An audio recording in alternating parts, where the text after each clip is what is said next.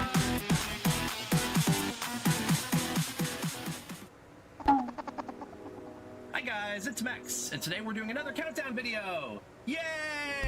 So, like the last countdown video, I made this 5 years ago. And also just like the last one, it's a collab! And what better way to collab than with the same person who did it with me last time, Everest here! So Everest, who are you? Hi, my name's Everest Deer. I've been dancing in the fandom since late 2013. I've been friends with Mex since 2017, and I flew to Florida to visit him in person and do the last video in person, so I'm very excited to be able to recreate this today and be able to just see how much everything's changed and how much their opinions have changed. I'm very, very excited. Yay! So, in this video, we'll be counting down our top 10 favorite individual fursuit dance performances within the fandom. The only rule is that it has to have taken place in a fursuit dance competition. But unlike last time, we do not know each other's top 10 going in. So, no more of me pretending to be surprised like last time. Look at this fucking guy, he can't even keep his straight face. What a chaotic gremlin. Oh, and Mex is there too. A lot has changed in 5 years, huh? Yeah, it has. We've both evolved a lot in the last 5 years as both people and dancers, so a lot has changed about our lists. Also, this time if we have more than one performance ranked by the same dancer, we're gonna lump those together into one. Also, no groups this time, just solo performances. Yep, no groups, and that will be getting its own video eventually. But with all that said, we're counting down our top 10 favorite fursuit dances! Yay! Number 10. So I was surprised to find out that a lot of the dances that wound up on this list are actually a lot more recent than previous. I mean, a lot of, classic dances still found their way on here, but there's been a lot in the last 5 years that has wowed me, and a lot more than I thought going in. So, number 10 is Ruru from Megaplex 2022.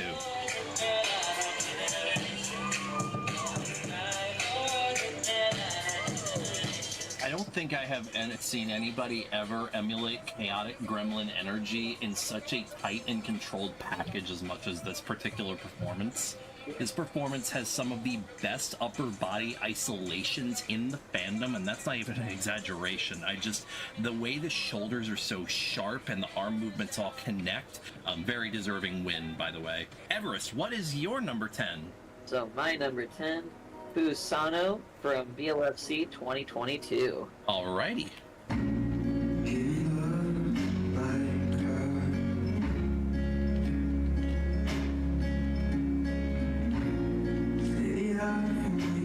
Fusano is number 10 in my list because of the fact, kind of how like I did with Yuki in the last video, because of the fact that Fusano is so new. That is the only reason why I didn't rank him higher. This is such a beautiful performance in my opinion. This is such an emotional song. You can tell that he's absolutely pouring his heart out on stage, while also staying very technically clean in the sense of contemporary dance. I picked this one because the song is very sentimental to me, and it's a very emotional dance. He's a wonderful dancer. Squirrel friend! Squirrel friend! Squirrel friend! Number 9. Alright, so my number 9 has 2 dances, and that's going to be Ozone, specifically Denver 2023 and A&E 2024. I won't lose. So with this one, this is my personal favorite of his. I think it's the most this is the most fun one that he's done in a long time. It's very technically clean. He's absolutely keeps on beat. He knows where he is in the song. This is my favorite dance of his yet. It's so good. It's absolutely... I lost my shit when I saw it in person. I was, like, screaming and yelling. Oh, yeah, understandable, though.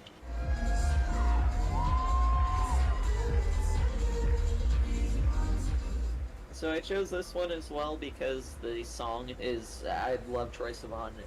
If you know me very well, in general, a lot of my friends will know that I'm absolutely obsessed with Troye Sivan.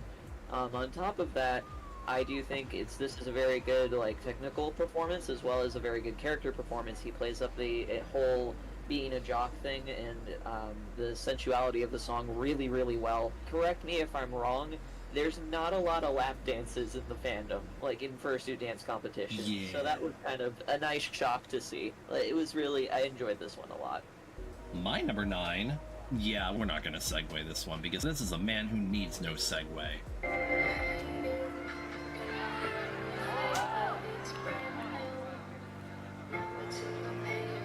Dogs, that's not how you flip a knife. You're supposed to grip it with your fingers, and you're over here threading your elbow through your head. What is this kooky character all about? This dance has gone down in Dancer for Hall of Fame at this point as one of the best solo dance performances. Just canonically, this isn't even necessarily subjective. This is just a lot of people cite this as one of their inspirations, and there's a reason for it. Yeah.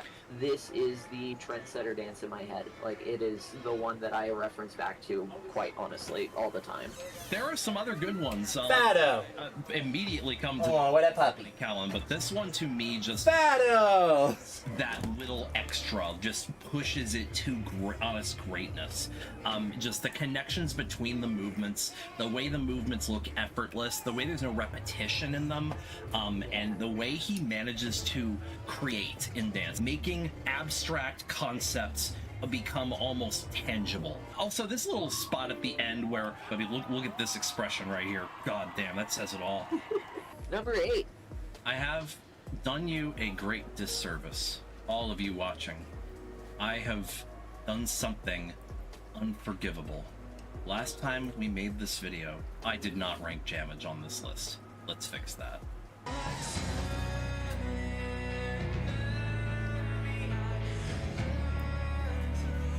There's a trend that you will notice among the dancers I put on my list. I like my slow burners, dances that are more than meets the eye. This is a very subtle and subdued performance, and but works immaculately with the song and within the context. That's fine because there's two sides to Jamage, and I think I'm showing both of them with this. You were keeping a counter of exactly how long the first 11 videos were, so you know exactly when to come in here.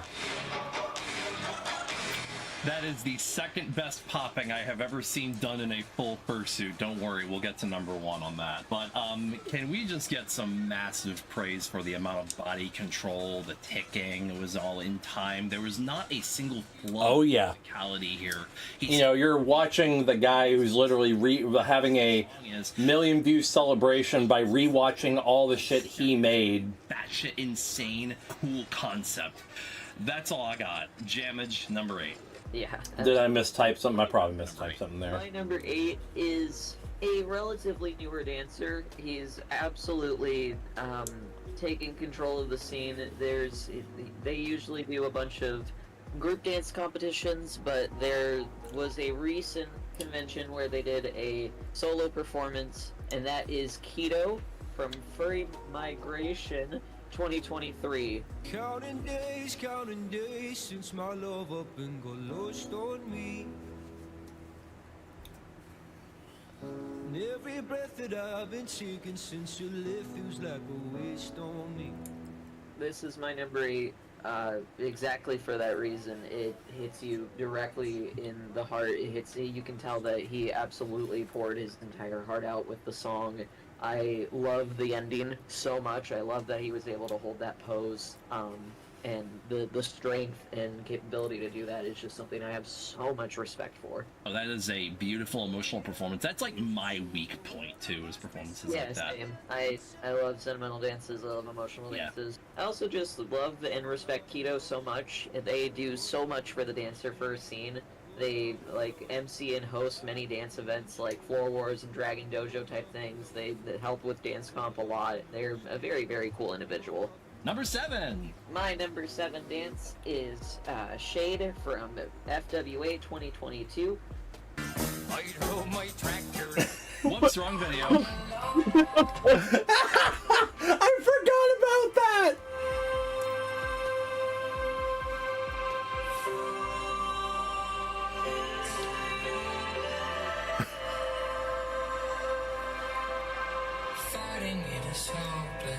I rode my tractor. My way of choosing things was a soft spot for emotional dances and songs that I personally absolutely love and adore. Those were kind of my 2 main reasons for my list. So to see an emotional dance to a song and an artist that I love and adore a lot. I was here for this convention, I saw this live, and I was absolutely blown away. I love this dance so much. He's like me, where he grew up in the fandom, in the dancer scene. I think we're the same age. It was so nice to see him compete, and honestly why I ranked him at 7 was because of the fact that I've watched him grow in the fandom, and to see where he's at currently and all the ideas and things that he does is just, it blows me away every time. I have so much respect for Shade. He's wonderful in what he does. Hi, post-production Mex here. I actually just wanted to come in here to say congratulations to Shade for winning their first dance competition at GFM this past weekend while I was editing this. So just a huge shout out to Shade. Shade is a good bean. Achievement being able to get onto the FWA stage in itself, and Yeah, definitely didn't look out of place or anything. That was one of the, I think, the upper echelons of that competition for me as well. My number 7. So for those of you that haven't really watched like any of my like series into how I burned out of the fandom and came back in, this particular dancer was one of my first exposures back into the fandom after I had like fallen out for a couple of years. Little did I know that dancer would go on to put out one of the best Fursuit dance comp performances I've ever seen later that year.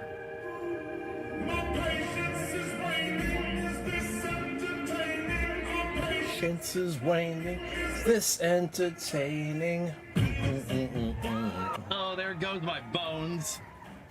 Got these bones in my bones, and I'm losing all my bones. Okay. Have you ever had a dance that you really didn't care too much for the song going in, and the dance made you like the song? Yeah, I feel that way about Trendsetter. A lot. In fact, I don't like Trendsetter. Yeah, there's a lot of songs where I wasn't a super huge fan of the song, but just the dance I now know it's associated with brings me around to a song. That's the case with Scout here. There was this performance at TFF which was an outstanding performance, but it was just, you know, that one performance, and are you gonna do it again? Then he went to Furry and topped himself with a performance that has a little of everything.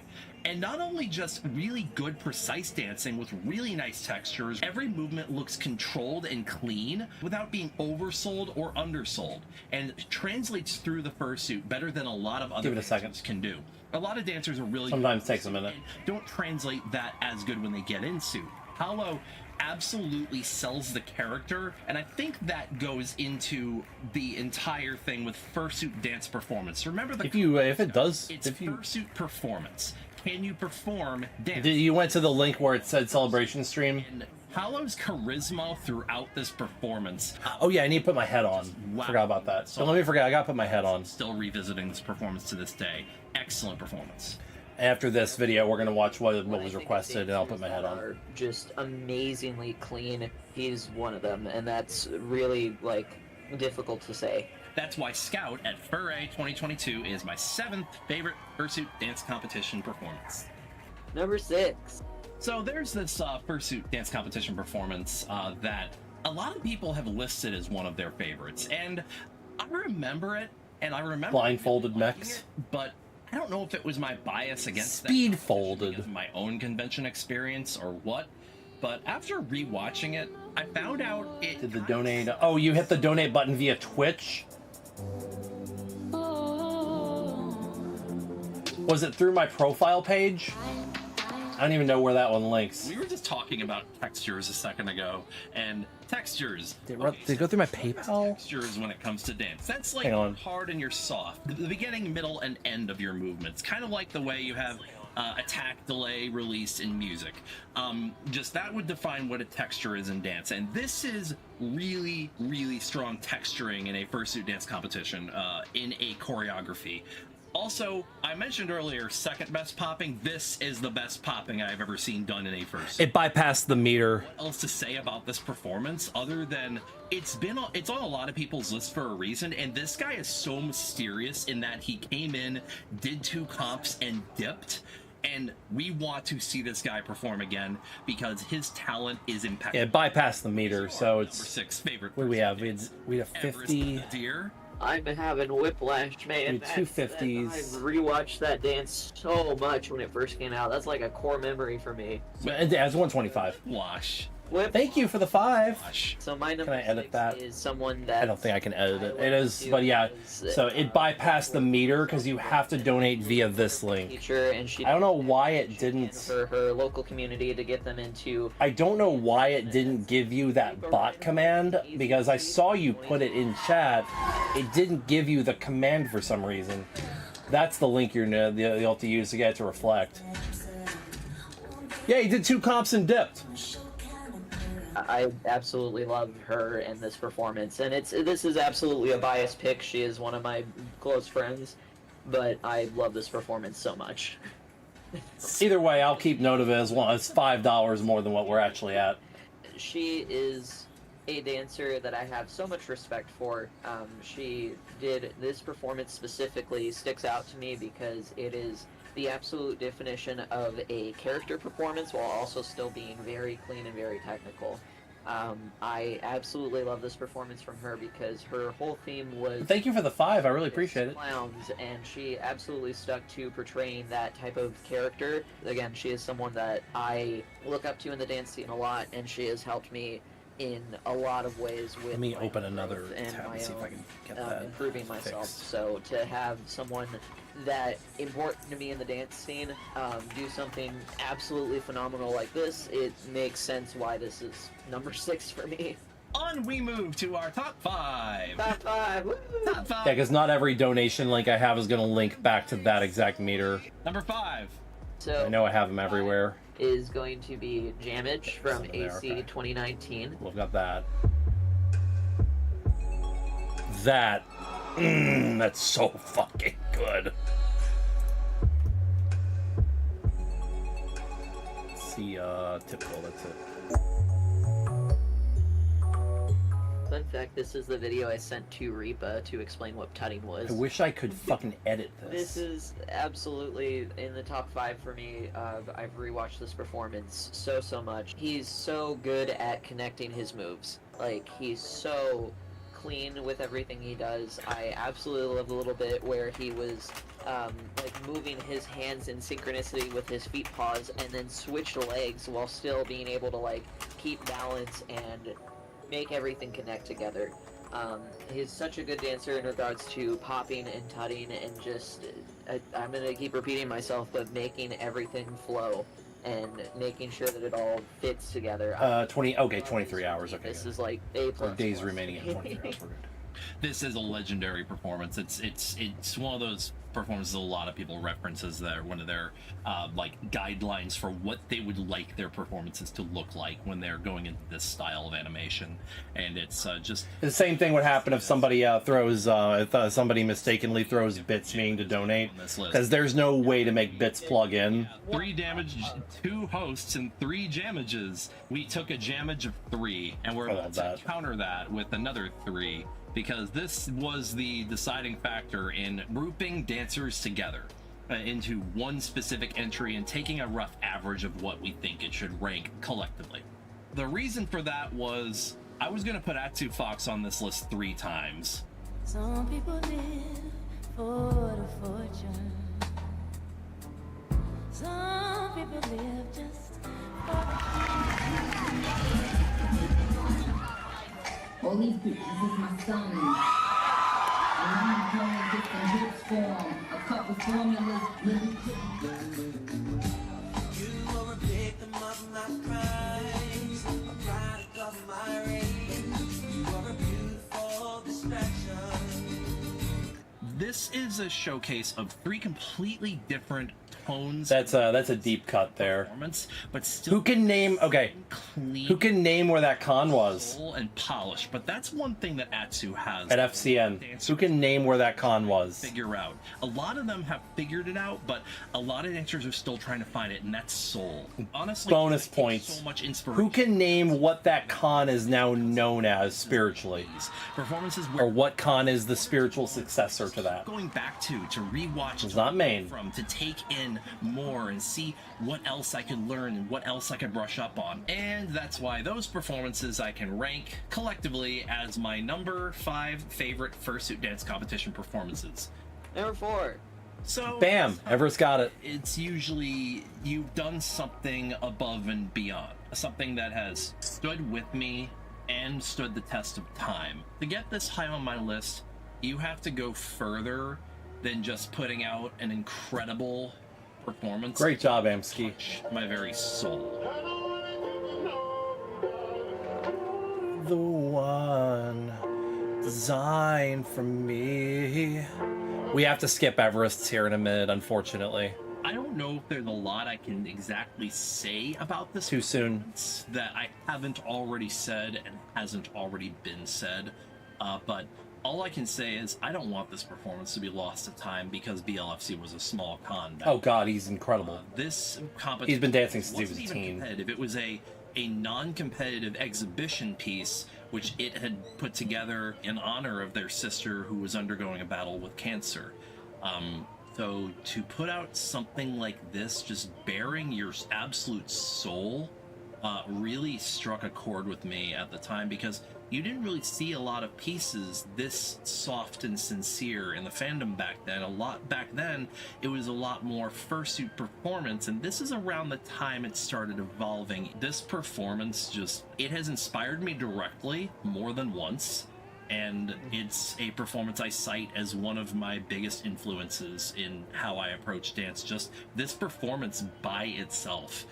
Still hats off to it. It's been 9 years since this performance and I still look back at this every now and then and just cannot help but be amazed by it each time.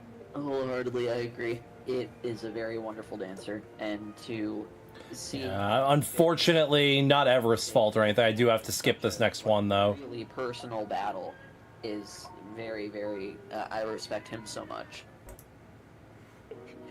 Number 3. Who's your number 3, Everest? Alright, my number 3 is someone who's introduced me to the furry fandom dance scene. Like, he is one of the OGs. This is the only one on this list that is before 2019, and it is JD Puppy and A&E 2015.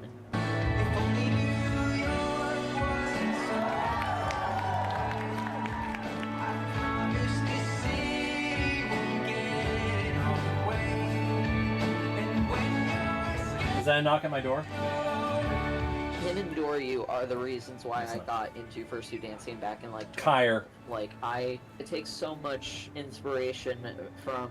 Once again, after this video, I am putting the suit head on for this day, at least one video. As an inspiration and I don't know how long the next video is. Oh, next video is an album exchange, so it's probably 40 minutes long. So yeah, probably just the entirety of that video. An absolutely wonderful... Or no, I only have to put it on for 20 minutes. And just character dancer. If we get $25 more, I'll put it on for the entire video. And I've rewatched it. Every 50, I'll wear the fursuit head for 20 minutes. Because of the fact that it's very, very emotional. It's very sentimental. You can tell that he's dancing about like the hardship. I disagree. If you got on the stage, you belonged there. Absolutely beautiful. Of course, different judges will make different calls and things like that. And if you're, of course, watching it, if you're like someone who's like, just barely makes it, and of course you're going to improve over time and be able to make it easier going forward.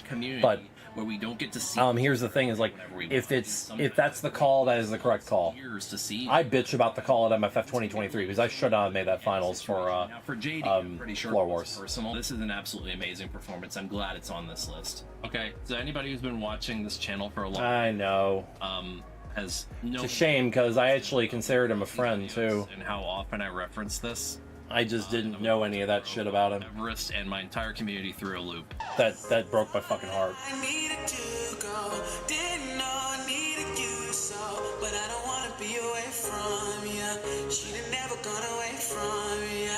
Came back, you're gone, and you were right. I'm not surprised by this. No, I'm talking about the fact that it's not first. Oh, yeah. Shit, I didn't realize that. What the fuck? I had to ask myself some questions when making this top 3 is how am I gonna determine what sets apart these 3 top dances that I consider god level of performances I dream that one day I could be capable of putting out myself. Because I had them at a deadlock and I could not determine which one goes where. So ultimately I did end up putting Beta Monkey in 3rd, but that's not the performances all that like any weaker or stronger than the other 3 because it was based on essentially technicality that brought this back to number 3. You can basically call this a 3-way tie for first place, starting with Beta Monkey. The amount of details in here is so good. Is stone perfect in my opinion. It has everything it needs to have and not too much, but not too little. It has just enough content to keep you engrossed and engaged without overselling the story or giving away too much. It's a performance that keeps you asking questions about the connections and with the way the lyrics work into his body movements, with the textures and control, with the sheer amount of just life this performance has. Also, yeah, you gotta say, this performance has a very strong beginning, middle, and ending that shows a lot of heartbreak and turmoil and freedom all in one very tight and controlled package. It is a perfect dance competition performance, and I will never hear any argument otherwise on that. Ask Me Tomorrow might be different. 3rd place, Beta Monkey, A&E 2018. Number 2. Entirely self-taught. I love to hear that. Oh my god! It's Fasano! How earlier we were talking about Scout and how he just came onto the scene right after COVID when I had just gotten back into the fandom and kind of made me fall in love with As somebody say his name! Somebody say his name! Witness to. Well, this was the next thing I got to bear witness to. This was someone so new to dance, bearing his soul in a way that I've always wished I could but couldn't quite find out how. Somebody say his actual name right quick. Boomsday, you should say his actual name. Fursuit made this performance when he had only been dancing about half a year, and he somehow managed to convey heart and soul in this performance. Fado. I've seen hardly ever in the furry fandom. Perfect and Fado. Because that's what this performance needed to be. It's a performance that It's such a good feeling. It's because it's about weakness. It's about fragility. That's why this performance is my number 2 favorite Fursuit dance competition performance of all time. Fusano from BLFC 2022. So, to get into my top 3, you influenced me in a huge way. Like, with JD Puppy, he is the reason I got into dancing in the first place, so I have a soft spot for all of his dancing. With my number 2, this is someone that genuinely I look up to as a mentor and is someone that inspires me and influences me with everything that they do. And I have 2 dances from this person, and I'll go into explaining why I chose these 2 specific ones. Mex FWA 2019. You're indestructible, but if it starts to break, you're always on my mind. So if you find this tape, thank you. Goddamn, I'm blushing so hard right now. I keep telling Everett this is not one of my favorite performances, but I guess it's growing on me over time. It's one of my favorites. For some context for people watching this video who don't know our friendship, at the time of when this dance came out, we were in a relationship. Still have that fucking suit right up here. He's just collecting dust. Distance, and we still stayed. He's so grungy now, though. At my wedding, you were the videographer for my wedding. Was I? Yeah, I hope so. I don't know if I was there. That may have been my evil clone Bex. Oh wait, Bex is actually a dancer. Next at the time had told me that he chose this song choice specifically for me, and this was the first time that anyone had done anything like for me. Very cute, very wholesome song choice type of performance. I love this dance. There's moments where you will judge yourself rewatching this because it's 5 years old, but it's, I don't know, I view it so like it's clean, it's nice, it's sentimental, and it's cute. I like it a lot. Sing for something. I don't really want to know. Live for something. What will you have to show? This dance is the best that you have ever done. I love this dance so much. Like, you have really good ones Goober on the previous list as well, but I really love this dance. The how technical it is, how clean it is, the tremor thing that you do in the middle with like your hands with the beat, the fact that at the very end with the lyrics you pulled your head out from your old head out from under the table and held it up. It gives me goosebumps every time I watch this routine. And I'm not saying this because like I'm biased to you because you're one of my closest friends. I love this routine. Thank you very much. That means a lot. And I felt a lot of reinvigoration and comfort in who I was as a person and who I'd evolved into as a dancer. It was a statement of purpose to myself as well as to others that yeah, never gonna forget who I am, where I came from. Honorable mentions: JD Puppy, A&E. He has a lot of sentimental value to me. I still have him. He's been collecting dust for years, but hasn't already been I brushed him up real good and wholesome performance, and I highly recommend to anybody who's still looking for a little. Problem was I use hot glue on his face, so it looks real grungy. ASC and hot glue does not age well. 2019. I always liked the expression I gave him though with the teeth. But you don't use hot glue on a fursuit face. Bimani's choreography in this is at the strongest I've ever seen him. He was very tight, like very controlled, and it's forgot what it's like to wear a very lovely performance, and honestly shocked me God, yeah. how much man, my face is bigger than it used to be. Performance. It's fatter than it used to be, so. Really Nismo, Cesfer. Smells like foam in here.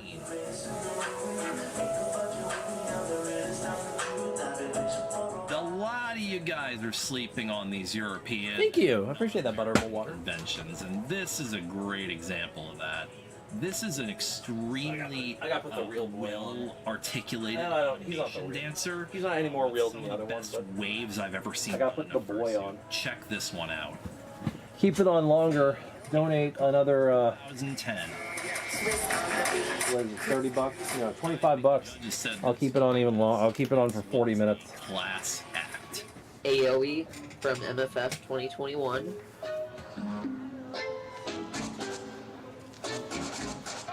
This dance I specifically chose from AOE because I have been watching her for years. She is one of my favorite Fursuit dancers, but I chose this one because it is a meme dance, but it's very clean and it's really fun. It looks like she went up on stage and just had a lot of fun with her routine.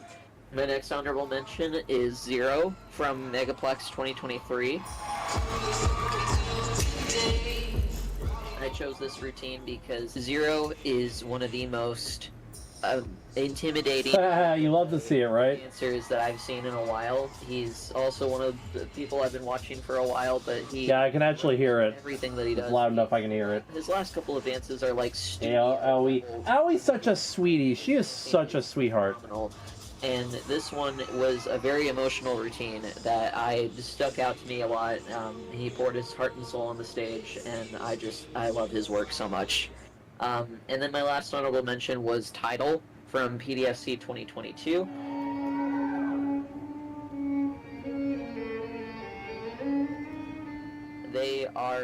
very, very unique contemporary dancer who dances to very abstract songs a lot of the time, but is chef's kiss. Like, they are able to make it work and make it absolutely beautiful in everything that they do. They went to a couple of Ripa's dance studio like meets that she'd host for just the local Arizona community, and just title like having fun with music and just kind of picking a song and then performing it, even in like at something like that, it absolutely blew me away. They are a very, very wonderful dancer, and they practice so much, and I can tell that they put a lot of work into where they are currently.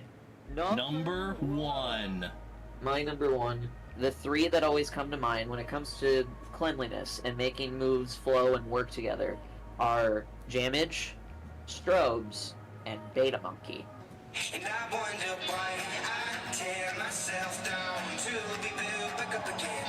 Oh, I hope somehow I'll wake up young again. Really? Yes.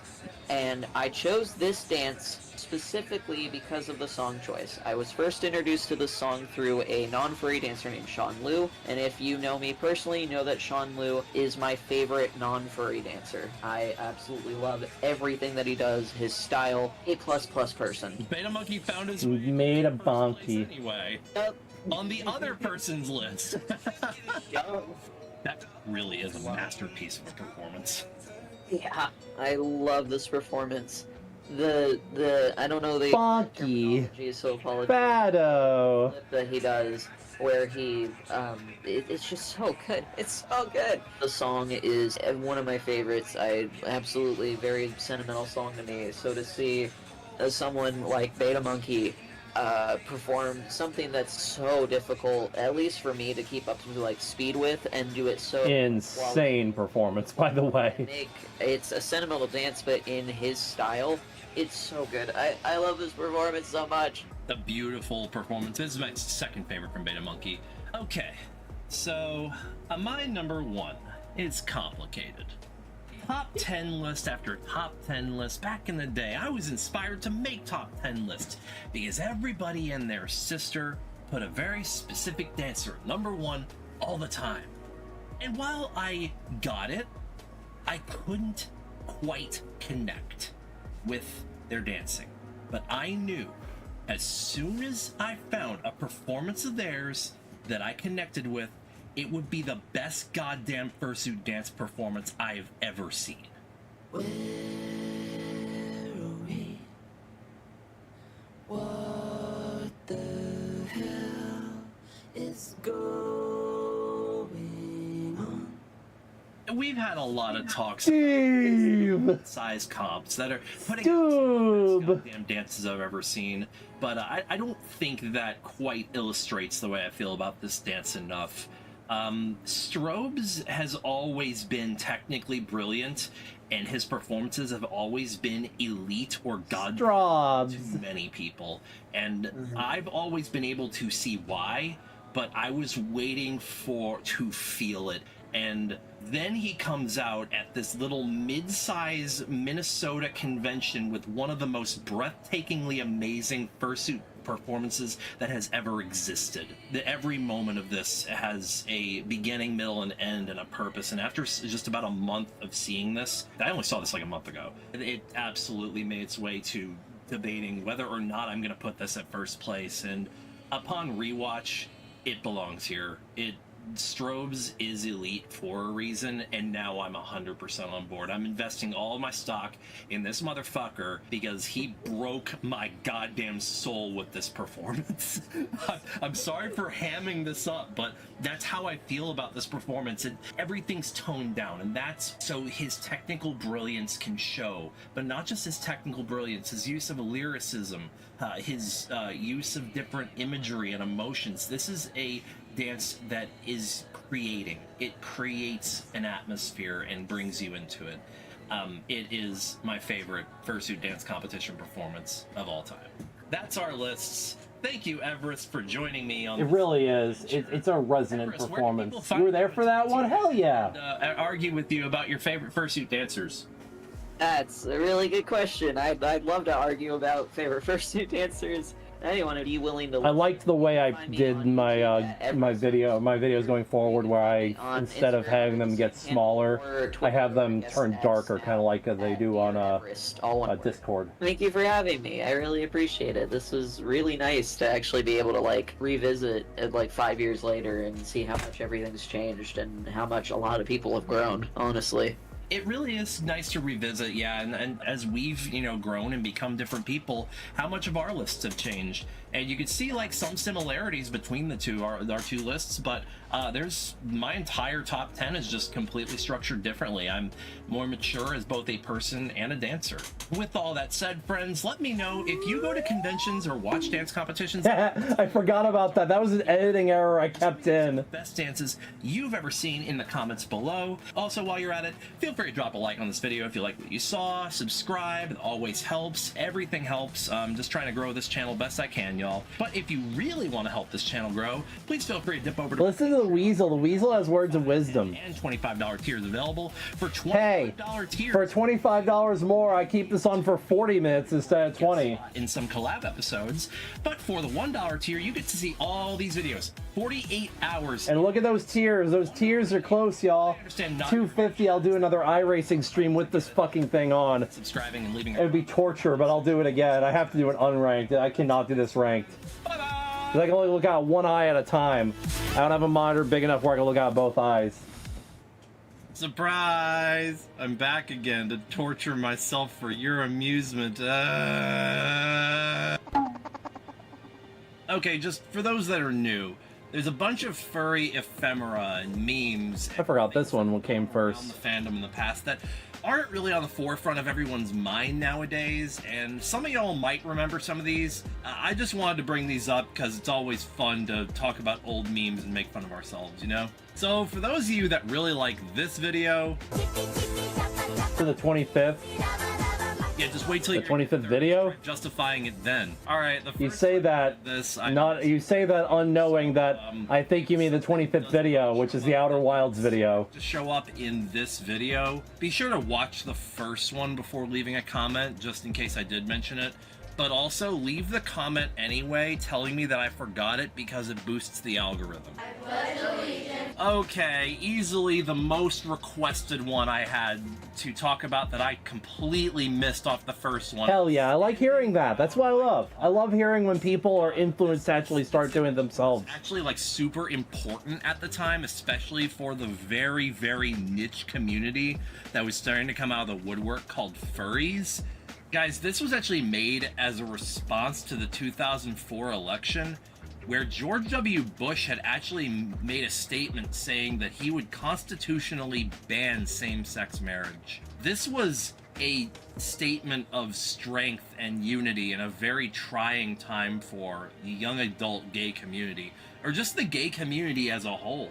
The fact that this now lives in infamy as a copy pasta kind of tarnishes its reputation that it actually had in 2004, but no, it's a very beautiful image. Another one I was requested to talk about a lot was furry muck, and guys, I had to look up what a muck is. I'm sorry, I'm not qualified to talk about this thing. It's one of those text-based games because dial-up internet took way too long to load images. It's like an online RPG like you would see in forums. And Furry Muck was like a furry-centered version of it, and the rabbit hole goes so deep on this, I might need to just research this and do an entire episode on this thing, because this is enormous. I liken it just in description to an IRC chat, which... Guys, IRC chats were already going by the wayside in lieu of internet forums by the time I had my first unrestricted exposure to the internet. So I'm from a generation that's right in between, not old enough to have had like relationships and deep friendships and stuff that I tried to maintain over dial-up internet, but not young enough to completely understand every meme. I'm just here to make commentary and make goofy jokes, guys. Come on, let me just have that. But yeah, Furry Muck, rabbit hole so deep it might need its own episode. Fandom mostly started from those mucks. Really makes sense with how we end up with the Owo muzzle stuff. FA came around. Yeah. In with another very frequented furry website from back in the day here in a moment. But I just want to say VCL art is a lot of people's nostalgia bomb. It's very primitive in its interface. I remember browsing VCL art in the past. And of course, I remember some of the famous artists on there were Wookiee. I don't know if that name rings any bells to anybody. Of course, Torrin Fox, who we just mentioned, and there were a lot of others that frequented this site. And this site, it was never as big as FA got because the fandom wasn't very big before VCL started reaching its twilight years. Based on Google Trends, FECL was already on a downward decline, and you can see, as I put in the Google Trend here, a little website called Fur Affinity was on the up and up right around this time, right when VCL had reached basically the end of its life. I don't know, I have this other graph that shows usage from 2005 for VCL was a very The hell is Aardvark? So I don't know, maybe it was a little later. The Google Trends graph might be a little more inaccurate because it's only judging web searches. It's not actually judging actual traffic. In late 2013, VCL no longer accepted new accounts, and as of 9th October 2023, VCL art is no longer reachable. They do have it archived, but you know, it's all, like I said in the last episode, it's always sad to see these little footnotes at the end that shows the end of a lifespan, the end of an era of sorts, you know? Yerf.com was founded in 1996 as the Squeaky Clean Furry Archive.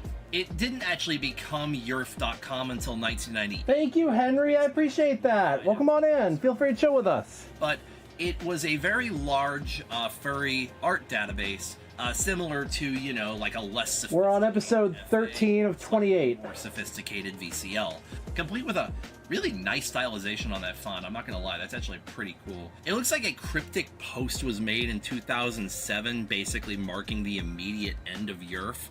But for some reason, that's how I ended my web forum after sometime almost 3 years opening of the website of my NASCAR forum down for good. View from the grandstands. Yerf back from being able to compete with the furry art giants like VCL, Fur Nation, and later Fur Affinity was definitely the fact that it was PG. It was like cheesy art trying to compete with DA. It just wasn't realistic, because of the fact that they didn't allow any adult artwork. And let's be real, there's a big market for that in the furry fandom. If you choose to be more... no, I didn't make it to AC this year. I want to go next year, though, just because they got the dance stuff going on with Instinct. I wish I could have made it this year, but I couldn't. I want to try it next year, though. Guys, the fucking noises Fox has made has gained a really bad rap over the years. Can we stop doing that? Speaking of foxes... Guys, you know those war flashbacks you can sometimes get watching old stuff that you haven't seen in a long time? Foxy Fluffs are everything. Foxy Fluffs are motion tweens. Foxy Fluffs are phone dialers. You're welcome. Fun fact, that's the guy that does work on a Fox in Space now. But I did show some examples of this. FA had a monthly rotating banner that they would... I didn't know that until someone in the comments told me. And make that the banner for the month. Me, as well as a lot of others, would actually try to be that banner art. Like, create art that would... Yeah, I drew those, unfortunately. Can we talk about my tags that I put in here? What the fuck?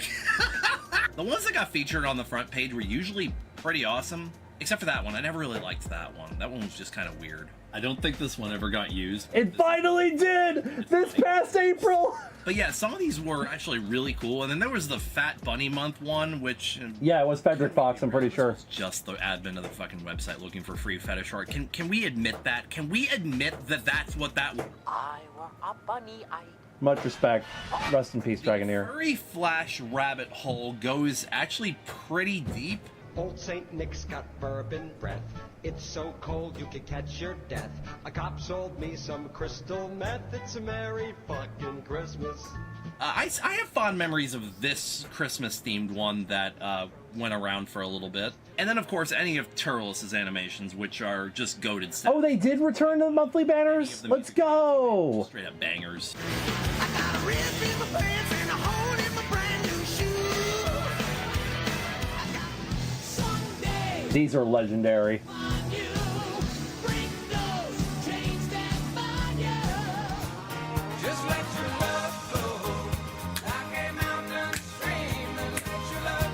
This is my favorite one. I love the song in that too. But I remember this being very viral on FA at the time. And anybody who remembers this is likely about to point at the screen. I've noticed, yeah. Sort of very unpleasant sound.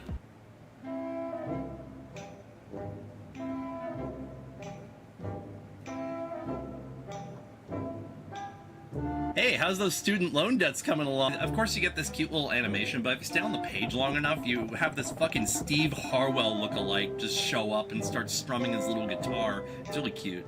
Somebody wants... It's really good to be asked 4 times. Guys, I have another really bad one for you. This involves Flash, but let's dive into the rabbit hole here. Do I remember the main page of FA? Was it part of Fender's journal? Favorite Fursuit Frasa was a tournament NCAA bracket type deal where it was basically, instead of competing like in a, you know, one mano-a-mano battle, like highest scorer wins or anything like that, it was simply vote for the best fursuiter. You can see how this went south really quick, right? Now, I actually read up on it a little bit. The entire concept was to vote based on your favorite fursuit performer. Vote based on who you think is the best where are we at? Okay, I got about 5 minutes left. Art. Like, I didn't set a timer, so prop I know I put my head on for the last 5 minutes of the last video. Mostly to highlight lesser known suit makers or independent suit makers.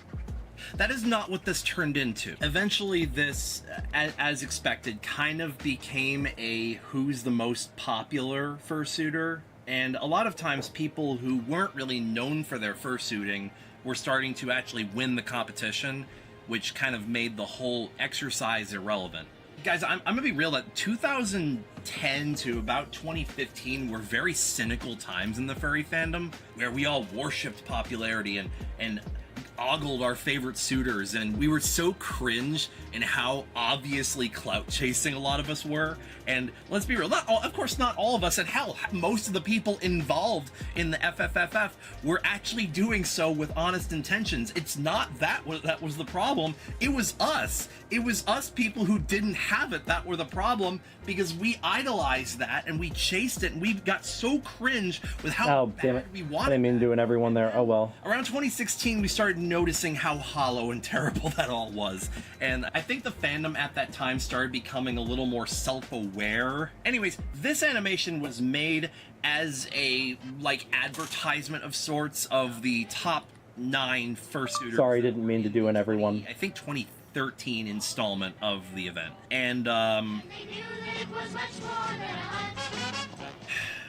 guys, I don't know how I feel about this. I don't really have any commentary. I guess just draw your own conclusion on this. Yeah, this is definitely a thing that happened. I don't think that Father Christmas will bring him any presents.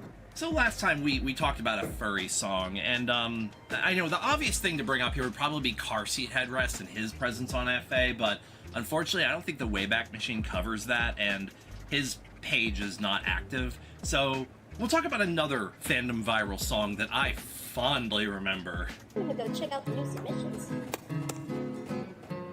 Oh my god! What is that? It's huge! I mean, is that even anatomically possible?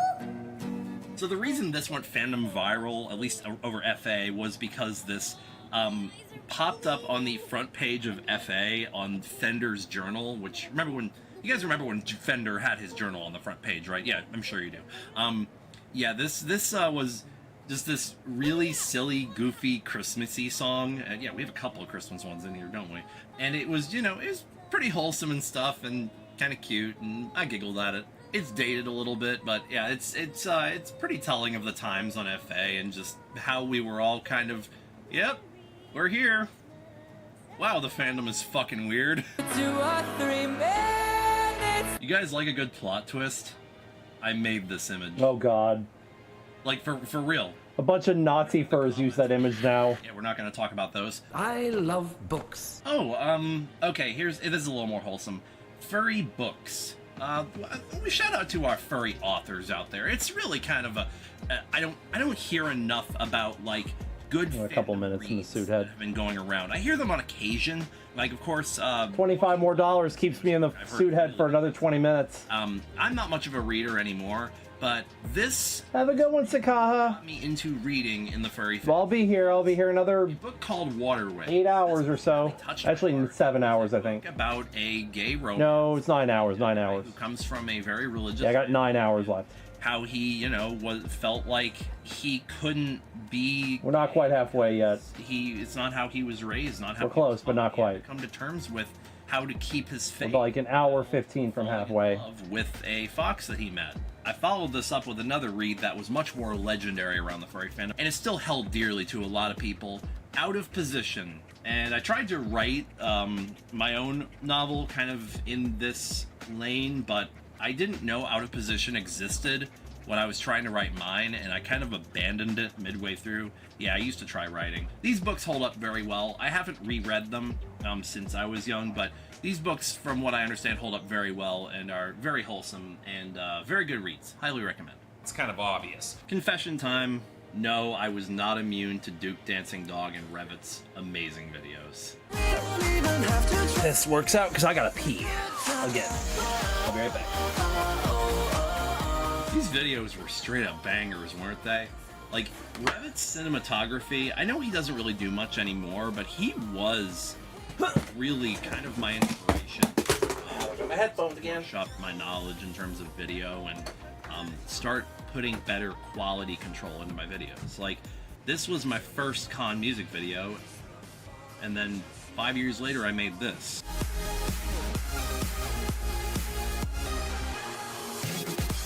And nowadays I can make things like this.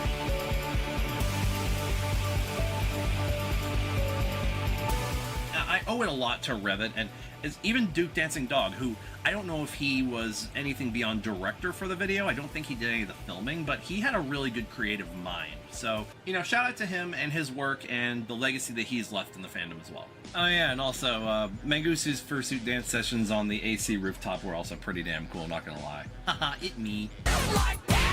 In this segment of, oh, by the way, I made this, I don't know, I've just seen these around a lot. Talk about old, obscure, furry FA memes. Here you go. I'm sure I just awakened something within somebody. This was everywhere. I didn't know when I made this. I remember that was made by Lost Love. Lost Love has changed their name to and I've never heard anything about it since. Shit, what was the name? I guess I'm the first one to bring it up. So I can figure it out right here. There were a couple of elephants in the room that I very clearly missed.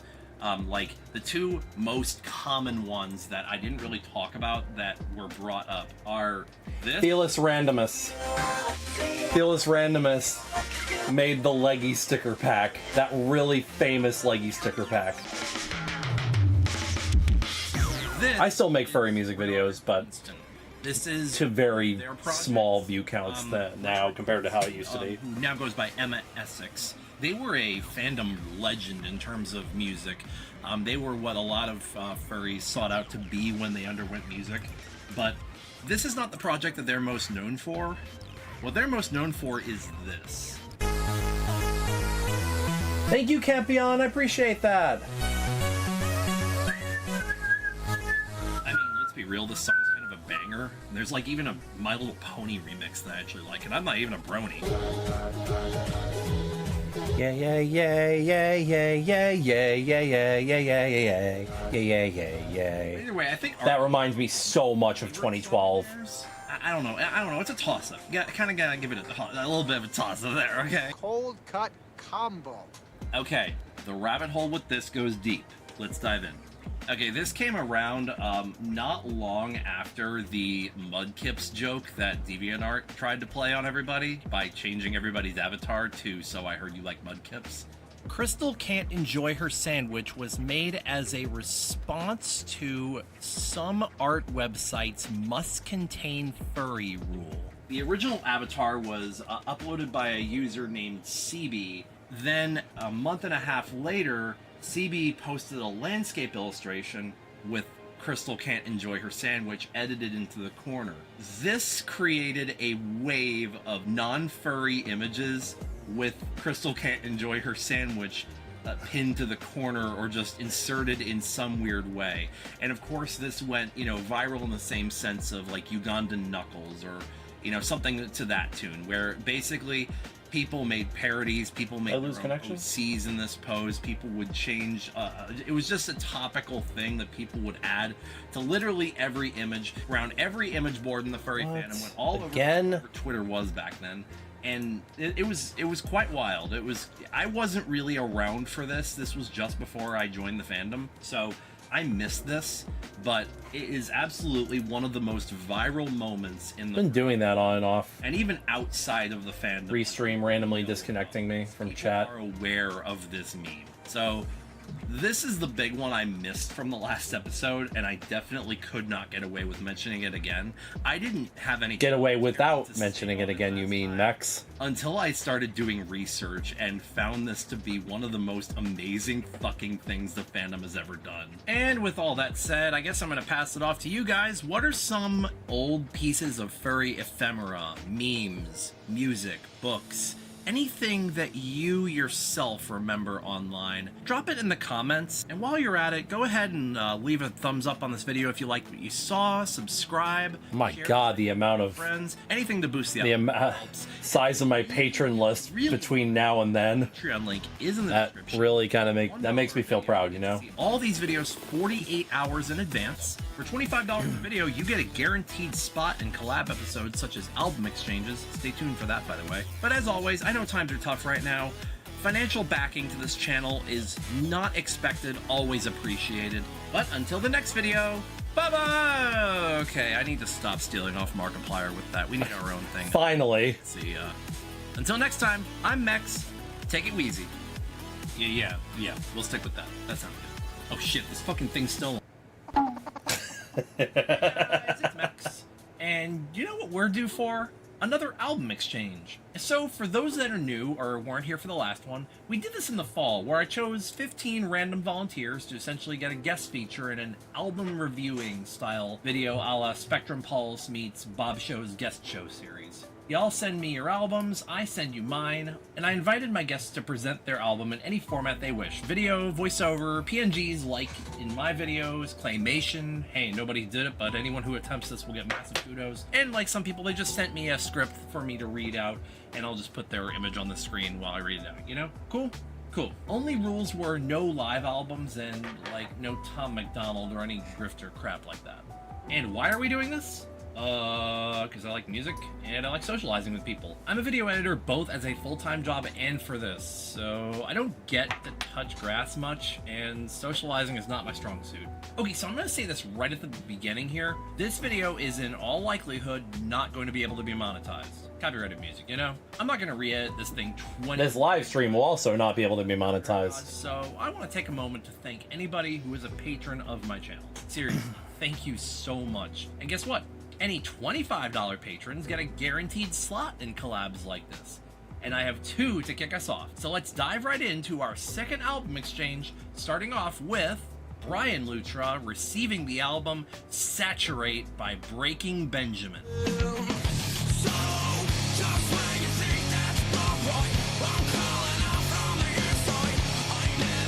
To start, I shuffled the albums so nobody got any particular album for any reason.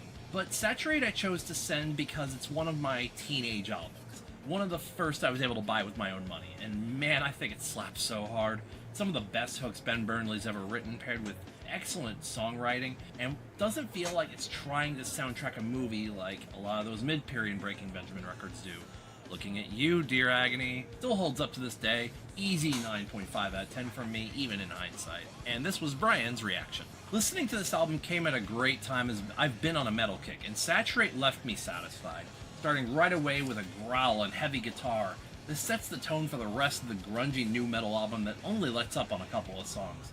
As typical of the genre, the songs all play around the themes of, shaky mental health and desperately trying to love yourself and others despite paranoia, self-hate, and bitterness. While a lot of the songs sound generic, this came at a time when nu metal bands were a dime a dozen, and for their debut album, they still stood out. Instead of being bland, they were catchy and approachable from a lot of listeners, and I found myself being able to sing along with my second listen through.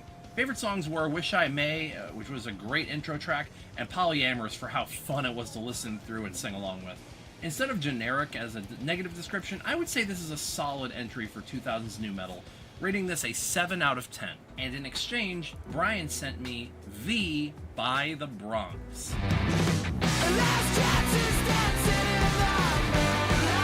I had no context going into this, and man, this Brvunks.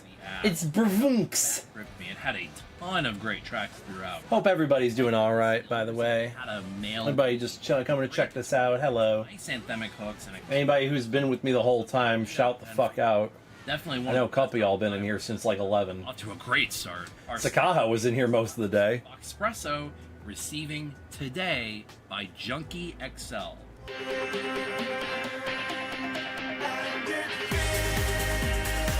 These are fun to make, and I want to do more. In my latter teen years, and the song Today was my first real exposure to electronica. Oddly, while a lot of subgenres Brooks and electronic music as a whole can feel dated, this one feels timeless, the Brooks. like a journey. But to me, it's extremely nostalgic, especially the songs Drift Away. I've got a Xeroxed copy in yesterday's. Hell yeah. 9 out of 10 for me. Hi. I got you. Hey, that's fine. Wow, this is definitely a blast from the past. So Mex gave me the album Today by Junkie XL. I gave you an album today? To, taking road trips along the beach. Like, it seems like it was released around the same time that my family and I used to go to Europe, like Netherlands, and taking the trains there, and like it matches the vibe of just doing that with like cold winter weather. It just has like that reading on vibe, if that makes sense. I liked it. Like, it was nice. I listened to it on my flight back from Las Vegas FurCon, and it matched that aesthetic well. Very much fast-paced, but also like it had that very mid to late 2000s feeling to it. Actually, now that I think about it, it also kind of reminds me of what Coldplay used to do back in the time, like the song Speed of Sound, and I used to listen to Coldplay a lot around then, and oh shit, I keep forgetting I gotta play all shit that you've been requesting me to play. Don't let me forget, at the end of this we'll play it. Album. In exchange, I received Father of the Bride by Vampire Weekend. Well, I don't know.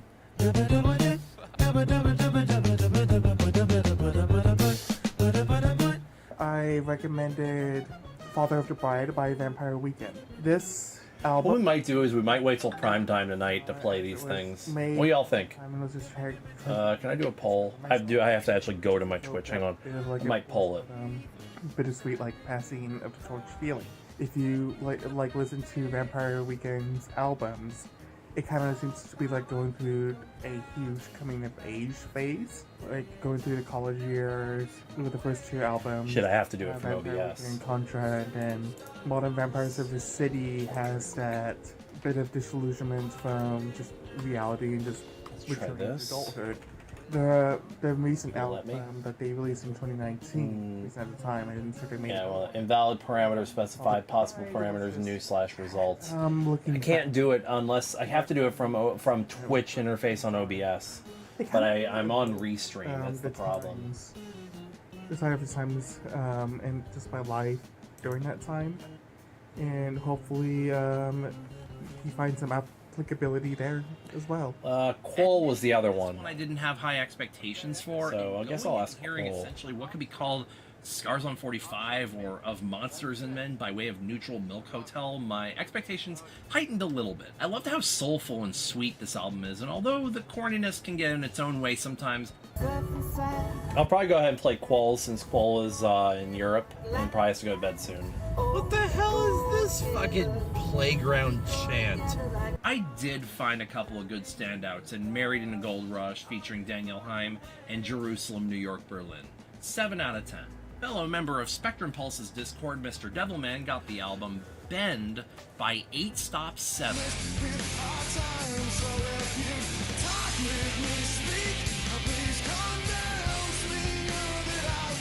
This band could have been huge. They had one minor alternative hit in 1999 with Question Everything, but never sniffed success again. other than being called one of American Idol winner David Cook's biggest influences, as well as being featured on the Gran Turismo 3 soundtrack. You know what we got instead of this band? Let me make that clear. I got you. You cool if we wait a couple hours till prime time, East Coast? We got this. Or do you want to... And there's a full chance we could do at the end of stream, but that's going to be like 8 in the morning for you. But instead, we got... Bend tells very introspective, emotional stories about the end of a long-term relationship. Yeah, real shit. Butt rock can have emotion. We'll do yours in it. We'll do yours after this video. I cannot recommend this or their previous album in moderation enough. 9 out of 10 on this one. This was Mr. Devilman's response to the album. Oh, post-grunge, the now very malign genre mostly associated with the dying era of rock radio, and now becoming the butt of jokes, the butt rock of the joke, if you will. However, 2006 was really in the era where you wouldn't just hear it on the rock stations. This is the era where it would have massive crossovers to both the adult contemporary and even the pop stations in some cases. Nickelback and Shinedown say hi. 8 Stop 7 is not one of those bands you would hear constantly. They may have had a small hit on the rock and adult contemporary charts, but it's not one that will likely jump out to you as a song you would know. And honestly, despite them having similar instrumentation and vocal delivery to those often maligned bands of that era, they feel much more genuine. Each of the songs seems to tell a personal story about how it feels to be at the end of a long-term relationship, but not quite being able to accept it, and all the eternal strife that went along with that. Unfortunately, I was only able to find the lyrics for a couple of the songs, which is a bit depressing, since it seems singer Evan Sue Legoff really knows how to write relatable and introspective lyrics, always from a first-person perspective. Speaking of compositions, I agree. Evan really is the highlight of the album. The instrumentals themselves definitely... This, however, is like... Tell their focus. We could have had this, but instead we had bad songs by, like, Buck Cherry and some of the later completely unnecessary tracks from Puddle of Mud. And the bass and the drums fall much worse. As well. I feel like that's one of my complaints. Fucking Bad Girlfriend by Theory of a Dead Man. Fuck that song. See what they could do if they pushed a little further on that side. Overall, I think it's sad this band was lost in the big post-grunge shuffle of the 2000s. I'd definitely rather hear a lot more than this than what we ended up actually getting. 8 out of 10. And I received Grand Unification by Fight Star. So go and paint your target. You stumble through questions that you could never answer. Went in blind here again.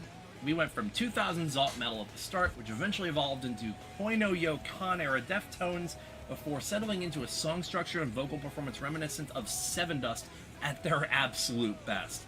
This is going to be a tough one to beat, y'all. 8.5 out of 10. I loved this. Moving along to my buddy Storm in a Jar, receiving the self-titled debut album from 30 Seconds to Mars.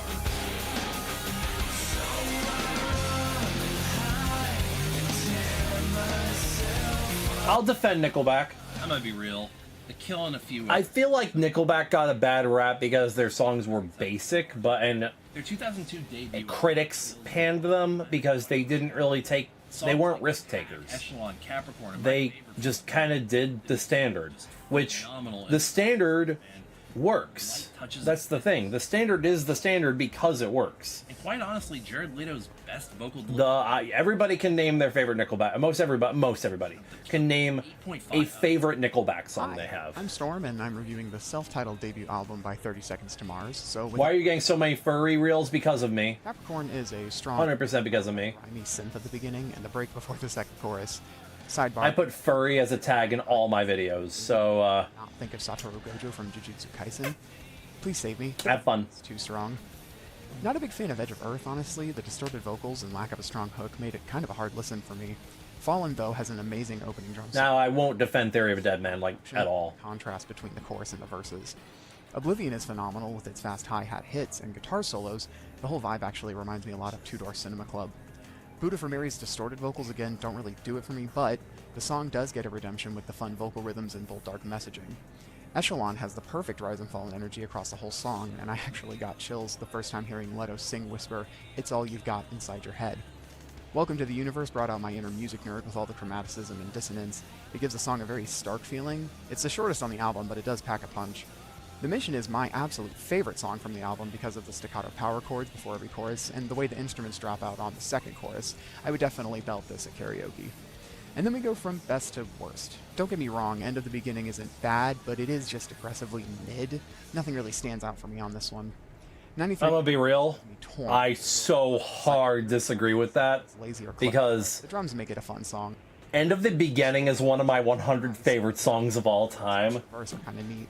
I agree with that. I'll agree with that. Make Up Your Mind is really good. There's actually a lot of good songs off their first album, and I have an extremely your backyard. I mean this with my entire chest. Extremely guilty pleasure. Fox Stevenson. For Hate My Life.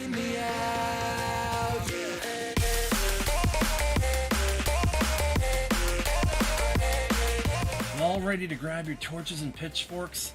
I've never been a big fan of house or happy hardcore. I'm sorry, y'all, it's just not my thing. So where does this album land in the grand scheme of things? Well, I really have no clue. It was really disjointed, it had very few hooks and choruses, couldn't really settle into a tone or groove or find its own identity. There's these weird moments where it switched up from deep house to trying to be surfaces or Rhythm Omni, which were at least creative ideas and end up being the best moments on the album. The rest is pretty nondescript, if I can be honest. You'd think with the random weird switch-ups and lack of identity, this would span at least 50 minutes, right? Try 30. Yep, a half an hour. I'm just gonna add to another NASCAR Furs chat. 4.5. Shelban Krieb, is he winning? Future biologist has been 3. Shane, oh my god. Shane is winning again? Future perfect. He was entered again this week? In the Xfinity race? Shelban, who is winning right now? I mean, I figure it's probably Sprinkles von Vigasbergen, but for sure, as they defined my latter teen years. I need to give another VNV album to somebody. Which one to send. Eventually I settled here since it contains a few of my Is it Krieb? Band, weaving webs of and does William Sawallich still suck? Trance into this, which I could consider one of their darkest and most nihilistic projects. It's surprising. Yeah, it's Sprinkles von Vegasbergen. I figured as much. Well to this day, almost scarily so. Oh, it's only the first. Yeah, so Shelban Krieb really is sixth like place. It should have a visual component, like a short film or animatic or something. It combines a fairly cynical, grounded critique of humanity's hubris and flaws with repeated spiritual imagery. Shane Van Gisbergen is winning. Flight and escape. Actually, Sam Mayer just passed him. I think he's in the pit. I think he's in pit road though. Game or blockbuster. Let me check DD's stream. It draws you in and doesn't let go. Overall, the artist's message is a little open to interpretation, but I think that's the IndyCar race is also on. This a solid 9 out of 10. I really enjoyed it. That's saying a lot from a genre that I don't listen to a lot of. I think it's very. Everybody needs to listen to VNV Nation. Their lyrics are way too poignant right now. Work so. Fantastic album overall. Like a lot of industrial type electronic. They are very. It is very. Stallman. It is very nihilistic in a sense, but optimistic nihilism. Hi, Nemaya Sergel, what's going on? Sonically, it sounds pretty close to Rammstein. While it certainly has some nice punch and an overall well-balanced sound, I just couldn't find a through line to getting into this.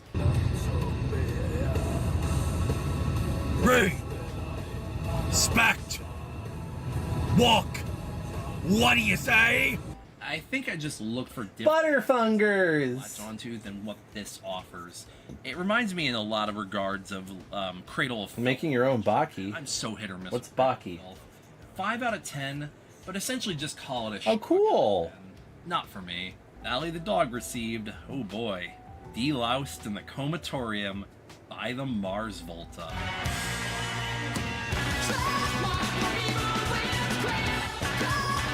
This is one of the reviews that just baffled me a little bit. In high school during the mid-2000s, and that was the golden age of this kind of music.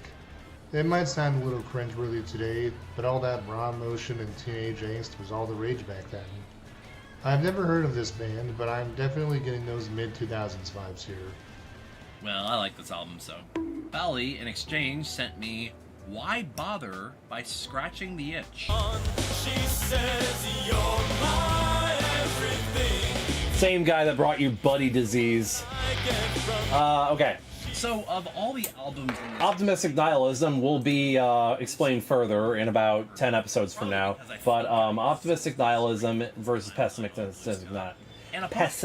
Nihilism. something up right away. Optimistic Nihilism means A lot like nothing matters, there's no purpose to life, and that's okay, you should cherish it. Read, and I can confirm that no Pessimistic Nihilism is, Gahan, and he would be well, the most commonly seen trope of pessimistic nihilism is, we're all just dust in the wind. But the dry humor, It doesn't mean anything. Buddy Disease just does not work for him at all. It also Being afraid, being the industrial afraid of no existence rather than afraid of the lack of existence rather than cherishing the time we're here. Glass half empty versus glass half full. ultimately a solid and memorable album. Oh no, I did not. Wow. Named Wolf Chat, my friend Birdie received Face Control. Long leggy chats.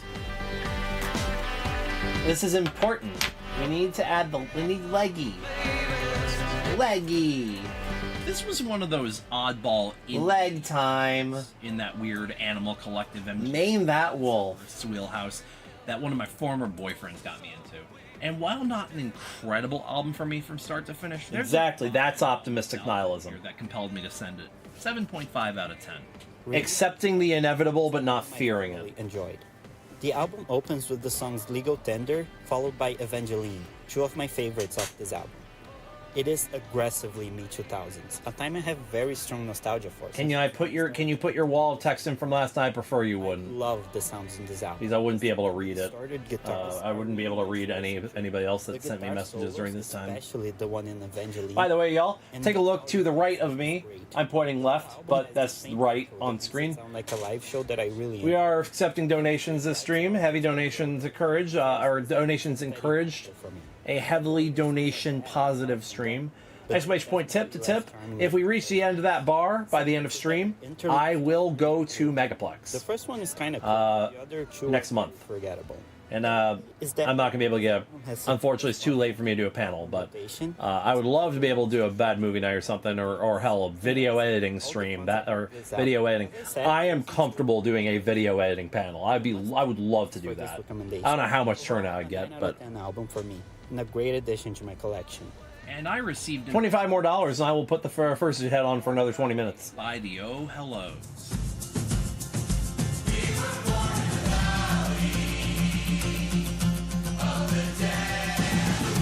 And 125 more, and I'll do another iRacing Fursuit stream. Dark Valley from the Oh Hellos, a band that 225 more, and I can upgrade Da Vinci to the because of their overall adventurous sounding songs. Da Vinci to the Pro version. If I can be real, uplifting, bright, and at its best when it's in a groove and in a stop-clap bombastic moment, essentially when it sounds like a Grisfolk album, but ultimately a little too many boring and meandering moments to warrant a revisit.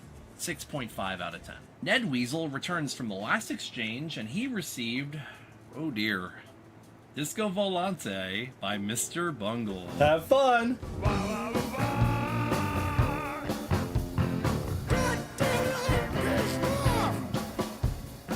This album is one of my favorite musically brilliant shitposts. It's the Trout Mask replica of the 90s. It's both one of my favorite and least favorite albums of all time. I have no fucking clue out of 10, but I will absolutely continue to show it to others and listen to it and defend it to the ends of the earth. Hi, I'm Ned Weasel.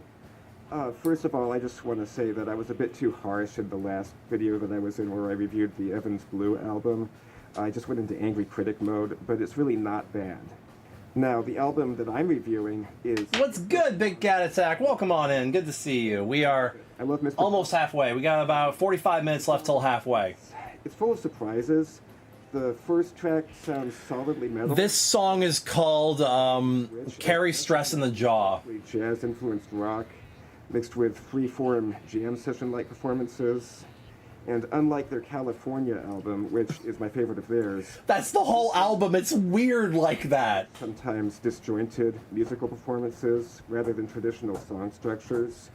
I wouldn't listen to this one as much over and over again as California, but I still love it, and I give it an 8 out of 10. And I received Shadows Collide with People by John Frusciante. No one dares to be good down. Anyway, for this video, I sent Mex Shadows Collide with People by John Frusciante, and it's my favorite album ever, even though I was never hugely into the Chili Peppers, but this album just hits me in all the right places emotionally and musically. Okay, straight up, I did not know that John Frusciante was the guitarist for the Red Hot Chili Peppers until I watched Ned's review. And, wow, that makes a lot of sense. At risk of sounding like I'm neutering this album, this vocal delivery reminds me of Guster. I like Guster. Well, except for that Walgreens Intercom greatest hits.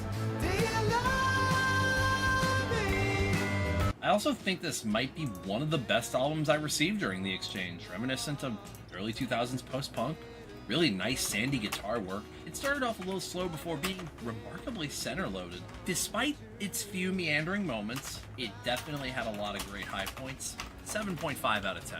Rabina Ivy got a childhood classic of mine, Monster by R.E.M. From the outside of school.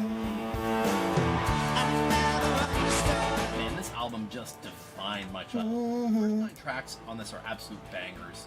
A lot of people say this was R.E.M.'s sellout album, but we don't allow that kind of blasphemy in here. Love that.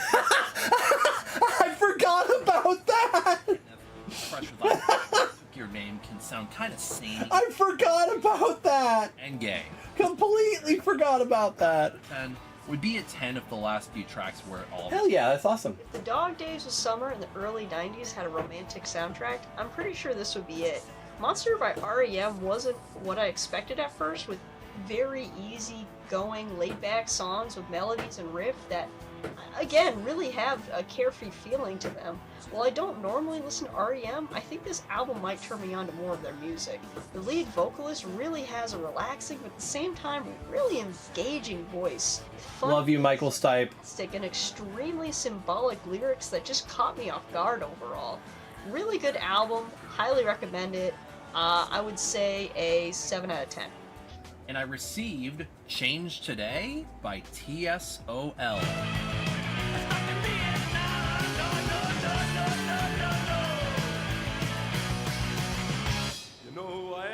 I like how we got abbreviated names, both of us. She got REM and I got TSOL. Kind of funny. Hello, precursor to Billy Idol. This sounds like it would have been right at home on the Tony Hawk's Pro Skater soundtrack. Hey, wanna feel old? Almost twice the amount of time has passed between now and the release of Tony Hawk's Pro Skater than the time between that and this album's release in 1984. I dig the vocals, which kind of splits the difference between Billy Idol and his most gruff and Glenn Danzig, but can't say much else stood out to me as particularly memorable. 5.5 out of 10. Sorry to say that I'm probably not going to remember much from it. It was decent, though. Next up, we have Fico receiving The Birdwatcher's Guide to Atrocity by Seeming. Where I walk the day Amelia died is where you'll find me now. I dreamt of gutting billionaires. About Alex Reed a moment ago, but I reference Mark Gronen's When here a lot. the blood was gone. I regular his Billboard Breakdown series. For a flash I'd seen the hope I peddled in the white beyond. Industrial project Seeming. The song you need to hear, write it on the palm of your hand. But Seeming's approach to industrial is not too dissimilar from VNV, nihilism. But let's be real, Go Small is one of the most lyrically impactful songs I've ever heard, and Celebration Song is a fantastic closer to this adventure of a record. 7.5 out of 10. The Birdwatcher's Guide to Atrocity by Seeming. To be honest, I didn't know what to expect, as I've never heard of this album or this band before. But wow, was that an intense, emotionally filled listening experience with some abstract melodies and very powerful lyrics. It had an amazing opening song in The Fates that set the tone right out of the gate for the rest of the album. And a very triumphant and grandiose closing song in Celebration Song. Even though this isn't quite my normal taste in music, I'm going to give this an 8 out of 10. It was an amazing listening experience. It definitely caught me off guard. I feel like I'd have to be in a very particular mood to listen to it in the future. I will listen to it again, though. Wonderful album. And Fico sent me Discovery by Daft Punk.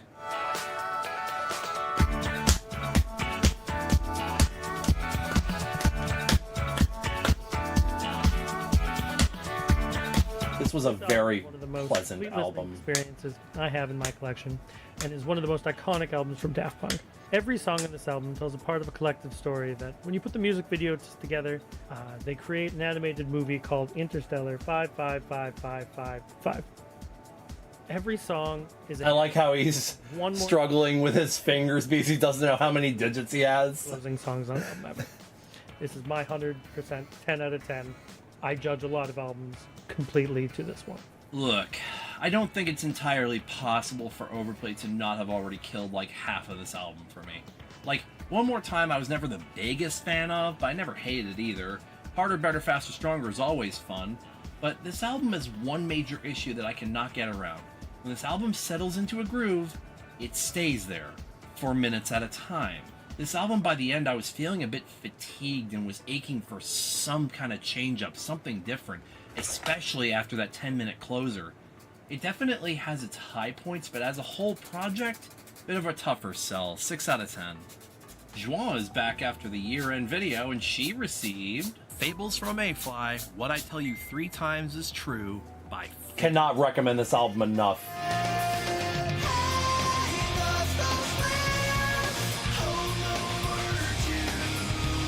So, the album opens with a psychedelic chorus of voices.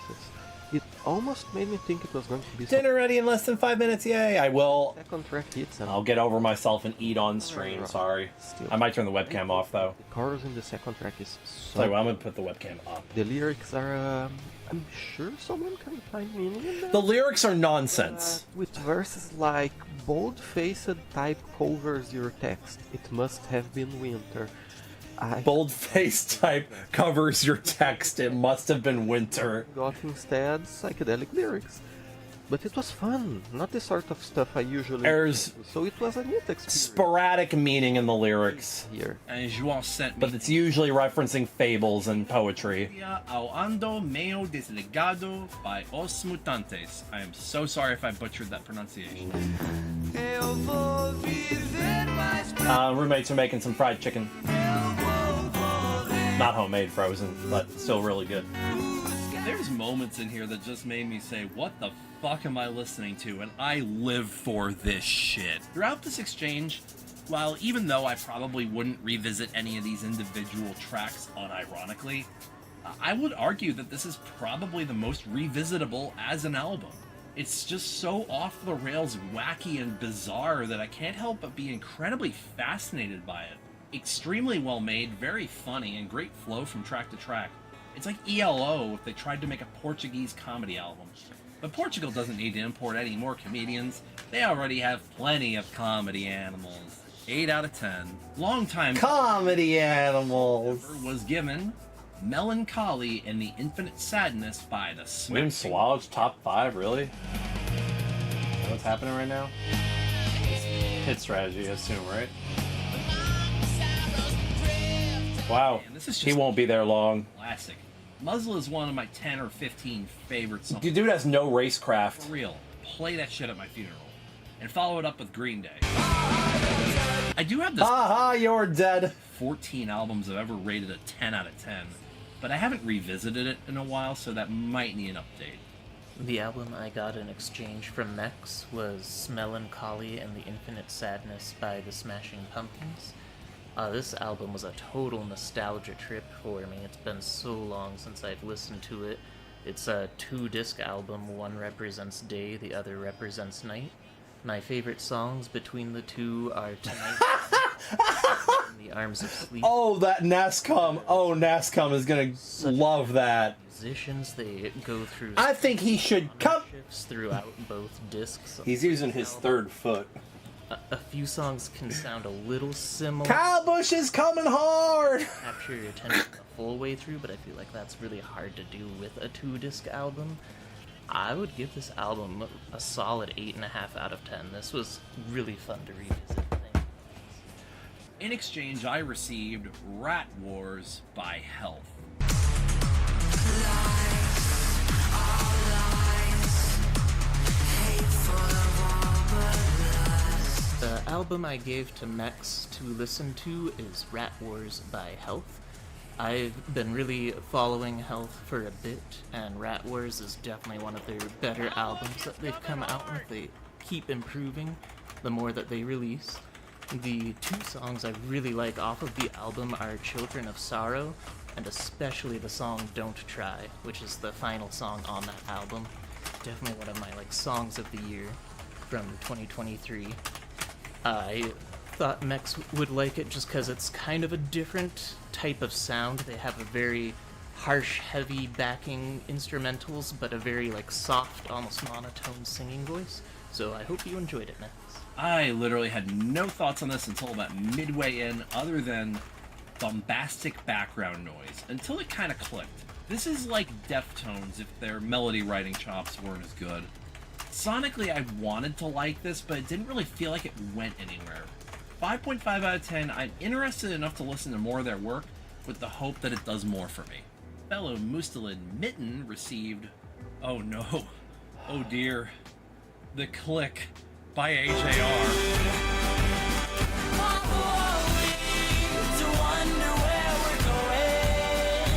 Who am I to tell me who I am? Okay, look. It's sonically grating in a total cluster. Every moment. Come on, it's Who am I? Tell me who I am. But I can't. It's too precious and mindless to hate. 7 out of 10 for the catchy moments. Also, fuck drama. Drama sucks. So I was given The Click by AJR, and I went into this thinking the only song I knew by them was The World's Smallest Violin. But as I started, Sounds like food's ready. It's like, oh my god, there are all these songs on here that I know that I did not know were AJR. Like, the good part. I'm gonna pop out of here right So quick and grab dinners. had no idea. I liked the opening, the overture. It was just fun and different. And then as I went through all the songs, it was just this very happy, very upbeat, something that if I wanted just a little mood boost, I would pick some songs from this. I would say that my least favorite one is Netflix Trip, but I did get all the references in the song that they were making to all the different shows that people watch, like The Office is in there. I think Sober Up is my favorite one on the album. I give this a solid 7 out of 10. It's something that I would definitely listen to again. And I received Now That I've Been Honest by Maddie Zom. Therapy, I really ought to go this time. Right off the bat, this album is very pretty, very insightful. It's reminding me a lot of Adele, if I can be real. This sounds like this sounds a lot like Adele. We'll see how it evolves. Okay, I think this is lesbian Adele. Had its boring moments, didn't really feel like it had an amazing payoff, but it really did highlight religious trauma and things like that. Couldn't really sum it up any better than that initial reaction. 7 out of 10. Our second to last entry is returning from the year-end countdown, Pascal. Sadly, Pascal was unable to get a voiceover this time around as they got real busy in their personal life, but they still sent me the script to read. So I sent Pascal an album called Gizmadgery by Self. Follow me around. Behind every story there's a quick end. Behind every smile there's a clown. This was in my dad's heavy rotation on our big ass. I got my dinners. Stereo when I was a kid. I don't know. I feel like a lot had this exact stereo in their living room as well.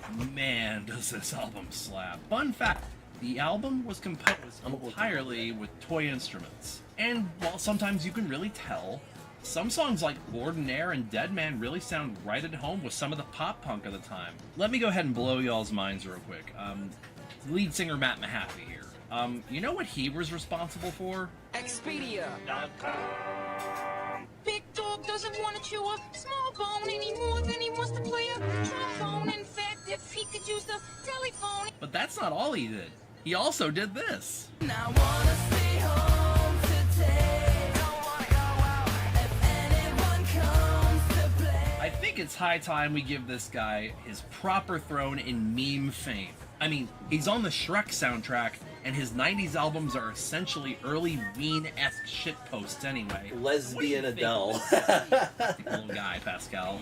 Gizmodry was described as an album that was entirely composed using I children. have a This sounds like something I don't see working all that well. very guilty pleasure for AJR. Honestly. And I did. Their new song, I admire, but one for me. This is a proof of concept. Some of the ideas worked out pretty well. There may have been the occasional ear sore that might get a little grating, but I was shocked that this wasn't the entire experience with the album. A good handful of tunes don't sound like they'd be out of place on a Weezer album. That said, the experimentation is really the only thing that's interesting. I think that while I was relieved that it wasn't a grating experience, I was also kind of hoping that it was a bit weirder in its production. The lyrics don't give me much to say either, the one big exception being trying to figure out what a transistorosexual is. Hi, my name's Cindy, and I'm a transistorosexual. You have to picture a manic Pascal at a library obsessively trying to find a definition of the word. As a whole, the album is alright. I've already listened to my fair share of weird genres, so I guess it wasn't really an itch I needed to have scratched at this time. I give it a 6 out of 10. Standouts being I'm a Little Explosion, Dead Man, Patty Cake, and Trunk Full of Amps. And in response, I received Spirits by Nothing More.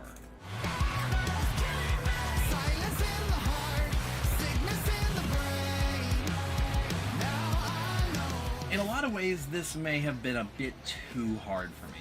Reminiscent of Protest the Hero in the song structure, but maybe a little less Coheed and a little more Fall Out Boy. Really liked the other F word, but other than that, it didn't really leave too much of an impact. It sounded great though, so I give it a 7 out of 10. Anyways, our last album... Huh? Oh my god, who could it be? Hiya, Mexi boy. What you doing? Oh god, it's Mort from the famous meme channel, Mort's Meme Shack! Famous like this big old bucket of chicken, Mexi boy. What you doing? We're trading albums. You got one for me? Oh, well, I have so many albums to share, I can't... Bear with me, I'm eating dinner. Hold on, let me spin the wheel to see what fate decides for us to discuss. Thank my roomies for making some fried chicken with some corn and some broccoli. That's a great choice.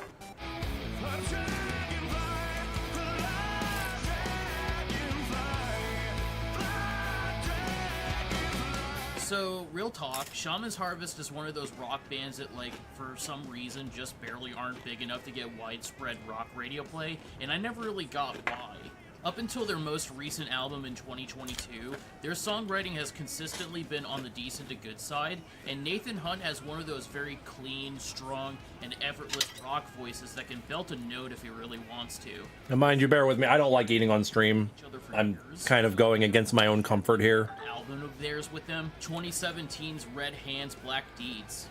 However, 2009's Shine is still a solid album, and it has one of my favorite songs of all time, Dragonfly, on it. I'm curious to know what your opinion is about it. My favorite off the album was Dragonfly. Decent, but unremarkable. Big old bucket of chicken, Mexi boy. Voice and the arrangement, but my enjoyment stops about there. Yeah, essentially. Apart from Dragonfly, I'm going to echo you on that one, which reminds me quite alarmingly of some of the better alt-metal acts of the 2010s, like Red Sun Rising or the Blue Stones. Very well might have been one of the better things. I like how I misread that as you are required to stream 14 hours, fucker. That Mort previously sent me, but this one just ain't doing it for me as much. 6.5 out of 10.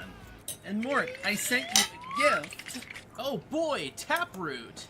Nobody ever said those words. Mort, I think you found a set of words that nobody has ever said in their life.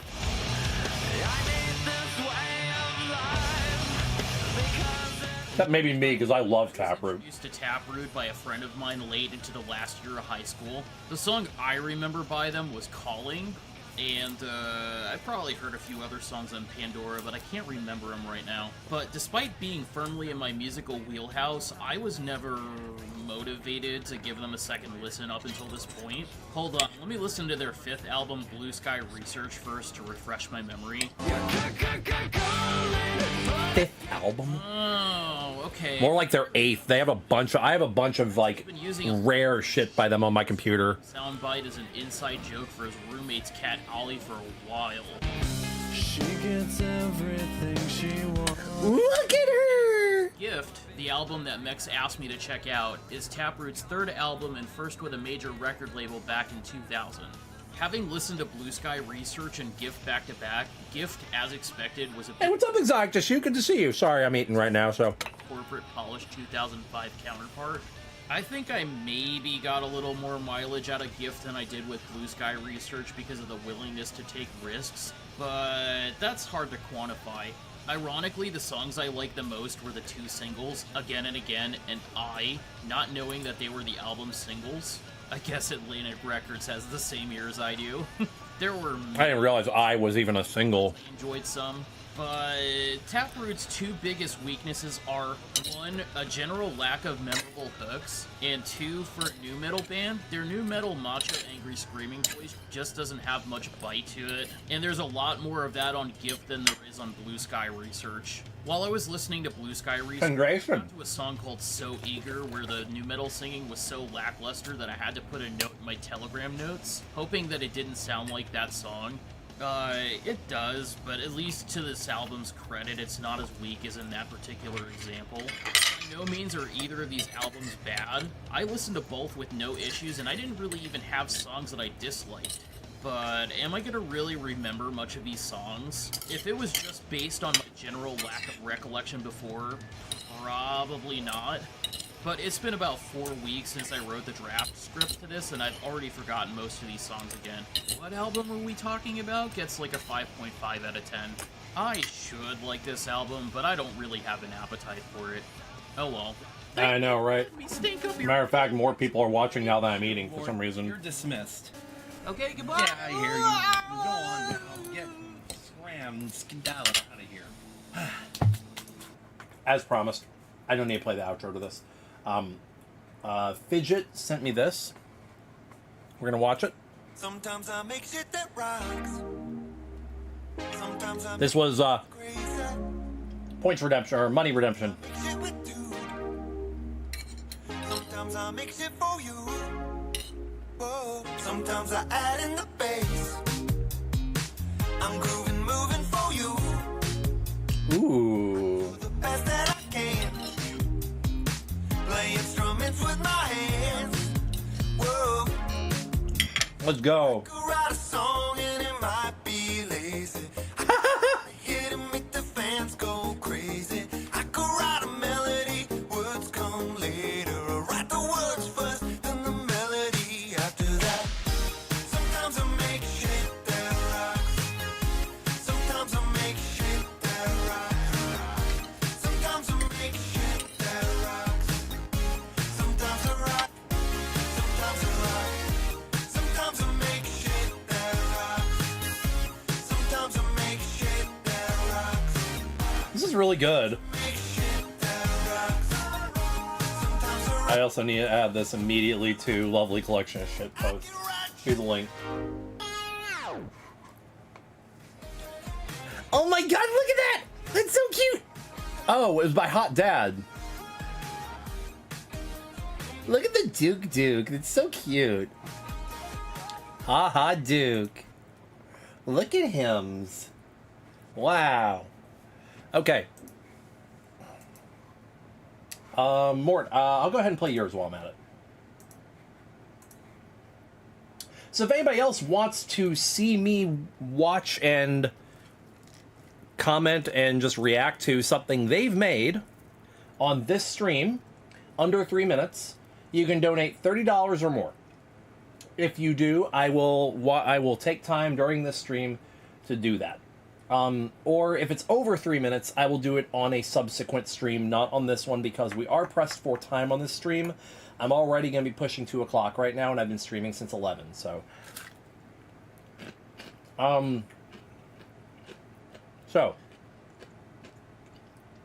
we are taking donations, of course, to stream, !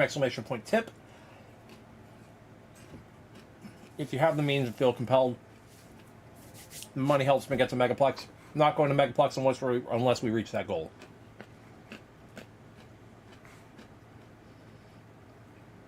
However, for $250, we'll do another iRacing first. Only $25 more, and I'll put the suit head back on after I'm done eating. For 20 minutes. That's for every 50.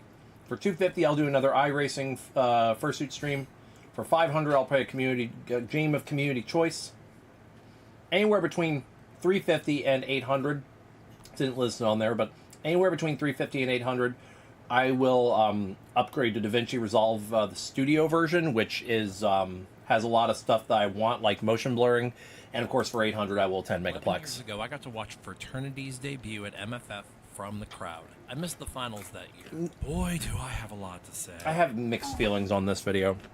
Hi guys, it's Mex. I hope your FWA weekend was good, whether you went or not. So, I asked my patrons what they'd rather hear me talk about for this video, and this was the selection. So FWA just came and went, and while normally a con weekend is a blur for me with a lot of random stuff that I can't remember by the end of it, this one was different since it was the home of possibly the biggest milestone on my journey as a dancer in the furry fandom, as well as just an all-around fun time. Let's dive in. Okay, so let's talk about the controversy that came up as soon as I started scripting this video. I will not dwell on this long as it is irrelevant to the core focus of the video. I know I'm going to get a bunch of people in the comments talking about it, so let's just go ahead and address it now. 3 or 4 people at FWA wearing tactical gear gave a replica to one of the Bon Voyage costumes. Oh yeah, this was the first, I think this was my first microphone with, or first the Pulse Loft video with the new microphone. Claimed they were given the okay by FWA itself to do this as long as the had an orange ribbon so it could be identified as a prop. There's also another person who made a post on Enter Social Media, here I don't have it handy while writing this, saying the staff had told them it was approved when they addressed it with them despite multiple complaints, and brushing it off like it was a non-issue. I like to keep things relatively tame in here, so we're not going to give this too much attention. But for the record, no, I did not see this. I did not know about it until Tuesday after the con, and just to make my stance clear, anyone who brings a replica weapon with tactical gear and points it at a crowd has zero justifiable reasons other than to stir a panic and make a statement of support for mass tragedies. Personally, I don't think the Bon Voyage cosplayer is really acting with malicious intent here, given his in-character demeanor in the video. Just a bad judgment call on their part. A really, really, really bad judgment call. This is like cosplay 101. You don't do this. But as for the guys in tactical gear that gave them the replica weapon, yeah, what's the real fetish gear here, guys? Just saying. So while I was editing my voiceover to this, I find out about the finger incident. So the finger incident is basically, if you didn't know, somebody popped Molly, was having a bad reaction to it, was breaking teeth, and then some random person shoved a rag in their mouth to try to keep them from breaking their teeth, and they bit through the rag and bit off the tip of somebody's finger. The finger does have to be amputated, at least the tip of it has to be amputated. Yes, I'm aware of this. I'm going to link to the victim GoFundMe in the description just because, you know, I'm not going to mention that without at least trying to help out in any way I can. So that will be in the description. All I say is if you're going to use substances, keep near people you trust, preferably sober people you trust. They'll be able to watch you. Because they realize they got clout over it. Reaction to it, and then taking the... Since this point, yeah, they got clout. Having a bad reaction. And they got addicted to the clout. And that became their only character trait. Fuck them. Imagine how the person who did it feels once they sobered up. You don't want to be that person. You don't want to live with that guilt the rest of your life. But somebody on Twitter, yeah, I have a burner account on Twitter only to obtain screenshots for videos like this. Somebody said that even though, no, this is not Rainforest 2.0, please stop calling it that, there are issues in the fandom that do need to be addressed, especially regarding casual substance abuse. It's definitely something we've got to talk about in the furry fandom. We've lost too many people to it. We as a fandom talk about all the benefits without actually understanding the risks and consequences involved. I'm just saying there's a lot to unpack here. This is probably going to be a long-form video. But as I say, rule of large numbers. It really is. A couple of idiots, but unfortunately these... If you're going to do... here's the thing. It needs to be a safer environment for... Not set by here's the thing. If we're going to do it, make it safe. Give like... Restaurant inside... Talk to people about it. And they had it was going to happen. Their kitchen, which burned through. I mean, it's going to happen. A linen closet. Encourage safe use. The bathroom, which explains why there was so much smoke coming from the bathroom. So, the FWA fire had nothing to do with us. All right, rant over. Let's talk about the actual FWA experience. Now, I'm kind of trying to talk about two things in this video, so bear with me if the structure here gets a little wacky. But let's first start with the con itself. How was FWA 2024? Excluding the COVID cancellations, I've attended FWA all but 2 years it's been run since 2015. It's been kind of an up and down con for me on a personal level. 2015, I overbooked myself. 2016, I was just kind of depressed. 2018 was amazing, but I had an immediate downswing after the con.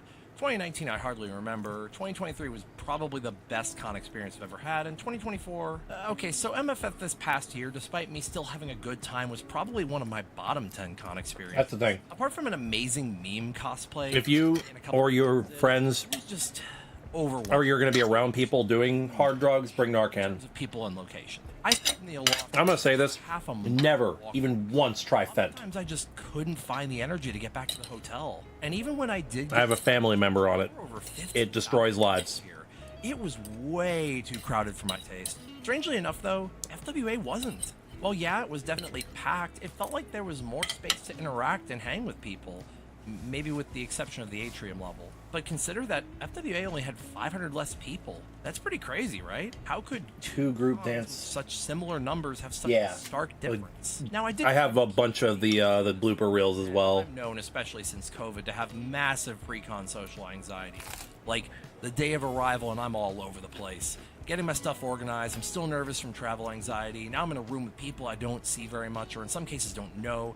Yeah, just let me be for a little bit. And if I'm arriving after 6 p.m., I'm definitely cracking open a beer, I'm sorry. But yeah, this weekend I actually got attached in a way that I haven't in a hot minute. It was pretty hard to leave and shift gears back to normalcy. The vibe at this con was just fun, and most everyone seemed to be having a great time. I was also in the main hotel this year, rooming up with friends in a suite, so we definitely got our fair share of partying in. But it wasn't all just party in my room. We had the main area where there was music and dancing and drinks, and then we had the side I was sleeping in, which was quiet, safe space, and with less people. Good. Having been to so many cons, I knew most of the people I was rooming with, so it was a good fun time. And finally, let's address the elevator in the room. Furry con elevator drama is a dime a dozen. But unlike MFF's main hotel, where there's only 9 floors, FWA's Marriott has 47. So if you're above, say, floor 12, Rose gushers, you want to stair climb even once throughout the weekend. Hell, I was on 9 and did it. Yeah, I liked your video a lot, Paul. That was fun. I ran a marathon by the time I reached my floor.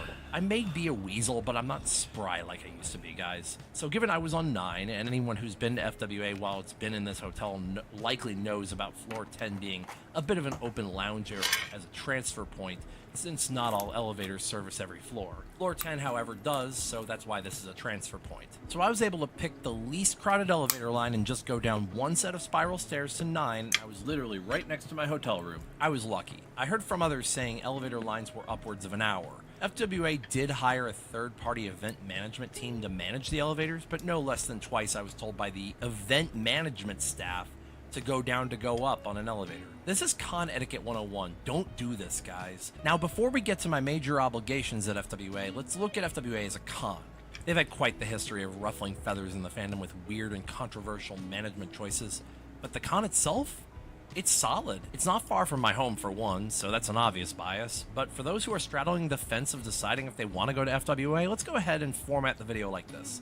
I will give FWA 2024 a rating in a number of categories: venue, affordability, food access and variety, event management, panels and programming, crowd size, in-con accessibility, and registration. At the end, I'll give a total rating for each of these, and I'll also add I'm so sorry, Cameot. experience rating, which will just be a grade for my own FWA experience. If I missed something, I'm sorry, just bear with me here. Venue. I personally love the layout of the rooms, but on day 1, a ceiling tile fell in our bathroom, so we had to contact hotel staff to have that fixed. Note, it's downtown Atlanta. Don't go alone after dark. This ain't Anthrocon. The staff I encountered were very friendly. No major complaints of the venue itself other than the parking price. Even the garages and open lots nearby are a minimum of 20, sometimes even 30 a night. So be aware of this if you're driving to FWA on a budget. 4 stars here. Affordability. Not a lot of positives to say here, sadly. FWA is pricey, and that's no secret. Not like BLFC or anything, but definitely expensive. More so than both MFF and AC. The hotel prices are pretty average for a con, but FWA reg price is among the highest I've encountered of any con. I had my reg comped this year from last year's dance competition, but I did get a glance at the prices. Also, like I said, parking is very expensive. No convention specials here, unfortunately. The only plus side I can see is that since Atlanta is a major city, it's The value of those dance comp placements have really gone up, huh? and it's likely on the cheaper end. I'm feeling 2 stars here. It's definitely one of the least affordable cons. Food access and variety. There is literally a mall food court attached to the hotel. He got you into going to cons. Restaurants within the block, and there's a Starbucks inside the hotel. Okay. The only downside I can see is if you're trying to be right back after the mall closes, especially Sunday, since you'd probably have to Uber it. But even then, you have a ton of quick options, and it's probably decently affordable to have delivered since most things are not far from the con. 5 stars here, no notes. This is the best food access of any con I've ever been to, and it has been that way. Event management. This is regarding the hired third-party staff and upper event management, not just the random volunteers, so disregard this if you were just regular staff from FWA. I mentioned before FWA has been grinding some gears in the fandom for a bit, with the out-of-fandom musicians being paid while in-fandom DJs play for free. By the way, shout out to Oral Alliance for coming in clutch here. The cards are stacked against a good score here. The event staffing that the con hired to help manage elevators was mostly ineffective, but at least they were trying. We're gonna give FWA from a managed standpoint 3 stars. Like, I get everyone's trying, but there are just some common sense things that need to be addressed. Panels and programming.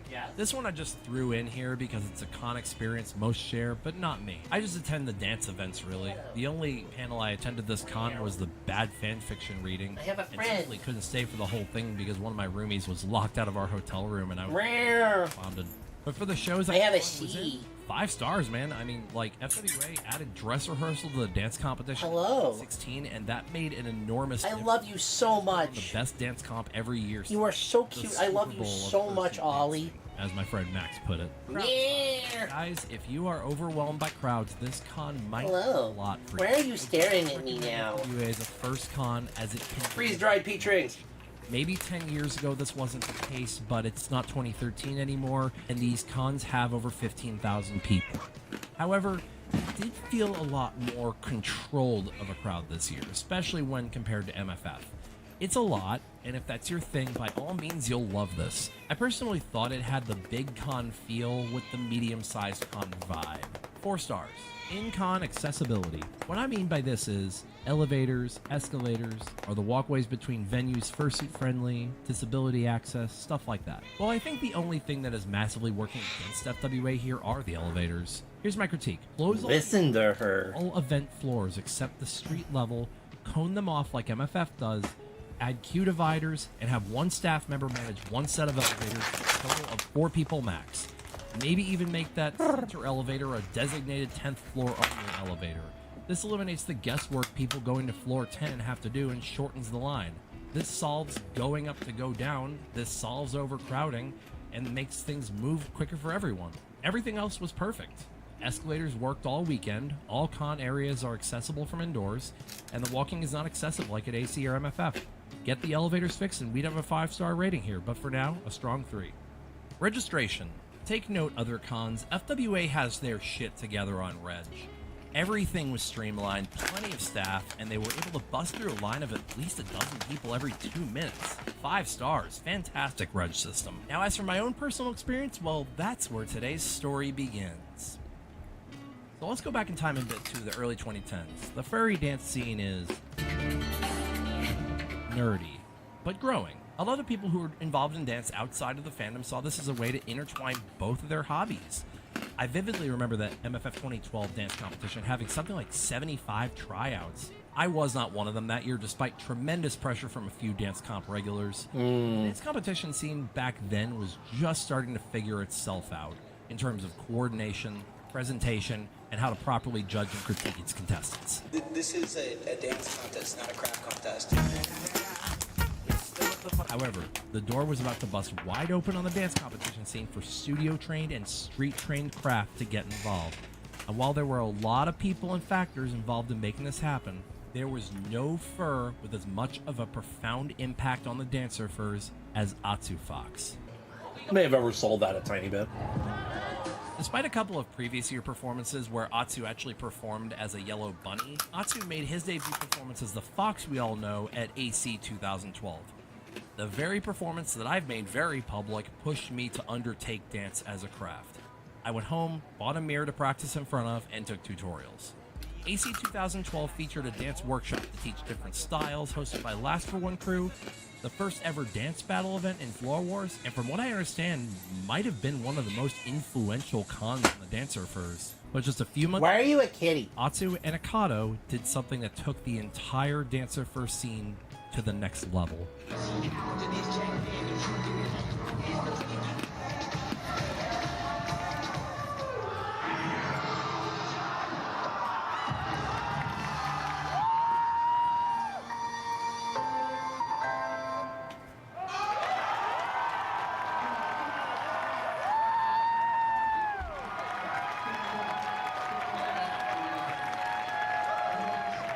The energy in that fucking room.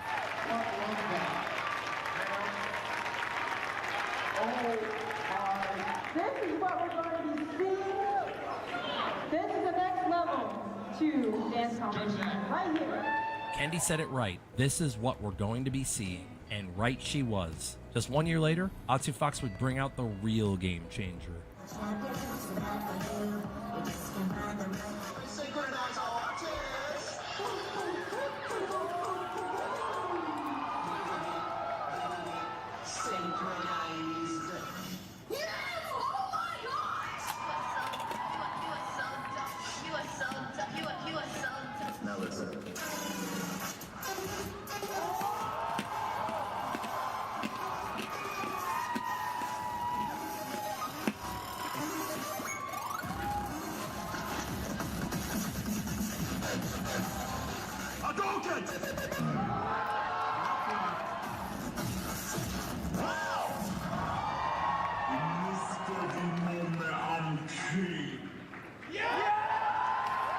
This changed everything. Before this, a large amount of the dance scene in Furry was based more along the lines of the masquerade or the variety show. You know, performance first and dance second. Groups were rare, and even when they were around, they usually weren't intended to be competitive. The only exception to this is Kyo's groups from the European cons, but the EU cons tend to do their own thing in terms of the dancer first scene. After this, a lot of folks started popping up who weren't dancers by trade or by practice, but birthed through direct inspiration from the Fandom's performers like Atsu, JD Puppy, Mangusu, Quick, Ray Meerkat, etc. This is what I've heard coined as the beginning of the second generation. Dancers like Leon, Bimani, Hogwash, Aoi, and myself.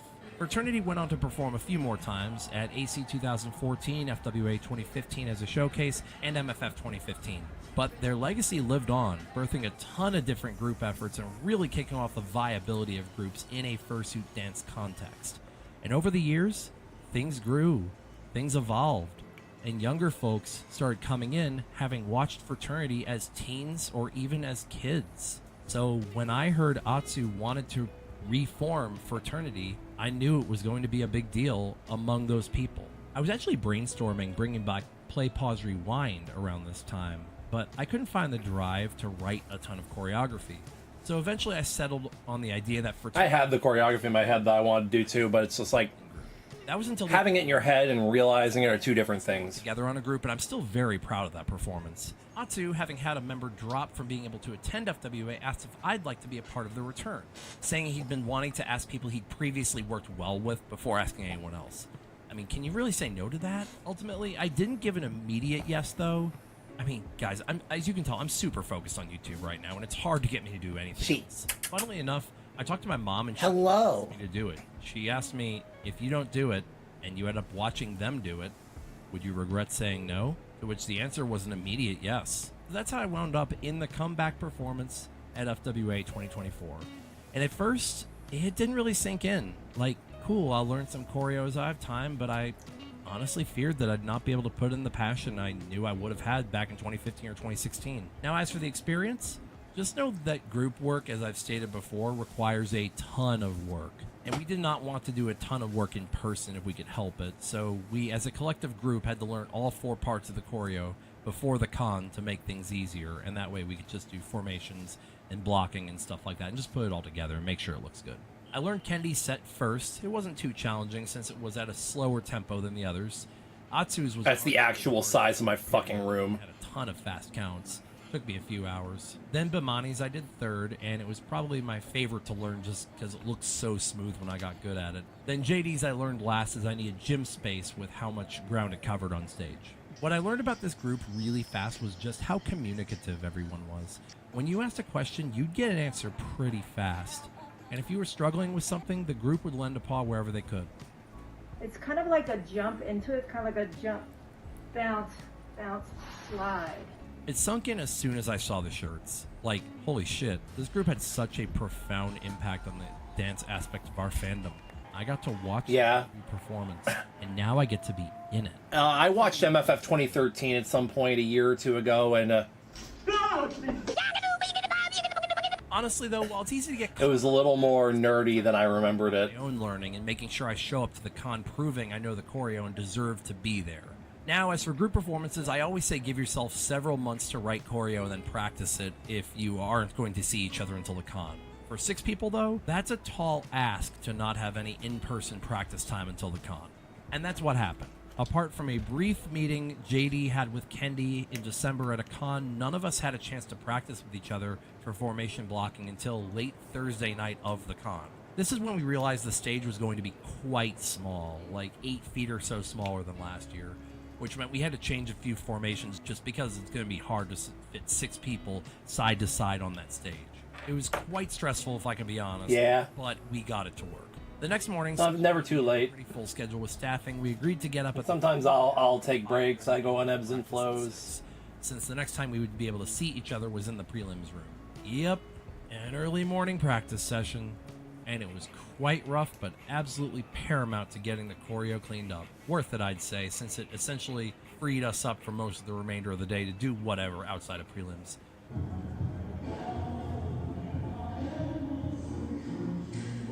After prelims, we did a little photo shoot in one of the office rooms at Hyatt with the banner JD had made pre-con, and where we all got to get pictures with our fraternity shirts as a group. Later that night, the roster went up, and my heart fluttered upon seeing us listed as closing act. I mean, the only downside is now during the show, we have to wait 31 acts before we go up for ours.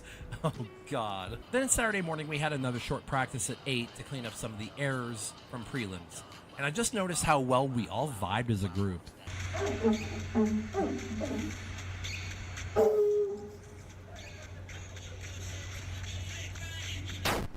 Was that the bite of 87?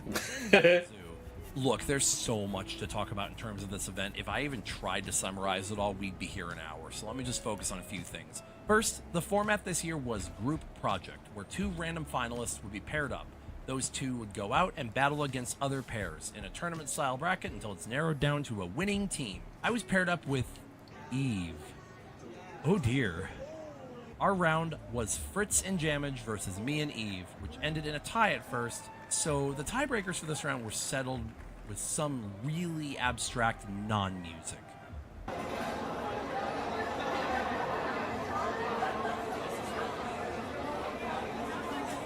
One of them was That's the music. And another was cafeteria noises. It was such a wild idea that worked so well for the show and made for some endlessly memorable moments. We ended up getting eliminated this round though, but the eventual winners, Scribe, aka Atsu, and Kendi, were just so OP given that they frequently work together and have such incredible chemistry.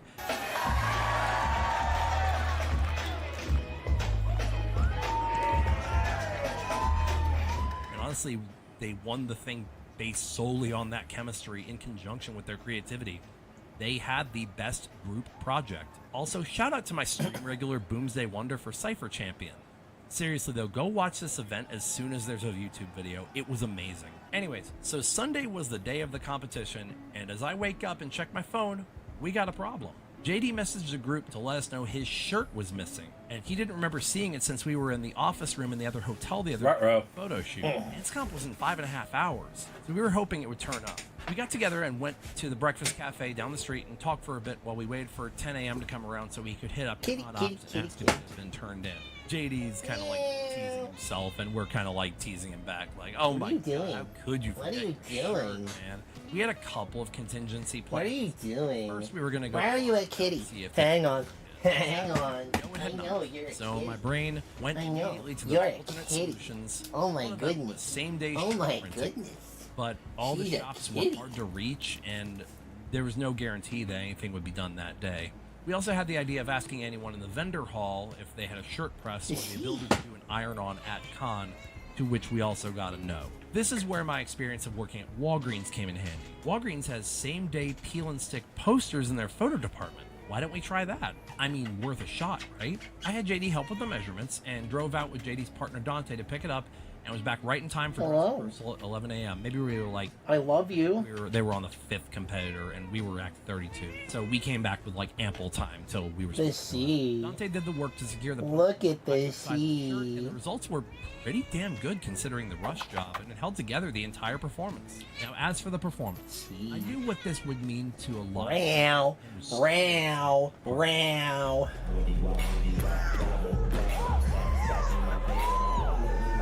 We ended up getting 3rd place. And while there was a little controversy in chat and a few Telegram channels about us getting 3rd, we did have a few sync issues. But honestly, can I just have this moment, please? I'm just glad I got... Sawallich's past SVG? Oh, come on. Also finishes my FWA medal collection. And post-con, it's all good vibes. We all enjoy the experience. If we have an underdog moment, can it not be Sawallich? All feel so blessed to have been a part of this. With all that, I have an underdog moment. It's a JGR driver. Personal experience standpoint, 4 LOMs out of 5. Top 10 con for me. Moral of the story is, chase your dreams and don't brandish replica weapons at cons. Anyways, if you enjoyed this video, please take the time to like, comment, share, and next one's a big one. It helps the algorithm, which in turn helps me, which in turn could lead to videos more often. An even faster way to help me would be to subscribe to my Patreon, where all paid members get to see these videos 24 to 48 hours early. But as I mentioned, it's never expected, always appreciated. New video essay soon, and it's going to be a big boy, so stay tuned for that. But until next time, take it Weasel. It's very tasty, yes. All right, y'all. It's the big one. Guys, it's Mex, and I want to try something. So, if y'all could humor me for just a little bit here. Childhood heroes. We've all had one at one. This is the second best video I've ever made. A superhero or a cartoon character or an actor or singer. You know, someone that's robust, strong, can overcome any obstacle. For me, that 16 is not. Y'all saw the that 16 is not very good. And even if you haven't clicked away after me having said that, I'm going to operate under the assumption that you already have an idea Someone's off track. of what NASCAR is. They're making a left turn! I've had to listen to this for 20 years. It got old after 20 seconds. I'll address this more in depth in a minute because this video isn't just about NASCAR. It's about my hero. And if you stay and entertain my story for a bit, I promise you'll not have to ever think about NASCAR again if you don't want to. But that's not my goal. My goal is to make you, even just a tiny bit, feel a shred of emotion over NASCAR vicariously. Why are you screaming at me? I've got my work cut out for me. She screams. She I screams. was almost embarrassed to admit how much emotional weight this held to me as a teen. Why? Why would NASCAR, of all things, hold emotional stakes? Isn't it just a bunch of rednecks in a traffic circle that tries to pass itself off as a sport? Isn't it just a bunch of MAGA hat wearing, beer chugging, flag flying, lifted truck driving? To everyone's surprise, that's only 2/3 of NASCAR fans. We're trying to convince a large amount of mostly leftist furries that NASCAR has emotional stakes, and that fact ain't doing me any favors. Like I said, humor me. I used to do the whole NASCAR YouTube thing. I've talked about this before. Y'all knew this was coming. So, heroes. Well, my hero wasn't a superhero at all. I've always pulled for the upset, the underdog, the guy running second, whoever it may be.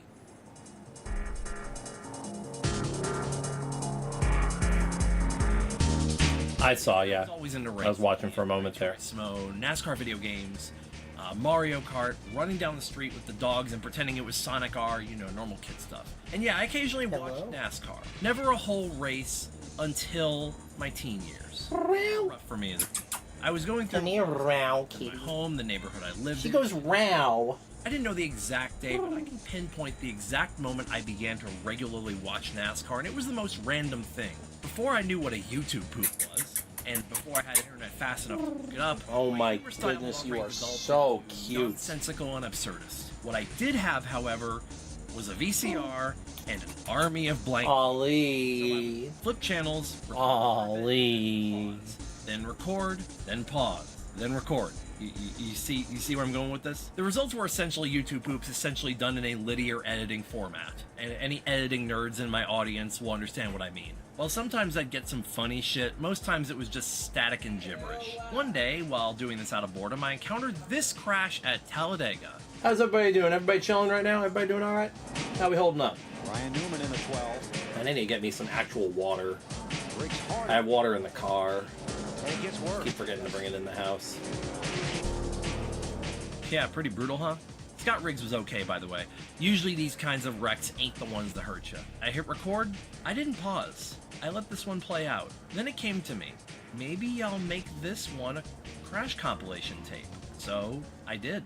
The next race I caught was that Saturday night at Charlotte, the Dollar General 300 for the NASCAR Busch Series.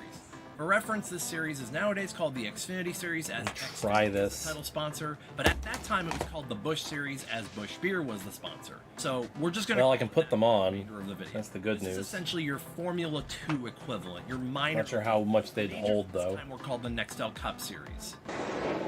Two in the wall. I think it looked like he was possibly made. Yeah, I snapped my glasses last night. I fucking is Clint Boyer. Leaned my leg over and just crushed them.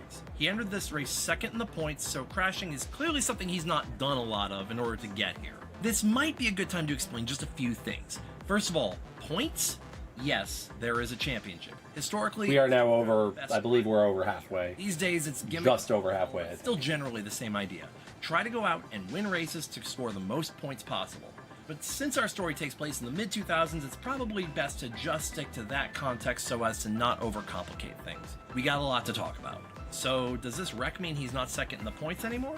Well, that depends on math. You score points depending on the position you finish in, and whether or not you were the leader of the race for any laps. For Clint's sake, he stayed in second after this race. A few weeks later, I caught the Phoenix race, the second to last race of 2005 season. At the time, I did not know Clint had actually gone on to win at Memphis a couple weeks before.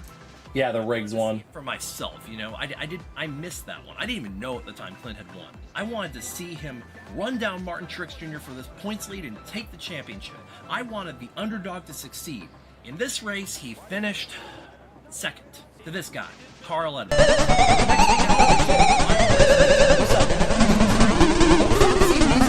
Resub. He'd finish 8th. And Rat where? But I'm not a rat. I'm a weasel. Was planted.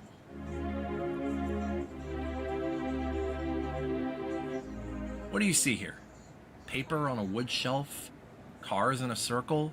What these two have in common is, when you look closer, you see more little details. You see stories. This is a story. It's many stories. It's the blood, sweat, and tears that led up to this. It's a story of the driver and their journey. You don't just show up with a car at a track anymore. That was true in the 50s, but this is professional motorsports now. Aloe vera. It's also a story of the car itself, its history and its legacy, the car number and its history, the sponsors. Yeah, we celebrate commercialism in the world of NASCAR. The pit crews, the mechanics, the spotter, the crew chief, you name it, it has a story and probably statistics to back it up. So wait, is this Clint's car? Wasn't he driving the 2? He still drives the 2 in the minor leagues, but Clint's going to the Squashed in 2006, the Nextel Cup Squashed flat into a pancake. that Clint Boyer is a rookie driver in the series. Pancake. Running for Rookie of the Year in 2006, driving the Jack Daniels number 07 for Richard Childress Racing. And if anyone is wondering, yes, this is where the 07 in my name comes from.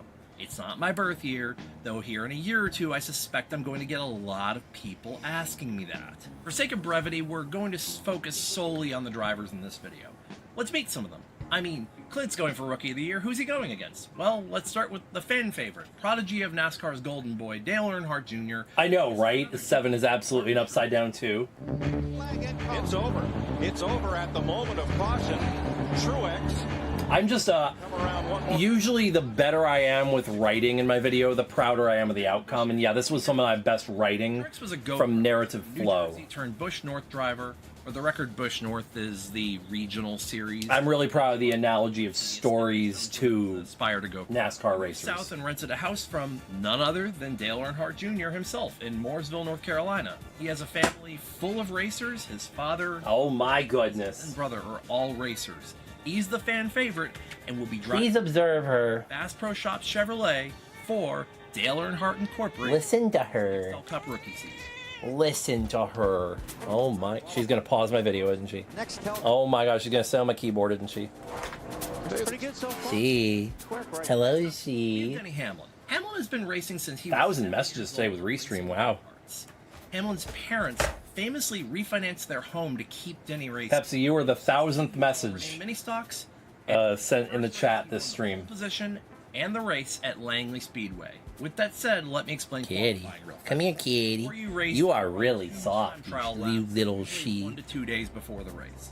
The fastest cars start. I'm gonna run and grab my water out of the car right fast. I'll be right back. Qualifying, and the slower ones, well, obviously, will start at the back. The person who gets the fastest lap is called the pole sitter, or scores the pole position. So that thing in Ricky Bobby with the whole pole position joke. As it stands now, Jean Girard is sitting on the pole, which is, of course, a statement of fact and in no way a comment on the driver's sexual orientation. It was actually a real thing. He finished 5th in points in the 2005 Busch Series Tour, but Hamlin has already started 7 races in the Cup Series, the maximum allowed to still be eligible for Rookie of the Year the following season, and is surprised with 3 top 10 finishes in those starts. He will be driving the FedEx number 11 Chevrolet for Joe Gibbs Racing in his Nextel Cup rookie season. Start with the leader and Lindsay. JJ Yaley came in on lap 160. He is sitting pretty right now. They changed his 4 tires. He's got 1 set left. Then we have this guy, JJ Yaley. The JJ stands for Christopher Beltram Hernandez, but we just call him JJ. In terms of rookies, JJ's being moved up a little earlier than anticipated after modest Busch Series results. But this kooky character is no slouch when it comes to racing. He comes to us from the world of open wheel racing and Dirt Outlaws, where he finished top 10 in the 1998 Indy 500 and became one of the very few winners of the USAC Triple Crown, and the first since Tony Stewart. Stewart, driving for Joe Gibbs Racing, has claimed JJ as his next prodigy. He will be driving the Interstate Batteries number 18 Chevrolet for Joe Gibbs Racing in his Nextel Cup rookie season. Other rookies on this tour are Reed Sorensen, David Stremme, and Brent Sherman, but we're just going to focus on these guys. Anyways, we've neglected to talk about one driver, and that's our main character here, Clint Boyer. There's the 5 car, that Pontiac. Clint Boyer from Emporia, Kansas, the Sonic Drive-In Mid-America Auto Auctions Pontiac. Story, 24 years old, first ARCA Remax Series start. Phil Venturini, he's 3rd and he's right behind. Kilometer. From Emporia, Kansas. Kilometer. In the mid-80s at the age of 5. All right, y'all. Over 200 Heads up. Then See the donation bar? In 1996 at Donation heavy stream. After winning the 2000 That's my point tip if you're interested. Racing Series See the championship, he went on to the AutoZone. I know, right? I series. It's a good song. It's a good song. They aren't important for this story. Just assume that this one's an upgrade from the last. See the tears. $25 more, and I'll put the Fursuit head on for 20 more minutes. The number 5 car in an ARCA Series race, where he finished. You pay me money, I put more clothes on. I'm like the raging bitch of the north over here. Another stock car sanctioned series separate from NASCAR. The opposite of OnlyFans. Owned by NASCAR, but was a separate sanctioned event during. Wow. That caught the attention of legendary car owner Richard Childress. Why is she? Offering him a deal as a development driver in the Busch Series. Come here, she. Famously hung up, thinking his friends were pranking on him. Bro, this is me as fuck, man. Anyways, the ever-patient Richard Childress phoned him back, and mind you, his demeanor was a little less happy this time, still offering him the ride, which Clint accepted. Playful kitty.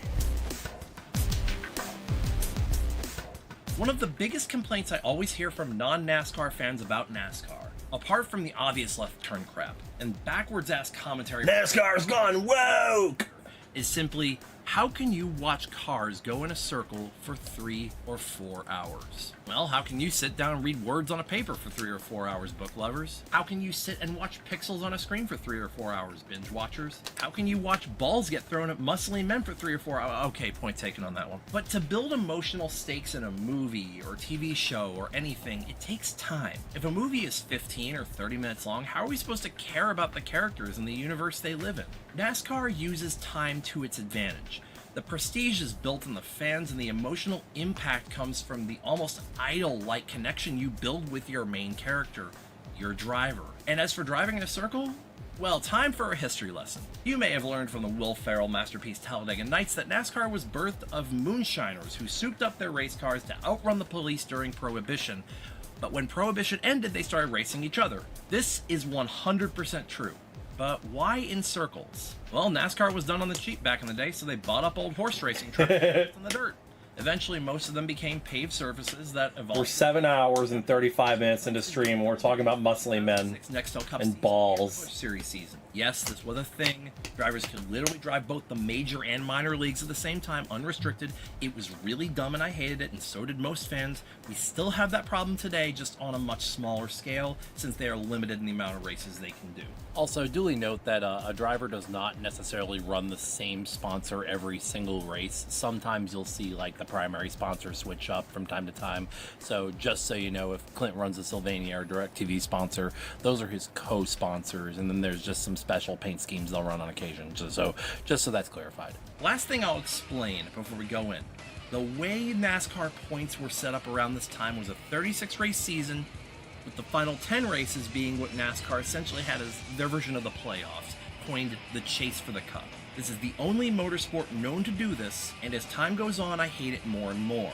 Anyway, God, in 2000, that's an understatement. To earn your way into the playoffs was after Richmond in September, the 26th race of the year. The drivers that are top 10 in points at that time have their points essentially reset to some arbitrary number, and they fight amongst each other. Nobody can get into the top 10, nobody can fall out, but all 43 drivers are still on the track. The other drivers are still competing in the same race, just to make that clear. And they're all at the same time still competing for the win. So just to clarify that, they are still all driving on the same track. Look, I don't expect you to remember all this. I don't expect you to... Look, it's Brent! Anyway, there he is! Mostly focusing on the Nextel Cup. There he is! Warriors rookie year, but I will be talking a little bit about his Busch Series campaign here and there, as well as his few select truck series starts. The season starts with fireworks. Denny Hamlin, the rookie, wins the Budweiser Shootout. Yeah, it's going to be one of those kinds of rookie years. Okay, so the Bud Shootout was just a showcase for drivers who won any... For some reason, this was the only thing I got copyright claimed on. Part of the official NASCAR season. That demonetized the video, so... And still is one of the biggest upsets in modern-day NASCAR. Now, I introduced you to these other guys for a reason, but we'll put a pin in it for now. Clint went on to finish the Daytona Busch Series race. We'll check back in on why later in the season. Nobody likes this. The Daytona 500, the site of it's such a fucking gimmick. Clint Bowyer is entered in what would only be his second career start in this series. To be fair, at the time, I was still learning the difference between the Busch Series and the Cup Series, as I was confused as to why drivers are driving different cars now than they used to, so at first I didn't even recognize Clint was in this race or that he was driving the 07 and not the 2, but I'd know it by the end of this race, that's for sure. Rookie Clint Bowyer is sixth. Here goes Ryan Newman. He's going to try the high side. Which way will Mears go? Oh, hose. This 12 car, Ryan Newman. The caution is out. The race is over. Please listen to her. You got so much to say. It's okay. It's okay. Come here. I love you. Lap. Most all day. Come here. You've got Clint Bowyer up here in the 07 car. He's making only his fourth Nextel Cup start. Things to say. What's up, Mosh Wolfie? We can't forget. Meow. The Nextel Cup points right now, so pretty good start. Meow. Meow. This is a good opportunity to explain that. And she knocked over the mic. There were low or no expectations to perform. Oh, if F1 went to playoffs, there would be fucking riots. Why? He did great in the Busch Series, won a couple of races, kept the car mostly clean. Mostly? Remember that wreck from earlier? Clint had quite a few What was that?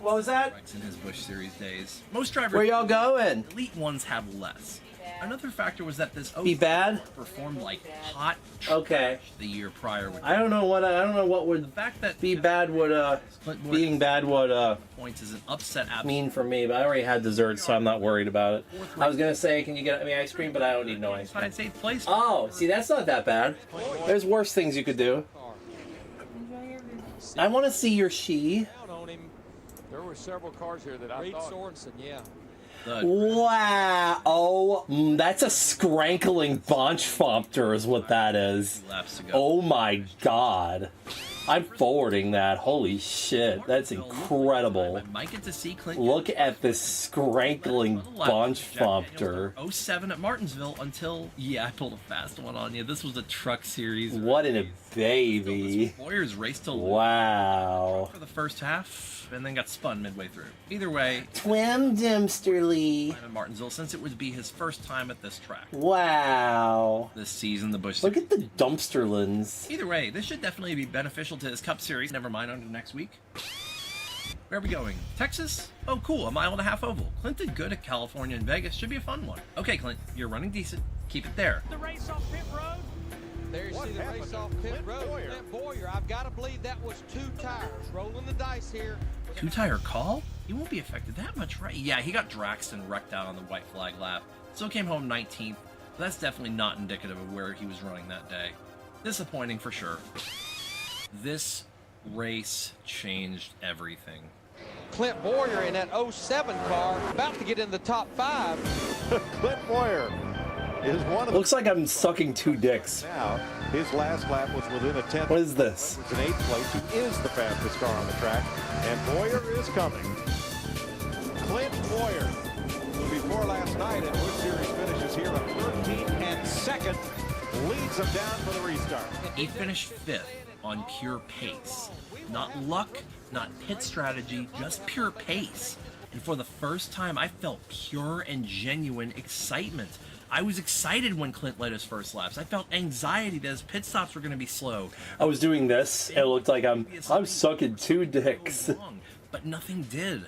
A stellar, solid night for Clint. To a lot of folks, this was the first time anyone had ever noticed Clint Boyer. Had he been just a bit more experienced, I wonder if he could have gone out and won this race. But this was momentum. To me, this was the wake-up call that this guy was going to win a race. But the emotional tax I was going to pay to see this through was only just beginning. Good for you.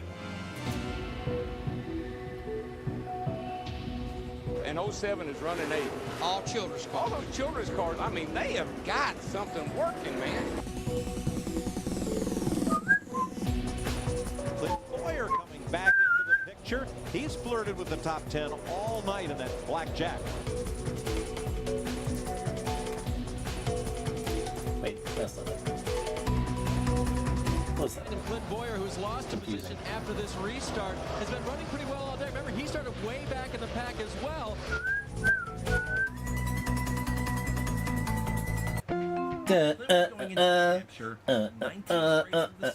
16th in points. Only 6 spots. I really like the music I chose for this. Clint's running that same special Sylvania sponsor he ran at Phoenix for this 300 lapper and has a top 10 car most of the afternoon, looking for his 3rd straight. Clint, however, has been getting awful fuel mileage for this race, so when the leaders ducked into pit road on lap 211, Clint and his team decided to stay out to gain track position. I'm going to operate under the assumption that you know what a yellow flag are in racing and what pit road is for. So in NASCAR, you cannot pass the pace car under caution unless specifically told to. Most drivers choose to pit under yellow, but you can choose not to. This is a gamble. You do this under the prediction that there will be another caution flag before you have to pit again. Because pit If anybody's interested, and pitting $25 more and I'll wear the fursuit head for another 20 minutes. If you have to do this under green flag conditions, you're losing all that time to the others on the track that don't have to pit. If you get stuck doing that, then your best bet is to hope from that point that there's no caution, otherwise you'll get caught a lap behind when the caution does come out. It's complicated to say, it's not too hard to get. Since a lot of stuff in racing boils down to strategy like this, I felt it necessary to explain. Don't worry, we've explained most of the basics at this point. Anyways, Clint's team said that he would be 15 laps short on fuel anyway if he pits on lap 211, so Clint, who was running around 6th place, was the top running car to stay out, making him the leader. And he led quite a few laps. Unfortunately, this did hurt a little during the next yellow flag on lap 232, as him having to pit on this caution while so many others stayed out mired Boyer down in traffic in around 16th place. And it looks like he's going to finish around there. Not a bad day altogether. Oh, trouble! Ah, fuck. Clint, my dude, you're still in contention to make the playoffs. Don't ruin it now. What if I just picked one of these random songs to just... The 20. Oh shit! And now Pepsi, donate 25. Let's go. I gotta put it back on for 20. All right, until the 40, basically the 45-minute mark. Let's go. Found his hero. Heartbreak was absolutely the right word. Pocono, Clint led laps here like 6 weeks ago. Maybe he could have a good run. Clint Boyer's moved his way up to 7. Thank you so much, Pepsi. I appreciate you so much, friendo. Hey man, look at him running against. Appreciate the donations, y'all. The big generosity of y'all. See Tony's hand come out the window? Yes. Duke. Clint Boyer in a 07. So Tony Stewart was out for blood in 2006, and unfortunately, while Clint's damage wasn't terminal on this one, Was that more? Oh, no, it was just Duke. Absolute trash for the remainder of this race. Finishing position, a career worst for him at this point, 41st. Clint had now dropped to 19th in the points, and his hope to make the chase was fizzling out. You know who else is big and generous? Mort. Mort is very rotund and generous. That first career win, though, in fact, at Indianapolis. Pleasantly tumpulous. This time, Clint's pit strategy paid off. After qualifying second fastest at a track he'd never driven, he went on to finish the race a career-best 4th on a late race 2 tires only call by crew chief Gil Martin. Welcome to Michigan. This one is a lot closer to California. Michigan is screaming fast with the cars cranking nearly 9,000 RPMs for 400 miles and enter the corner over 200 miles an hour. Anyways, Clint starts 29th, but man, he's flying today. By lap 76, he had reached the top 10, and by the time a round of green flag pit stops began on lap 93, he was knocking on the door of a top. This is kind of where the video shifts in tone. After the attrition we worked through the last few weeks, after 8 months of watching, is this it?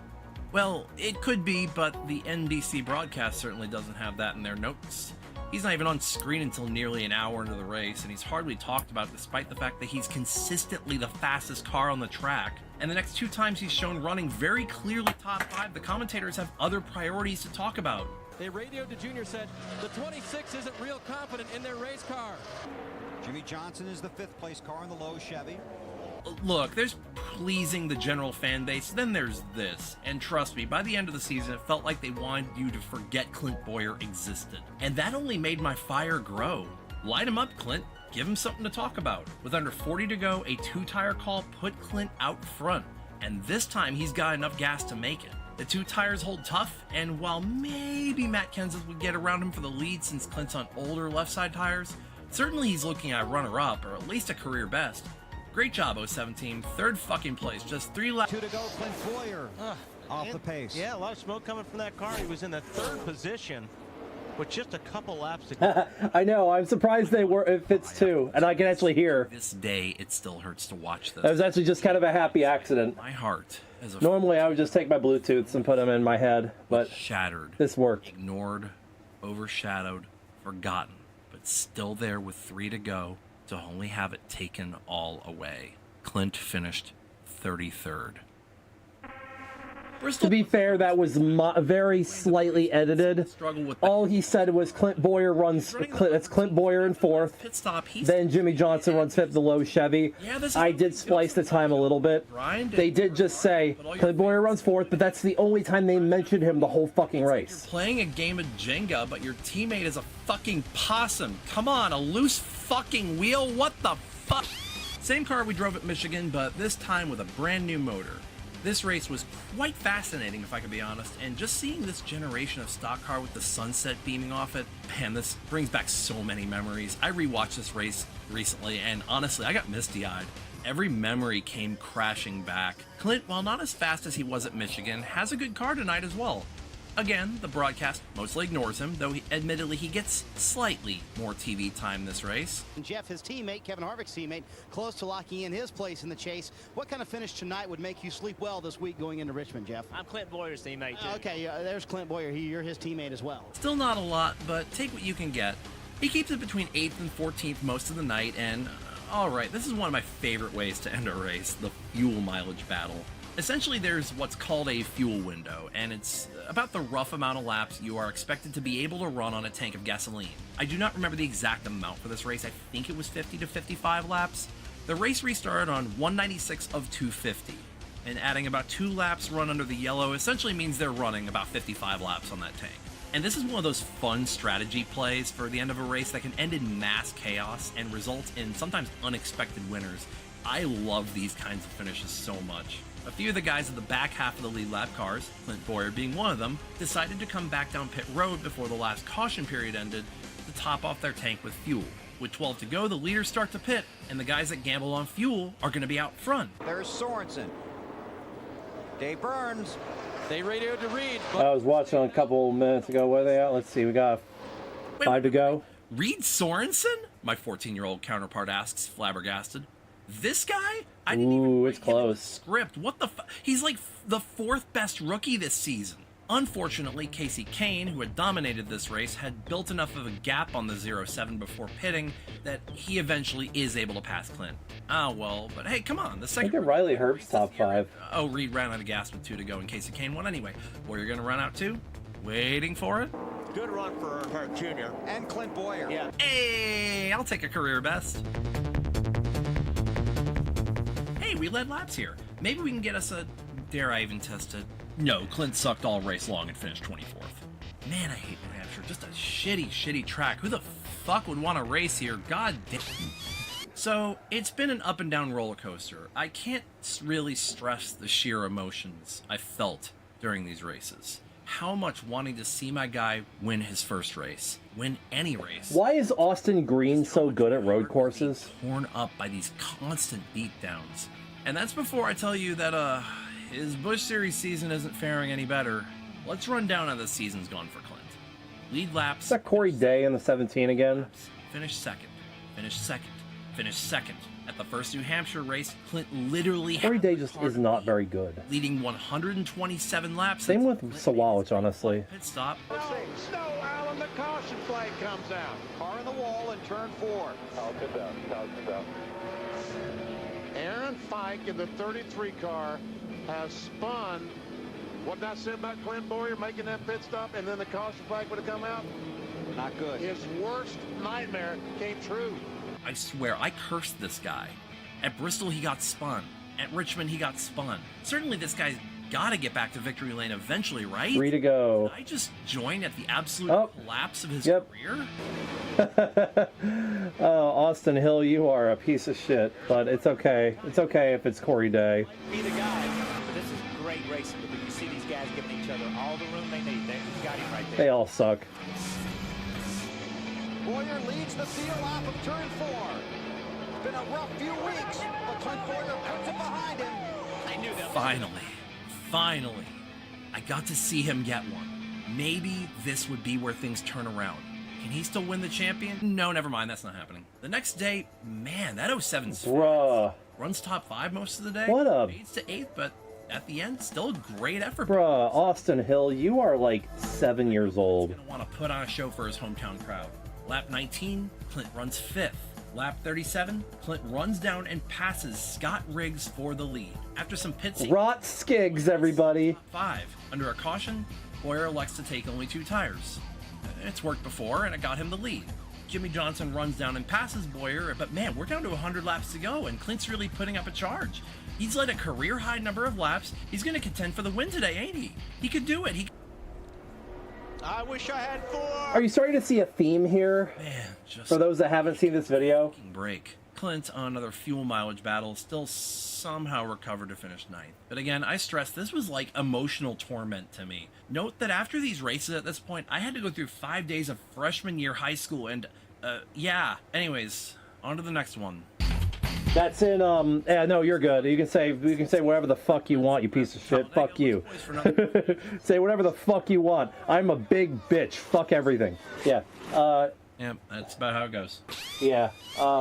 BD endorsement is actually in sports cars.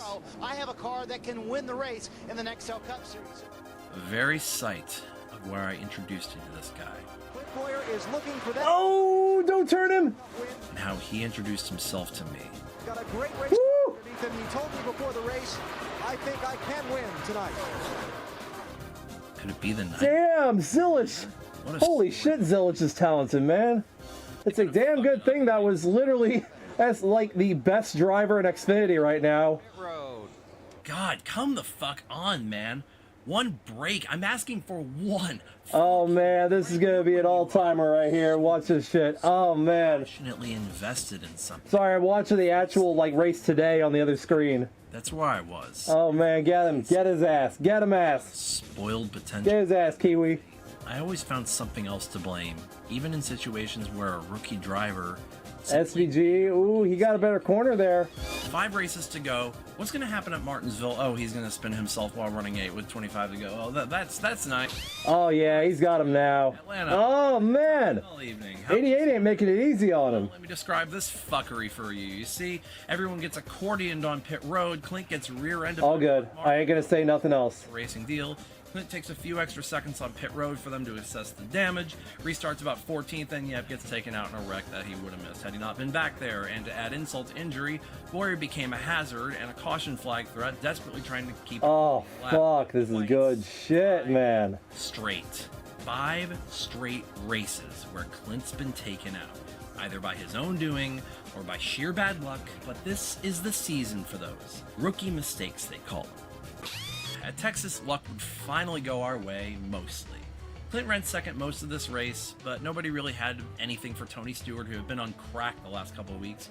Clint that was a masterclass, man. Misfortune of a few others' bad luck to get himself his 4th top 5 of his rookie season. This weekend, Clint also drove the truck race, and I got to see him take his first checkered flag of that series as well. Masterclass shit. The truck series was like an offshoot series. It was kind of like a 3rd tier series, but not really. Around this time, Truck Series was kind of its own thing, but either way, it doesn't hold the same prestige as either the Busch Series or the Cup Series. Just a little context there. Oh, did he get spun? The home? No, he didn't get spun. Time, I was really pulling for my guy to win. And though he had no race-winning car here, he definitely had a good one. This was also where the broadcast was finally starting to take him... That was fun to watch. ...seriously, albeit still mostly ignoring him. How's it going to go south with under 10 laps left this time? 07 car, Clint Boyer's got big problems. He ain't winning a race in 06, is he? Clint Boyer in the 07 car had another good top 10 run going last week at Phoenix, but in the last 10 laps got caught up in a wreck, ended up finishing 33rd. But he's had such a good season, sitting there 17th in the points right now.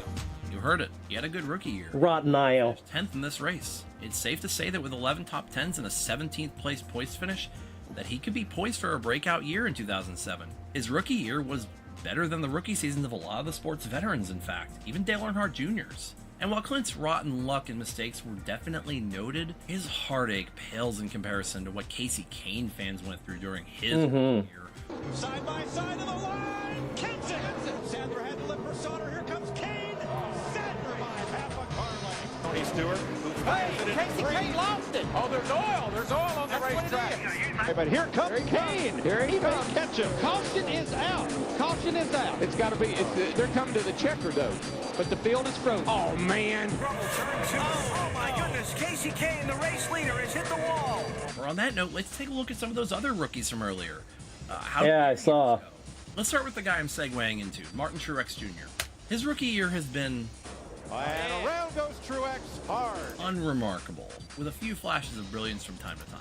Homestead, the final race of the year, was his real breakout, where he led 27 laps and finished second. But until the last third of the year, it seemed like every good run he'd have, just like Boyer, something would go catastrophically wrong in the last leg of the race.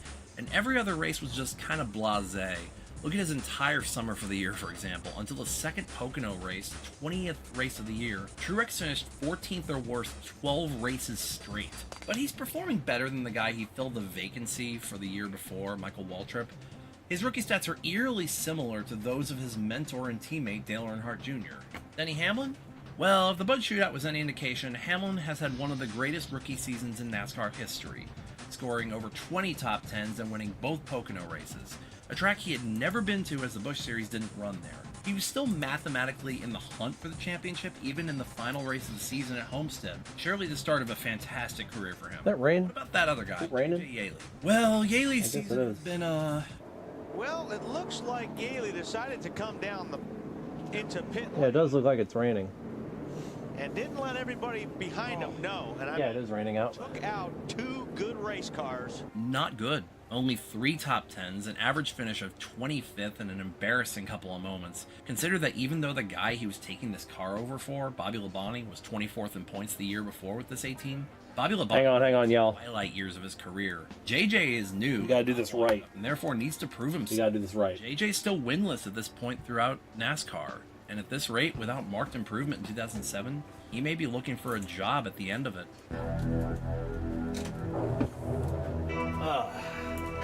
Yep, I've been dodging this topic on purpose, but with the exception of a few notable standouts over the years, the days of driving a car you yourself bring to the That's more like it. And sponsors you obtain through your business savvy are long gone. That was already in its twilight years in the 80s, but this is 20 years later.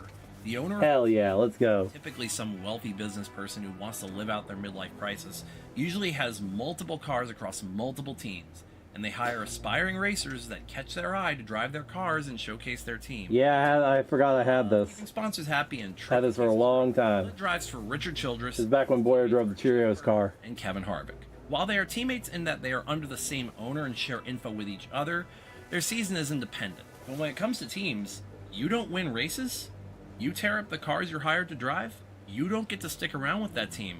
Then you, as a driver, have to go find another opportunity. Oftentimes never seeing through your potential as a racer. In the early 2000s, when Cup drivers were allowed to run unlimited races in the lower series, the feeder system was chewing up and spitting out dozens of drivers that were given That effect was really hard on my right away. graphics card. While Boyer certainly performed well enough to keep I couldn't actually play it back smooth. the dreaded sophomore slump very well There's a few effects I've had like that. into this story. Ladies and My gentlemen, producer's screen I can't play. introduce you to Clint Boyer as he introduced himself to the rest of the world. It's going to be a drag race all the way back to the start-finish line.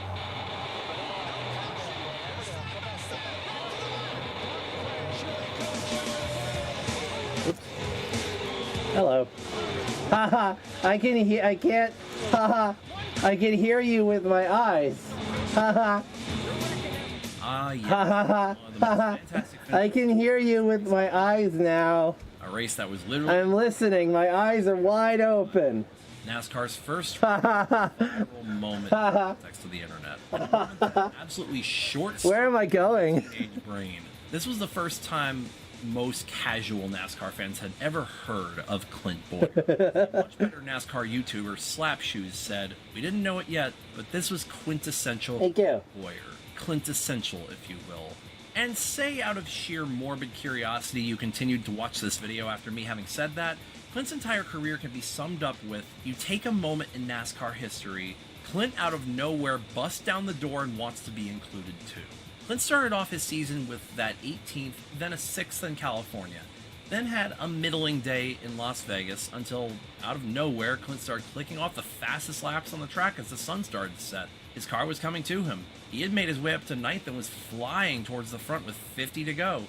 Boyer, who was fastest in yesterday's practice and who came from a lap down to come back and lead this race, is now going to lift back. Haha. I don't know what I'm doing. Oh, pain! How I can't see you. Off so much, But I can hear with my eyes. Haha. I don't know what I'm doing. Whatever. Anyway. Fuck you. Looking out at Clint Boyer in the 07 in the 5th spot right now.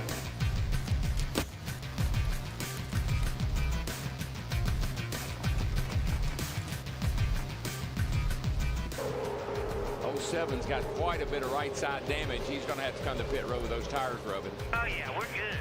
You just made her a little smaller. She'll be faster now. I'm not sure about that comment. There's Car no goes getting around. back. I think it's the 07 going around up there in 3 and 4. Boyer has crashed. Yeah. Very possibly cut a tire down. He did. I saw it snap. That's where that famous quote came from. Gil Martin. Narrow jump, made you faster.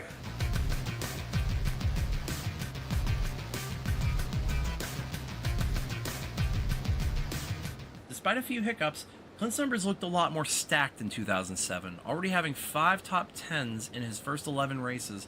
Clint comes to the Coca-Cola 600 9th in the series points. And yeah, he wrecks out early, but anyways, that's not why I bring up this race. Casey Mears is going to win his first Nextel Cup race, the Coke 600. Good for him, all right. And J.J. Yaley finishes second, by far his best ever Nextel Cup outing. Casey Mears has been struggling Yeah. for multiple years to capture this win. Parasocial relationship with your driver, Also for the most part. It came down to a And then also just a love for Calamity, a little bit. such a feel-good story. Just It was so great to see. following stories, not following cars in a circle. And some people really like the mechanics of it, Casey you Mears know? would never win another race. And J.J. Yaley Man, that rain's coming down heavy. close again.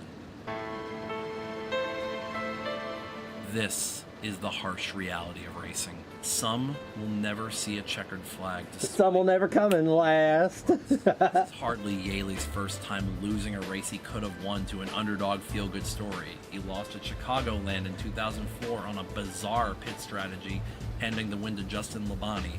This would go down as Justin's only career top 10 finish. He had a winning car at Pikes Peak and his car faded late, falling back while David Green and Clint Boyer oddly battled for the win. This was David Green's final career win. He dominated Kentucky in 2006 only to lose the lead with 11 to go to rookie David Gilliland, who went on to win in what could only be considered one of the most baffling upsets in racing history. And now the Coke 600, finishing second to longtime underdog Casey Mears. This win saved Casey Mears' career, as he came into this race 35th in the series points after an abysmal start to his first year with NASCAR juggernaut team Hendrick Motorsports, who was absolutely destroying the field this year. J.J. Yaley was destined to lose this ride, and after losing to so many underdogs as a young phenom with a bright future, the greatest irony is that he became the ultimate underdog. This is why I love NASCAR. Nothing's guaranteed, and you don't know what's around the next corner. The road to victory is paved in the broken dreams of those who tried. Few can drive a stock car at this level. Even fewer can take home a trophy. Martin Truex Jr. is going to win his first Nextel Cup race. And Boyer was falling into the shadow of the rookies he competed against. He's still winless. My 20's up, y'all. Their successes coming to fruition. Juan Pablo Montoya wins. I was having fun. If you want me to put the head back on, though. But can he win? After a surprise top 5 finish, It's paywalled. and a This is OnlyFans, where you pay me pay me money to make me put clothes on. an air gun on pit road from Ryan Newman's pit box, and he busted an oil line as a result. Once again, a victim of bad luck. Are you fucking kidding me? Maybe we can turn this all around at the track that gave Boyer his newfound audience. If anybody feels compelled, exclamation point tip in chat. We are doing some fundraising today. $800, I go to Megplex. Ooh, that was close, but keep it going. Just a handful of laps left. Clint's last words to the team a moment ago. We're going to win this thing. Nobody's getting by us. Come on, man. He's got it, man. He's got it. Get some, but you see him already making a move. Some blocking there, but Boyer couldn't pull that off. There's coming to the checkers. Oh, whoa! That was close. I don't know. Man, so close. Most laps led of any driver that night. We're getting closer. Okay, so, by the way, Slapshoes as well as a ton of others pointed out that on 7-7-07, the 07 car finished 7th. Now, as for the numerology of that, I can give you an answer. 1 in 43. Like, the 07 car was already going to be in the race, and we already knew the dates. It's 1 in 43. Now, what is baffling in terms of numerology is the fact that he also had the 7th pit box, so... Oh, yeah, that's me being silly. Clint Boyer moment. And for once, they finally talked about him on the broadcast for more than a few moments. Here we go. A consistent string of races following that 7th place run at Daytona leads us to Richmond, with Clint Boyer only needing to start the race to qualify for the 2007 playoffs, which they had expanded to 12 drivers this year, but Clint has enough point cushion to still be in it even if they kept it at 10. Clint starts 20th, and by lap 20 he's already in the top 10, and hangs around 9th for the next 100 laps until around 160 he takes off, charging into the top 5 and battling Denny Hamlin for the lead on 200 out of 400. He's got it made. He's the only guy in the chase without a win. He's got nothing to lose, but a ton of respect to gain.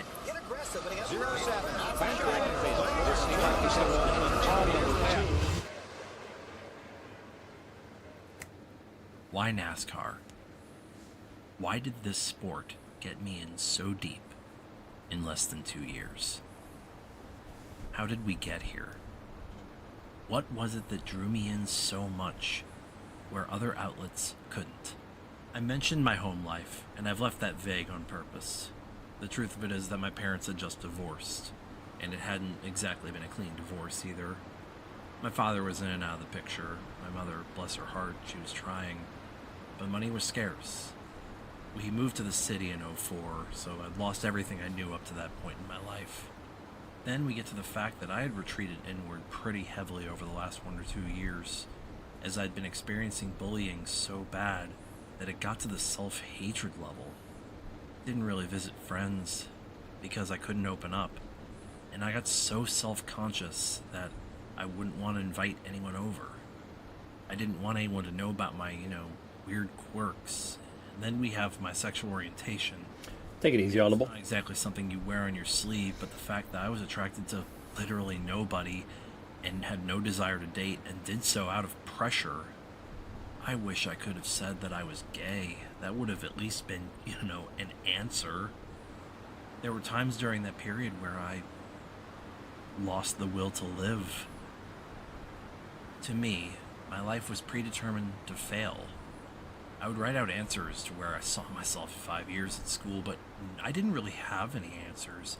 I had no aspirations. I had no goals. In NASCAR, you never know what's around the next corner. Nothing is predetermined. You invest emotion into the flip of a coin and hope it comes up heads. Watching common people do uncommon things to escape the monotony and the chaos of life.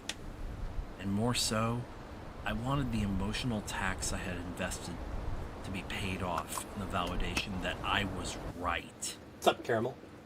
And in a favorite driver, I found someone. Forgotten. An underdog. Flawed.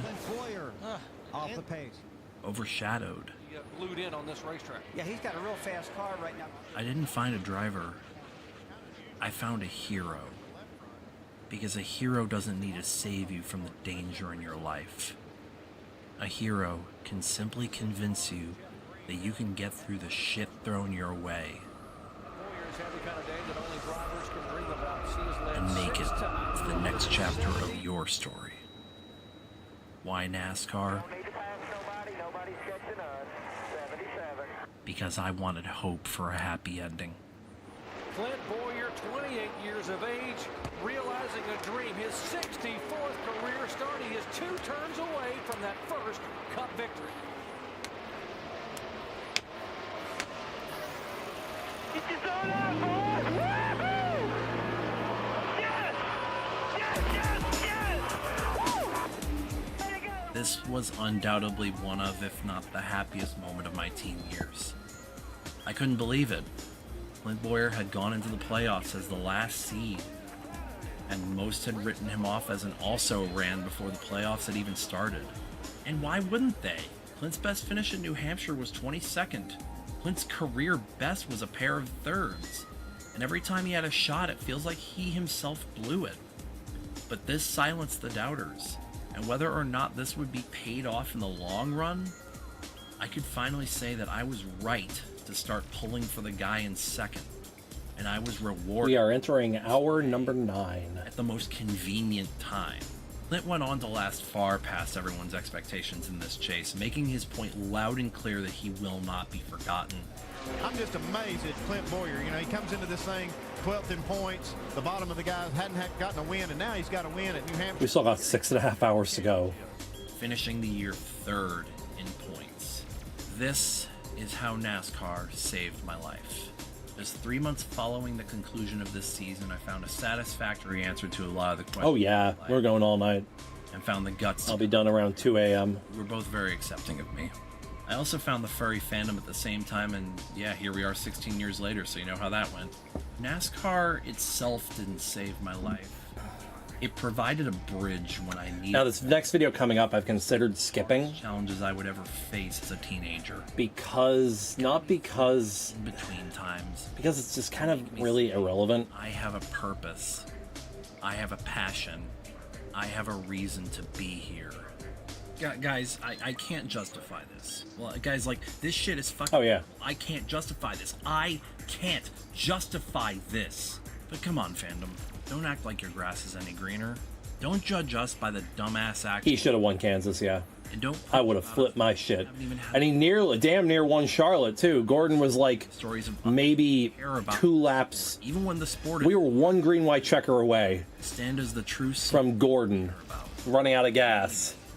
Just or rather, we were like just 1 lap away from Gordon running out of gas and Boyer winning Charlotte. He very well could have won. And who knows? He got into Kyle Petty and Denny Hamlin's bullshit at Dover. He could have won. Could have won that as well. What's up, Jude? Welcome on in. Thank you. That alone could get a fucking video. Just watch Slapshoe's video on that. But Clint was always there, lurking, ready to take advantage like a vulture. He won 10 races in his career and a Busch Series championship in 2000. The string section of this song always makes me kind of emotional. Where it's really beautiful. Oh, he got turned. Yeah, I won't. Oh, he got turned. Cadence for this, but he's admittedly improved at it. Denny Hamlin has won everything in NASCAR at this point except a championship. I'm writing this in May 2024, so if he wins a championship down the road and you're just now finding this video, then hello, time travelers. There's a ton of missing rings videos on Denny, but as expected, Denny has over 50 wins in the Cup Series now and is poised to be a legend of the sport. He's still expecting to race at least another few years, and at age 43, he still has a few competitive years left in him. Martin Truex Jr., on the other hand, was a very late bloomer. That Dover win would be his only win for 6 years. Truex, however, was like a roach. No matter how many times his career got squashed, he kept coming back stronger. His career nearly ended multiple times until he made his mark on the sport by winning the 2017 championship with single-car team Furniture Row Motorsports, a team that struggled to qualify for races only a decade prior. Truex now has 34 career wins and continues racing in the Cup Series to this day, though his retirement does seem near. J.J. Yaley is now the record holder for most NASCAR races ever started without winning a single one. But he's gained a very good reputation as a clean, respectful racer that you can depend on to get your equipment to the finish in one piece. And for small, less funded and upstart teams, it's all you can really ask for. He still races part-time, crazy that his career has outlasted even Boyer's, but at age 47, barring an unforeseen act of divine intervention, it's probably safe to say he never will win a race. But that's why you watch NASCAR. You never know what's around the next corner, but you hope that the story has a happy ending. This was a lot. Emotionally, physically, everything. Told y'all I was embarrassed to talk about this because I knew it'd get heavy. I also somehow uploaded this only 12 days after the FWA video. From writing to the finish. I don't know how the fuck I no clue how this is going to go. Did that. Thank you so much. Sometimes I hyperfixate really bad with these. AdSense on this video. It's like to an unhealthy degree. So if you like what you saw and want to be an amazing person, please check. I thought I was petting a kitty, but I was petting my fursuit. To see all these videos 24 to 48 hours in advance and access to a private Telegram server to get behind the scenes updates. But hey, I don't expect any financial support from these, of course. It's nice to get, but it's never expected. Just liking, subscribing, and definitely commenting helps. Thanks for sticking around to the end, and as always, take it easy. Show of hands, how many of y'all have not seen that one yet?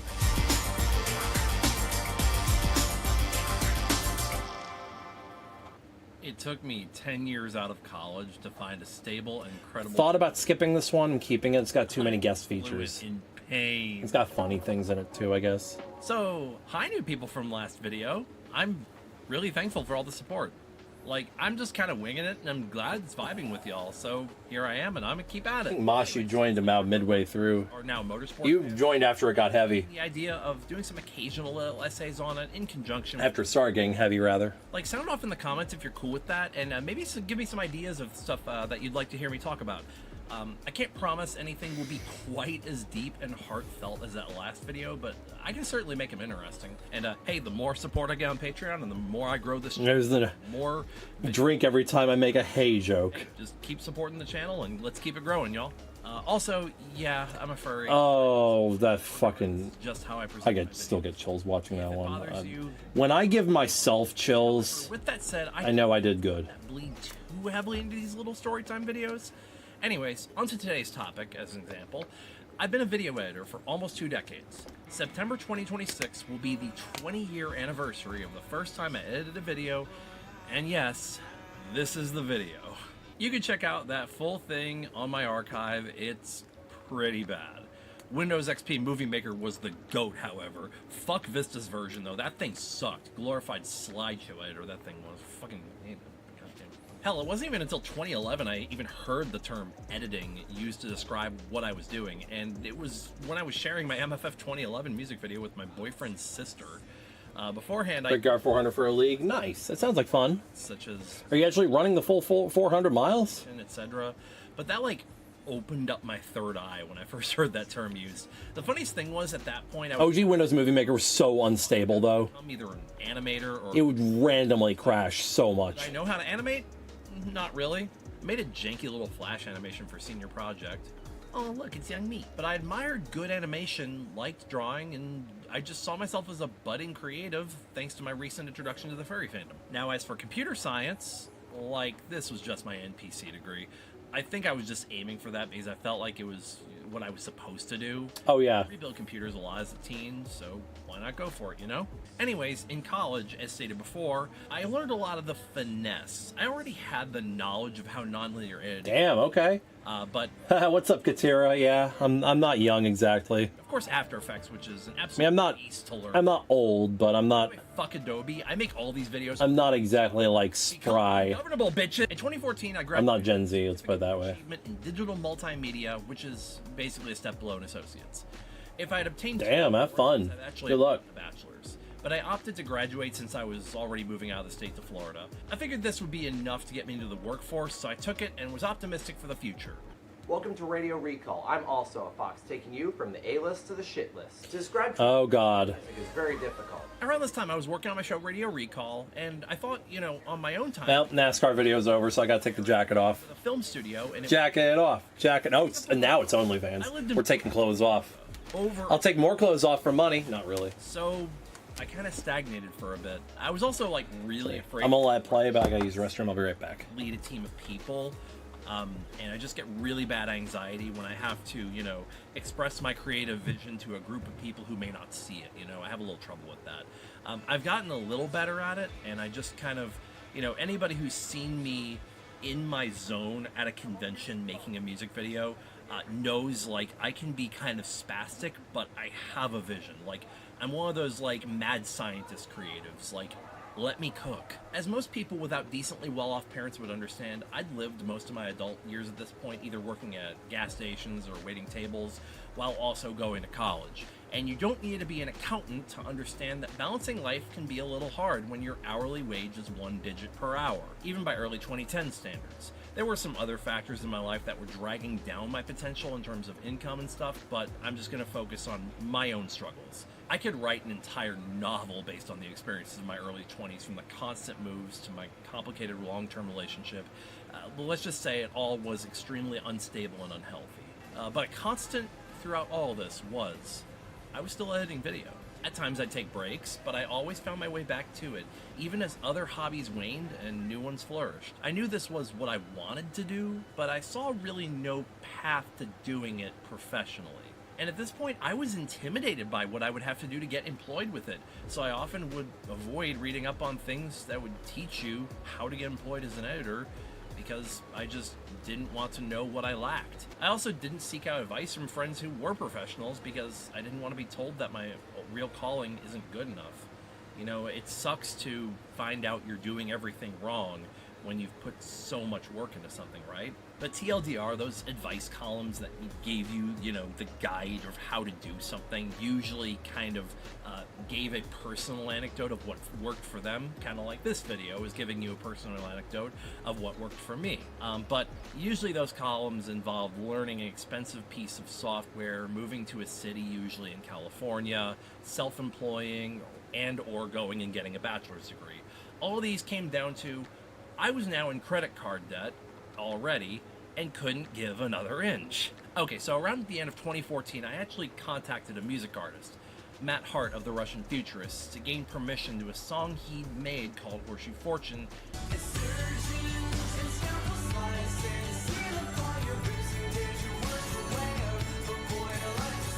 in a music video. I actually had showed him as an example of my work because I didn't have a demo reel at this time.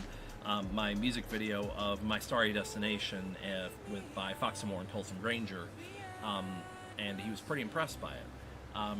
He did say yes, and I started getting people within the family to volunteer as actors for this ambitious project, and it's not been made to this day. I kept stalling, and I just couldn't bring myself to make it. Like I said, this boils down to me having trouble directing, and one of the hang-ups is that the video involves gender transitioning, for which I need a very specific set of actors, either male-female doppelgangers or someone who can pass well as the opposite gender, as well as an old man and a young person for a flashback scene. Yes, I have this video planned out in complete detail.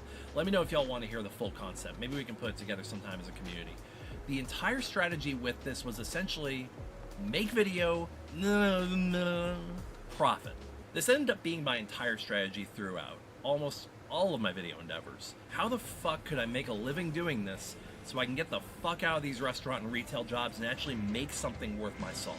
I occasionally tried out some things for some potential benefit of my film work. See my archive for a couple examples of that, but it wasn't even until 2015 I even learned how to properly use a DSLR camera, as my dad had gifted me a nice little Nikon and some good lenses to go with it. Dad essentially told me, this is for everything we didn't have when you were a kid, go make something with it. So I played with it and all the tools with it, started shooting random things for potential stock footage I could sell. Sadly, I don't have any of these videos, and it's unfortunate because they actually were really nice. But again, I'd start the engine on a path forward into it, but got cold feet immediately, intimidated by the sheer competition and the fear that I just wasn't good enough. Then in 2016, I elected to let go of editing as a career path. In my head, I didn't know enough and wasn't good enough to get a job using it. And honestly, I just wanted to keep it a hobby. 10 to Go was doing decently, so I figured we'd just leave it at that. Like dance, leave it as something I do for fun when I want to express myself creatively. That's just the way so many things have ended up in my life, except that I'm an NPC, and this is just the way I'm destined to be. Excuse me, but would you like to take a couple of minutes to talk about our saving grace and glory of 2018?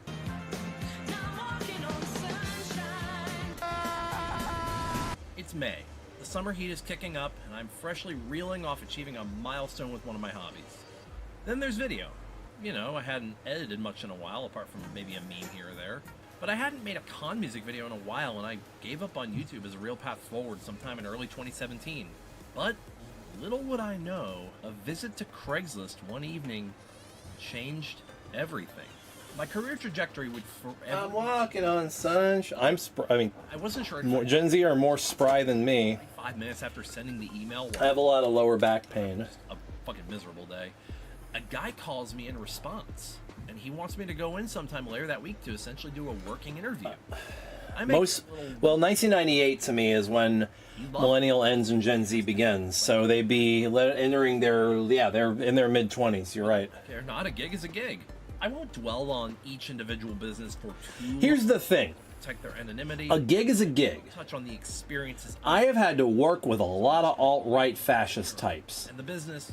Because I need to eat. So imagine the most stereotypical... I know somebody. I know people... Professional link who photograph politicians gives annoying little because they get money out of it. Wisdom. A guy with a massive case of action movie protagonist syndrome. He owns 2 businesses. One of them manufactures steel targets for shooting ranges, and the other is an ad agency. And that's the entity I work under. I learned pretty fast that Germ is very disorganized, commits to So don't bitch at people back out when he about the gigs they take. And doesn't really have the financial means to hire when they're just starting out. So when you're just first starting out, trying to build a clientele, trying to build a rapport with people, for a flash, the last thing you want to do, unless the day was abnormal, I showed up is not take an opportunity when you have one, especially when you're just starting out. I showed up. You don't have the luxury not responding to any calls of drawing a line of what you will and will not take at that point in your life, with very mild exception. It was hard for me to decide I need to leave because this was the first job in my field I'd found, and who knows? There's nothing illegal, obviously. Right? It took me 4 years. But just because you ethically and morally disagree with it. Working at SS with Germ taught. Here's the thing: you're not going to get another client easily when you're just starting out. Motion graphics, setting up a podcast center, how to use audio effects, but. Despite those experiences, I had to look for something else, but I didn't want to leave my field. Just give me you, just give me you, just give me you. That's what Shabaka do. So I tried the whole Indeed and Craigslist deep diving again for video editing jobs, and I come across a solar company looking for a video editor. And I send in some examples. Case in point. And on my way to orientation with Papa John's, I get a call offering a paid working interview. You ever just find yourself in the same room with businessy type people and the owner is preaching a sermon? This is really the only way to describe my employment with Sums. You think working for Germ was complicated? Well, let's talk about Fred and Millie. Fred was the owner of the company. I'm so glad none of them have found this yet. Again, no real names are being used here. Was the owner of the company I worked under, which we will call DB. DB was its own entity, but almost all the work it did was exclusively for Sums, and we worked in the same building. Yeah, this was so hard to explain to people how this worked. Sums was a door-to-door sales type solar company. Yeah, that's all I really gotta say there. It was really shifty. It tricked people into signing 20-plus year contracts to install solar panels on their roof. You know, typical multi-level marketing bullshit. The types of people I encountered working here, oh boy. The sheer amount of privilege and blatant racism. For what I use, software? A lot of the guys working here, especially... What's your budget? I don't mean any of that gray area social debate racism. I mean being an apologist for early 19th century white America and saying certain communities had it pretty good back then kind of racism. That's the kind of shit that we told you I'd still be here. You missed the you just missed the NASCAR video, dude. Both well. You just missed the fucking you missed the Clint Boyer video. We're on the first one following it. My best friends here, just by us working together, made a bunch of Instagram videos together. I'll see if Felicia will let me post them.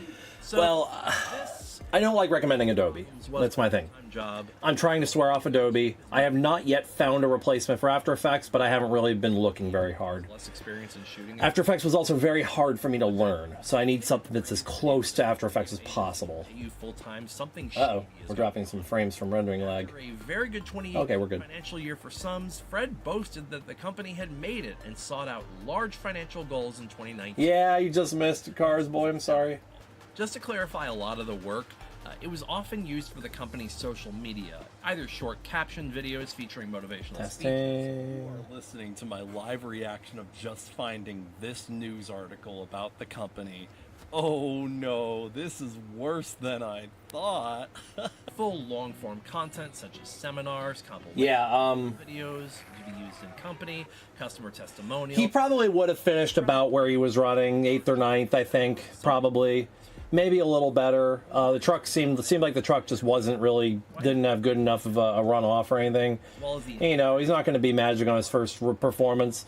I wish he would have gotten another shot in the 07, and I wish Clint would have talked to Jack Daniels, see if he could get a sponsor there. Location boasting but Harbor location right before, because that would have been amazing. So for those who don't know, let me explain. If they put him back in that truck, I think he'll do better, and I'd love to see that, like the 07, Jack 07 video or parts is a common one. What I think of Clint's performance overall, I think he got decked on that restart. Someone who is not an employee who's providing a service to your company, but is not bound to the company. An independent contractor, therefore, is not eligible for the legal benefits of an employee, such as wage and hour laws, FMLA, insurance, paid time off, or workers' comp.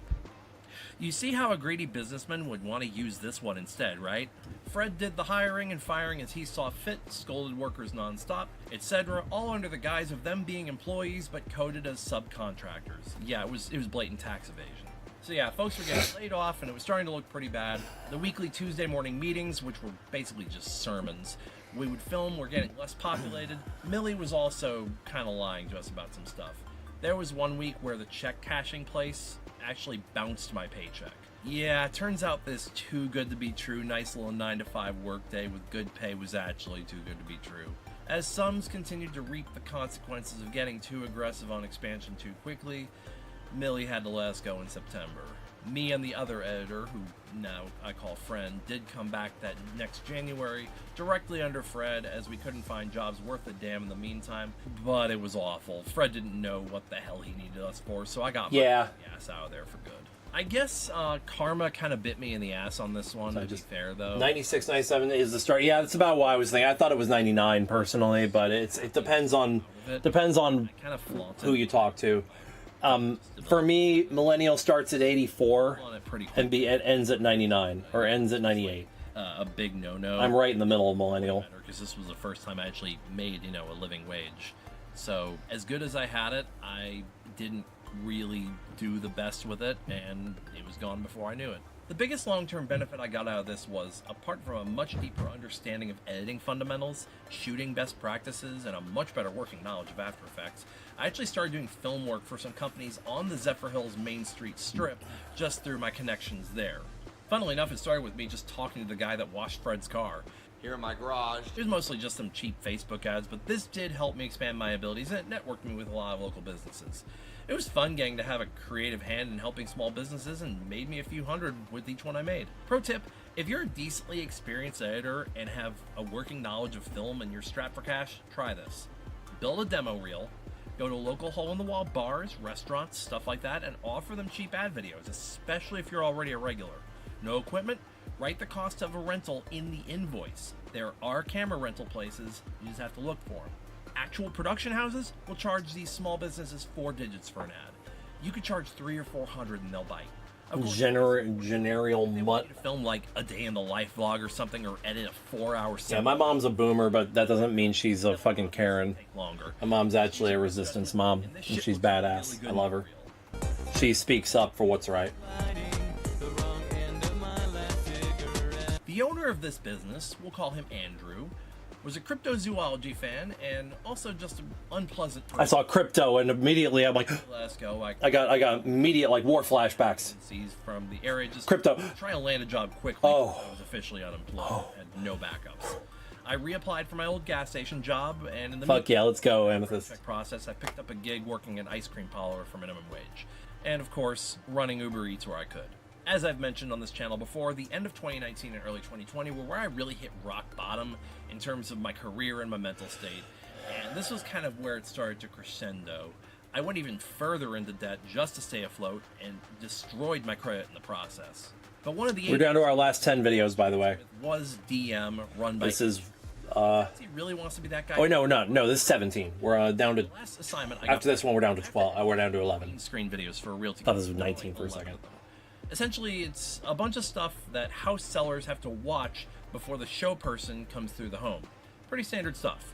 But during this time, stupid me, I actually did not know that there was a tool that could be used to sync up audio across 2 different audio sources, such as if you're using a lavalier mic and you have the actual native audio that's embedded in the clip that was recorded by the camera. I did not know there was a one-click option you could do to line them in. That was my bad. So my hours were a little larger than he anticipated for the 11 videos. So that did eat up quite a lot of the load. No, I'm not. Half of them. But he undercharged so much that I received over 50% of the... It was a temp job. Once the temporary job ended, I had to go back to waiting tables. Look, I get it. I messed up, but you were unclear in your instructions. Plus, I didn't really... You gave me a fucking lecture. Yeah, I know, but at the same time, it's really hard to find a full-time job doing that. I just had to go... I had to take something that I enjoyed, because they tried to put me on the production floor, and I'm like, fuck this, I hate this. It was manufacturing. It was the same damn thing every day. I need something different every day. But hey, karma's a... Oh shit, raid incoming. Monkey. Guess what? Who's raiding? What you find as an entry-level Let's video go. editor with limited experience will be out to screw you. Case in point, Verve Video. Well, welcome on into Raiders when they get here. Luke. Once again, these are not real names. Luke also owns a dance school where he teaches ballet to all ages. Verve Video is the company under which he uses to produce the DVDs from shows and events that he had a hand in writing the choreography of, to sell back to the parents of the kids in his classes. By the way, I love the Nutcracker Ballet. I want to go back and see it with my mom this year. Listed as video production on Google Maps within a 50-mile radius and asked if they needed editing help. You'd actually be surprised how effective this is if you live in a major metropolitan area. Anyway, so the downside with him was the hourly rate was lower and the work was scarce. Like, he literally needed me a few times a year, most notably during his showings of the Nutcracker. Hey, I got to watch the Nutcracker like 6 times. Love that show now. But I wasn't really helping him with any editing work. This was more hired stagehand stuff for these events, helping with setup and teardown, loading and unloading the trucks with stage pieces, helping him clean up his gymnasium and clean up his dance studio. One time he actually had me rake his lawn when I needed a little extra cash. He was just an all-around good guy.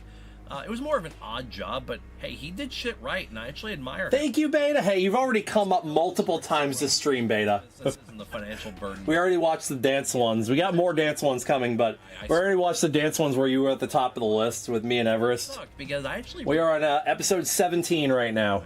We got 12 to go.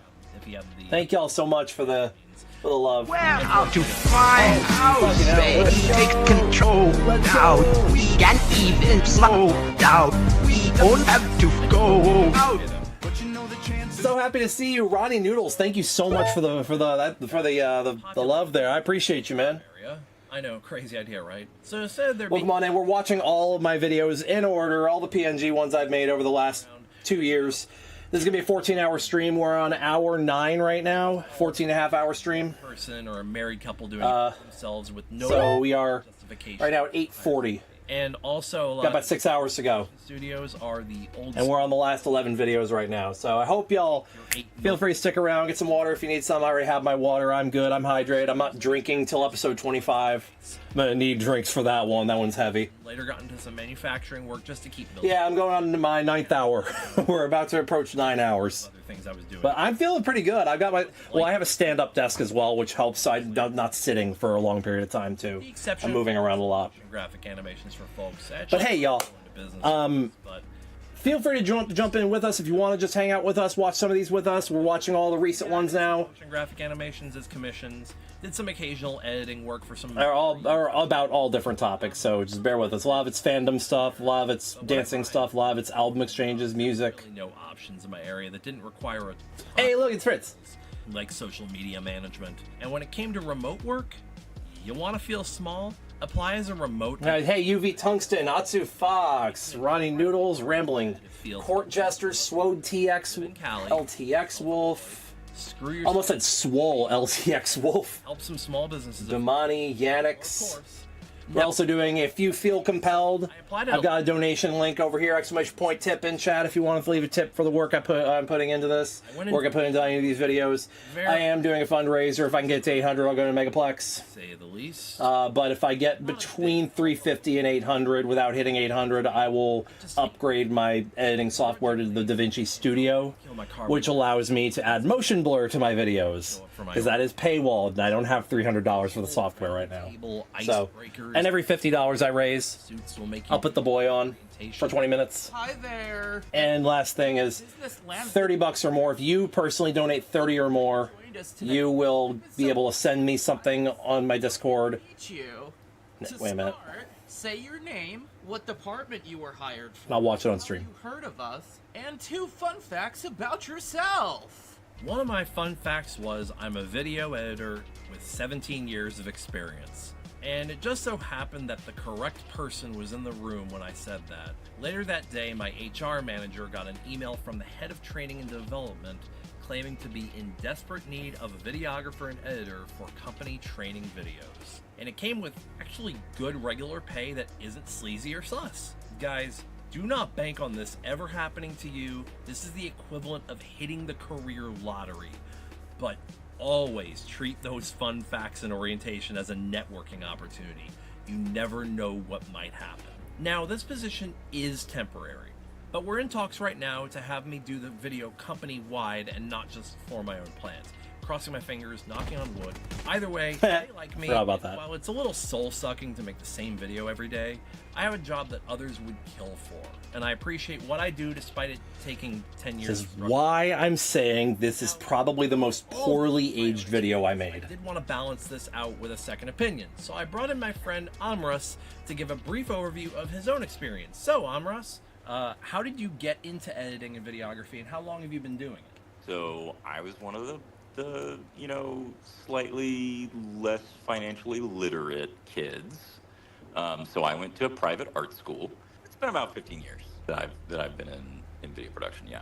Cool, cool. Was videography your main focus and career aspiration, or did you just kind of get into it? For the record, I loved that job, and if I was offered another opportunity to go edit for them again, I probably would. If they needed me to like do any more editing for them, but because it was such a secure job, and it was good hourly pay. The pay was really good. But at least more than I'd ever made hourly.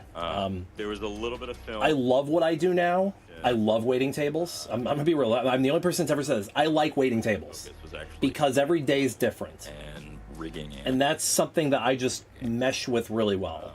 But I don't thrive in an environment where every day is the same. Possible market to get into, which was really not fun. So I went into the. I need change. For a couple of years. I worked for Lockheed Martin for a little while. After a little while, I was like, this blows, and jumped to a company called Living Social. They're part of Groupon now. That was a internet coupon company, basically. And I'm thinking, like, what if I just fucked around, took one of my BGM songs from, like, the NASCAR video, like one of the Gran Turismo songs, and just fucked around with it at a comp? In the industry, or did you end up being... If I get the 800 for Megaplex, I'll do it. You know, I'll enter with the Gran Turismo 4 fucking holding music. Oh God, no. Because I can choreograph that. I think one of the worst industries. Dun, dun, dun, dun, dun, dun, dun, dun, dun, who know people. And the only thing you can do to mitigate that is to network the shit out of yourself. And I mean, you got to be on LinkedIn. Oh, I don't have enough self-confidence. Anywhere that, I mean, back when 37 Signals was a thing, you had to be on there. LinkedIn, Smashing and I mean this with my entire chest. You gotta go. LinkedIn is Facebook for people who brag about their hourly wages to the minimum wage fast food worker who just got their order wrong. Not out to them, but their community is really strong. And go shake hands. Shake hands and meet people. I have gotten more jobs through people that I know than I have through direct applications. And I mean that from every angle. So from freelance to contracts to 9-to-5 office jobs. You gotta network. That's good advice there, Amros, and I really appreciate your input and having a second perspective on this. I know my way is one way, and I definitely had a different experience than some people might. I just want to get a second perspective on this. But I really what episode is 18? Well, I guess we'll find out here in a minute. Absolutely, man. I forgot which episode is next. Yeah, and hey, is it Music Countdown? I think it might be a Music Countdown. You know, come bully you or something. I'm really only on Blue Sky these days, but I'm amros.me on Blue Sky. So here's my advice to aspiring video professionals: whether or not college is an option, ignore college. 1. Network with local businesses for experience when you're just getting your feet wet. 2. Always say you are a video professional when the chance is presented. You will never know when your next opportunity might be listening. 3. Budget allowing, invest in important assets, such as a USB hard drive and a subscription to a royalty-free stock website. I have had this MyBook for 6 years. I've run my entire YouTube off it. It's fantastic. A nice, or at least a used DSLR. You can get a decent DSLR for $200 off Craigslist. The USB hard drive and the subscription to royalty-free stock stuff, that's invaluable. Don't even worry about Adobe. I make all these videos using free software. I guess the only thing I haven't replaced yet is After Effects. 4. Make a reel. This is the most important thing. I blurred it for an abundance of caution and for anonymity reasons for the companies. Look for a college degree will not ask for a resume. They'll ask for your reel. And hell, unless there's like a marketing aspect attached, don't even worry about jobs that say we require a bachelor's degree in film. Ignore that. Just apply anyway, because I've never been asked for my college degree in an interview. What you see playing, by the way, is my reel. Always put your name and contact on the end. 5. I guess make a LinkedIn and post there infrequently. It's no secret I hate LinkedIn with a burning passion and don't really use it. It's like Facebook for people who brag about their earnings to fast food employees when they get their order wrong. I literally said it in the video. Use through it, and some employers will require it. 6. Take it slow and don't give up. You don't want to burn yourself out, ZeniMax? but you also need to know. I don't even know what ZeniMax is. What your value is. That you offer something. It's good that their security at least seems to be decent on LinkedIn. So there you have it. Elder Scrolls Online? Help you find a job doing whatever it is that floats your stone. Wow. Sound off in the comments. Let me know what The fuck? your experience is in the world of video or just your creative passion in general. Did you have to deal with a bunch of shady ad houses before getting something? Yes, apply for degree jobs without a degree. Don't fucking... While you're down there, You just apply anyway. subscribe button. Just apply anyway, especially if they ask for like a bachelor's or associate's or something. Just apply if you have the experience. If you know what you're doing and are confident, apply. These videos 2 days before anyone else. My Patreon link is in the description. With the lowest tier, you Oh, that's cool. or access to all of these and access. Yeah, I loved my. I only worked for the. I only did the video editing with that previous company for about 8 months. Videos. You can't do I loved it, but and leave a tip. once again, it's one of those jobs where it's like there's only so many training videos they needed. Support from these, but it's always appreciated. And then, of course, the CEO changed hands midway through. Posting these videos. Hell, maybe down the road I can start doing 2 videos a month on the regular. But anyways, friends, thanks for watching and take it wheezy.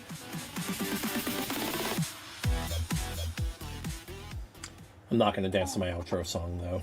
Hi guys. I'm actually kind of tired of that outro song, if I could be real. Fun Weasel facts that I found. And we're gonna Oh yeah, it was Fun Weasel Facts. Then it was my music countdown. by the seat of my pants with this, and I was also sent facts by other people. I put a post on Blue Sky as well as Telegram and a few other places. Wildly fun facts about weasels. Let's go ahead and hold on to our long, springy torsos and Once again, donations, if anybody's interested, exclamation point tip I may or may not for the work I put into these videos, and just for viewer incentives as well. $30 or more, I will watch something that you made on stream. If it's longer than 3 minutes, it'll be a different stream. But built around the fact that Weasel every $50, I will wear the fursuit head as well for 20 minutes. Essentially, because they have an extra couple For vertebrae. only $100 more, I will do another iRacing fursuit stream.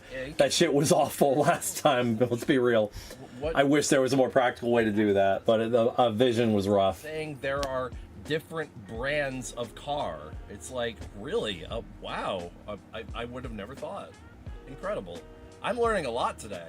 Weasels are found in various... What is this? Is this just like a list of us stating the obvious here? It's like, I am a human being. Wait, fuck, I'm literally making this video as a furry. That doesn't even fully work. Okay, let's try this again.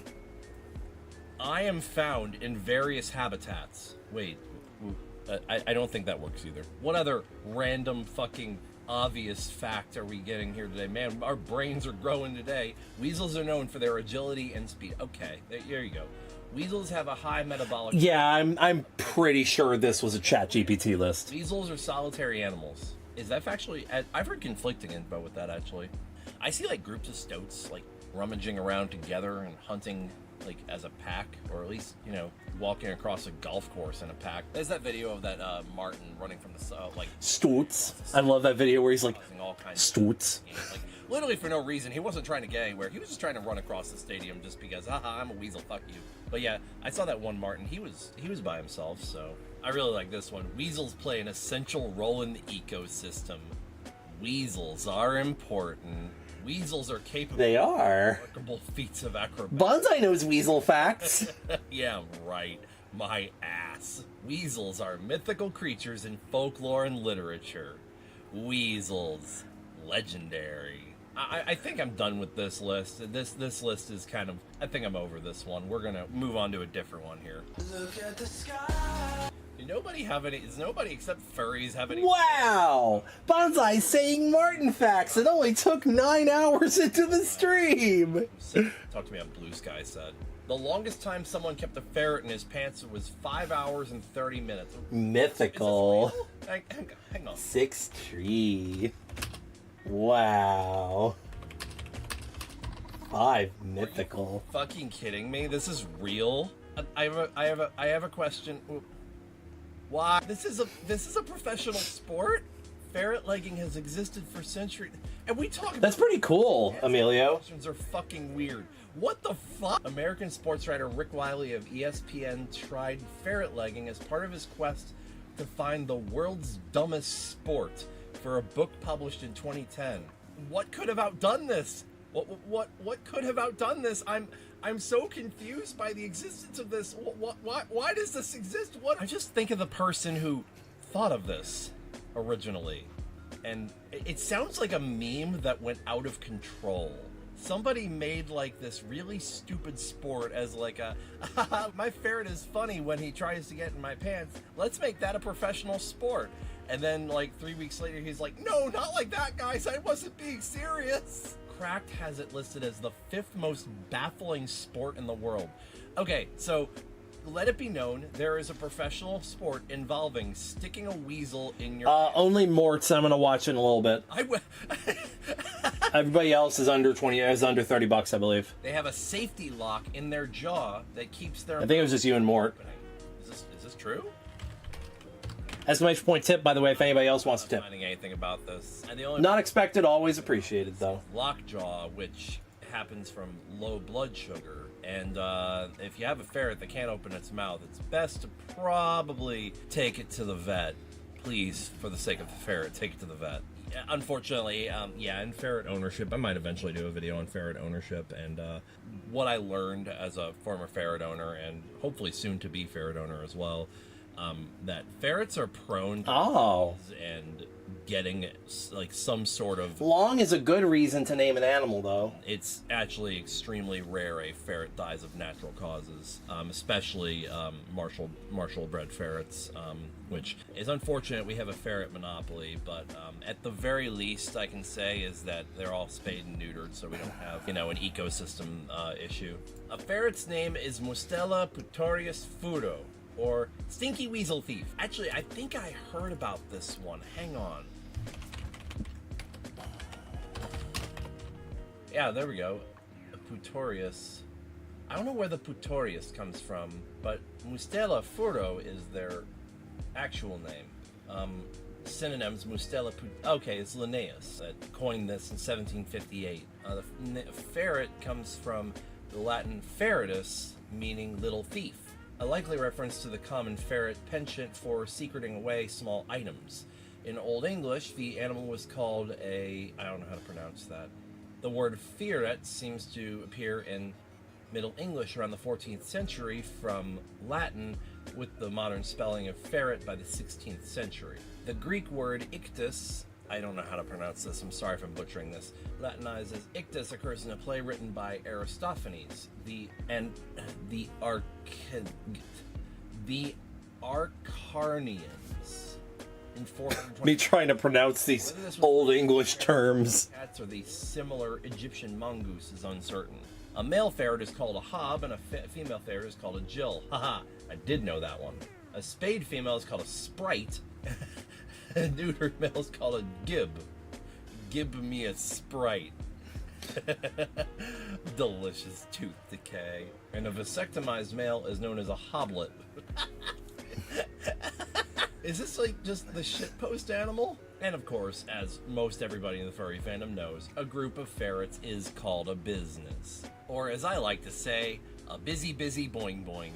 The least weasel is the smallest obligate carnivore in the world. This actually ties in with another fun fact I was given a little lower on this by another person, and that was that mustelids have no concept of How's everyone doing, by the way? Everybody having a good time? Everybody chilling? Which is why a stoat has no problem hunting hares 3 times their size. And yes, this little fact, it fucking the least stream being a bitch which is again. known for being exceptionally small, rarely exceeding the size of a common desk stapler, but definitely Doing that again.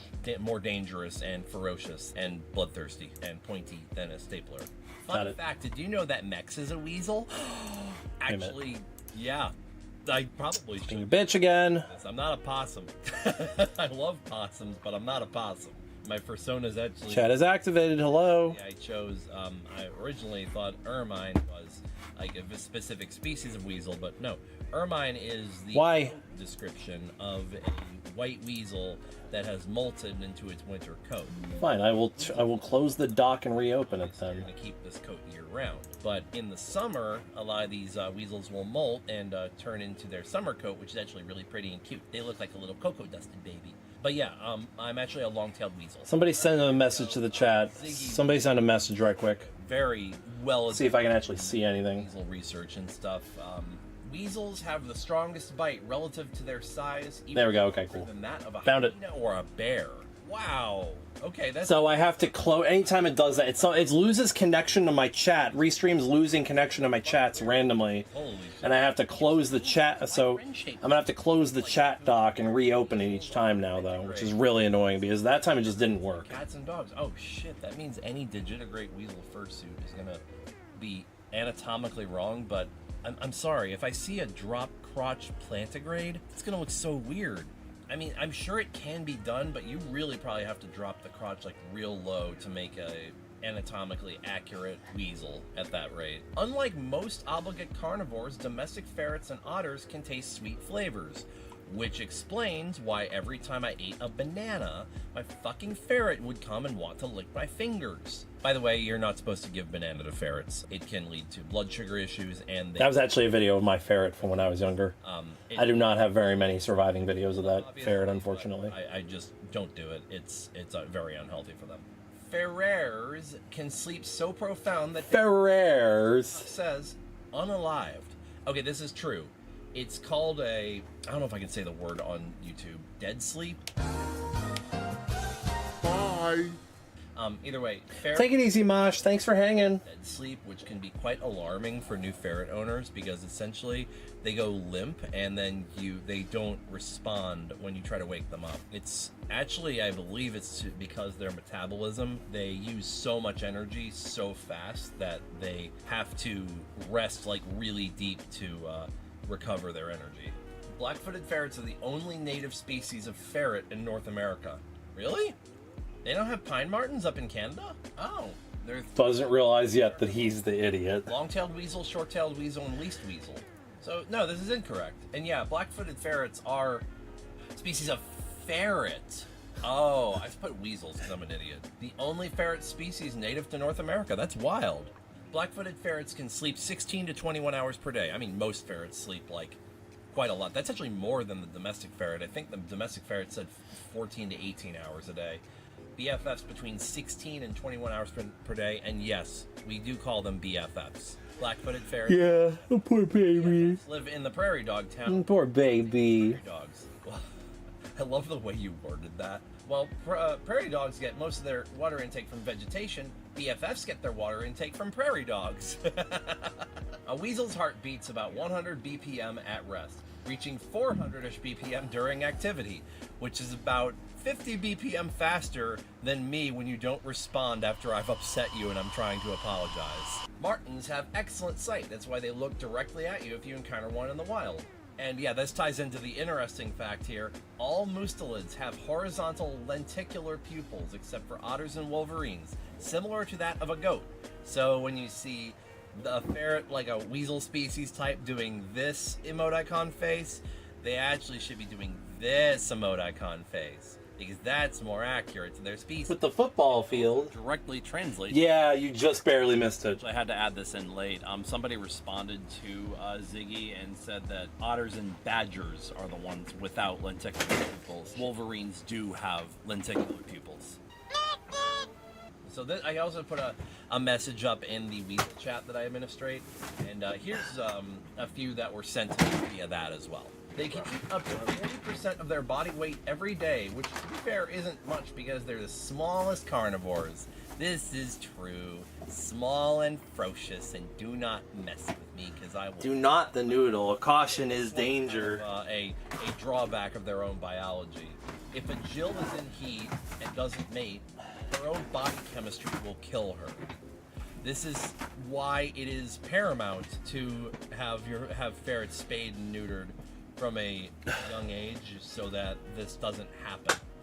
Because you don't want to get an unspayed female ferret and it die just because it goes into heat. So my friend Plastic Fox sent me a fact that said Buckingham Palace used ferrets to lay their entire electrical system, run the wiring. And I'm gonna fact check that real quick. We're talking about ducks now. Quack, quack. Ferrets in special harnesses were used to run television cables for the outdoor coverage of Prince Charles and Princess Diana's wedding. We have reached the 10th hour. We are now on hour 10. Untrue.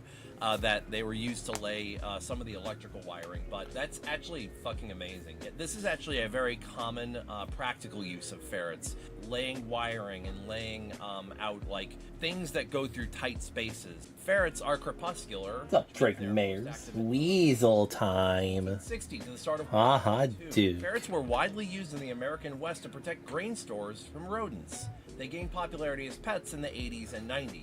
Domesticated ferrets most likely descend from the European polecat. Yeah, the name polecat makes a lot of sense here, by the way. Look at those lombs. Fucking ferret world with the most goofy ass fucking icon I've ever seen. What the fuck? Help me, I've been in purgatory since the .com bubble. Of course, you got the I forgot about that. Nicholas Hilliard from 1585, and just love the dimensions on this fucking.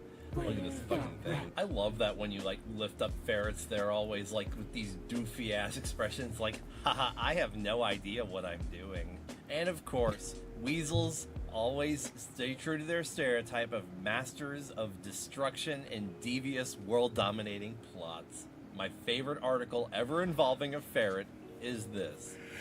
Weasel shuts down world's most powerful particle collider.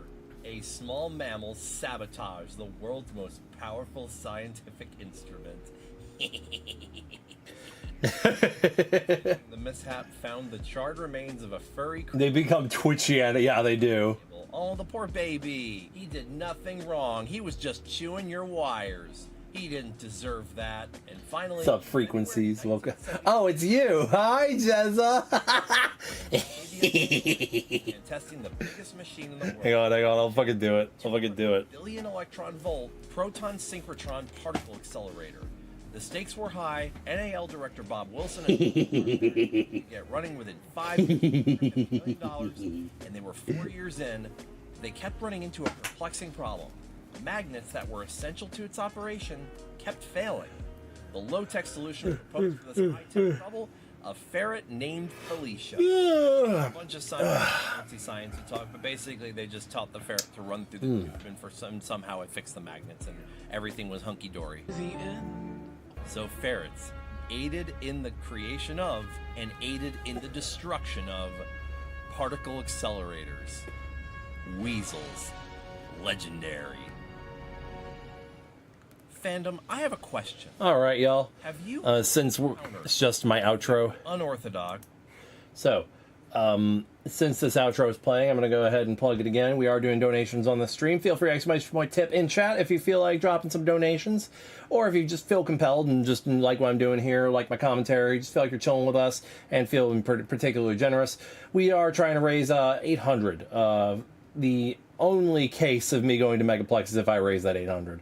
If I get less than 800 but more than 350, I will get some. I will get DaVinci Resolve Studio, so I can add motion blurring to my videos. For 500, I will also play a community choice game on stream. That community choice game will be voted upon. Everybody submits a game idea, and we just vote on tournament style which game we're gonna do. But I think everybody's just gonna vote for their own, basically. For $250, I'll do another iRacing Fursuit stream. We are 100 shy of that, and for every $50, I wear the Fursuit head for 20 minutes. For $30, if you alone donate $30 or more, you also can submit me a video, song, image, anything that you made that you want to show off, and I will show it on stream. If it's more than 3 minutes, it will not be this stream, though, because I'm battling time right now. But just so the option is there if you feel compelled. Hey, y'all, it's Mex. So we're nearing the end of a miserably hot and stormy summer. I know which one this is. This one was funny. It's cooler weather, and year's end is right around the corner. Holy shit, Kelchin. I gotta do another iRacing Fursuit stream. Oh, fuck, no. Well, Kelchin, you got 3 now. Jesus Christ. 4 months away. Let's go, Kelchin. Holy shit. Exclamation. Follow through with donate reward. Exclamation point donate reward. Follow those instructions. Thank you so much, Kelchin. Holy shit. Well, the music and movie review channel. 40 minutes, y'all. And has been I got 40 more minutes at least. If another person donates 50, it's an hour straight. Start to put out their best and worst lists, which are always fun. And Of course, that means I make mine as well. Oh no. At the end of each Here we go. I'm really excited to make mine this year. I really want to make mine next. One's 28 minutes, so this plus the next 10 minutes. I can't. I need to let the year play out in full before I can make that. Wait, don't I have a bunch of lists already, like, made, stretching back to, like, 2004? Let's count down one of those. So my community voted, and it came down to the wire between 2006... He's not that sweaty, actually. You'd be surprised. 2012 coming out on top. Well, y'all missed out on a bunch of... Unless there's more money coming in, I don't know about. 2012, a year where the world was supposedly going to end. The year I became old enough to legally drink. But oddly, what with college and working full-time at a restaurant as a waiter, I don't really remember much of 2012, outside of a few highlights and a couple of major lowlights toward the end of the year. But I look on all of it now as a blur. But what better way to refresh those memories than with the music of the era? Since around 2007... A lot of y'all might vibe with some of the songs that are on this list. Electronic and rap. Especially toward the end of the list. Of my normal if y'all haven't seen this video yet. 11, it was in full force. Playlists full of electronic, discographies of VNB. Badass song, and I will hear no argument otherwise. Understanding acts like Katy Perry and Kesha, Klippa and Kitsune Squared on repeat, Late to the Party headbanging to Down by Jay Sean and Replay by Ayaz. It was in 2012 that I finally came around as well on dubstep. Given that this list has got to be full of life and energy. I haven't Hell yeah. in a while, so anyways. I wanted to dubstep dance so bad when I first started out. This is my favorite songs in 2012 list. So it doesn't actually have to have been released in 2012, and I'm pretty sure most of the songs in this list weren't released in 2012. And also, no age limit here, because this is a pre-assembled list that doesn't have my normal year-end rules that I've set the last couple of years. I ain't making changes to these now. What you see is what you get. Also, for these old lists, repeat entry rules also do not apply. Anyways, we are counting down my favorite songs of 2012. Yeah, that high effort title right there. Let's go. Don't worry, they get worse in further videos. We're gonna talk about, I know we're about to drop the bass so hard it makes me make JPEG images with the checkerboard backgrounds so they look like transparent PNGs, but they're not. Let's Fuck you if you do that. Foot stomping, head banging sounds of.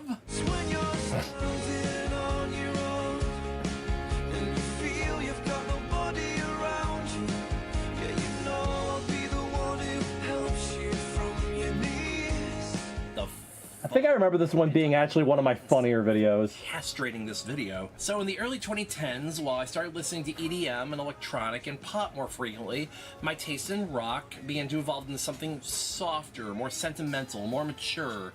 You know, acts like Horses, Midlake, The Shins, stuff like that. And also a little bit of adult alternative. I started appreciating it more.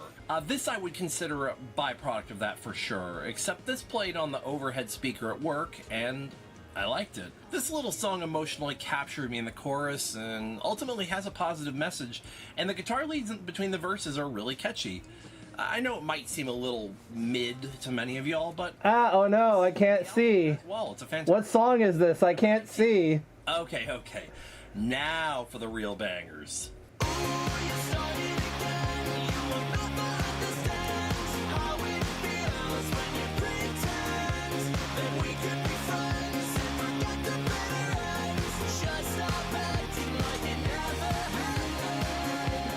Let's go!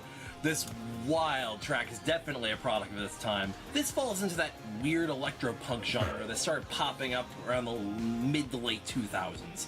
A couple of genre parallels I draw here would be Inner Party System, She Wants Revenge, Family Force 5, or I guess 303 but good.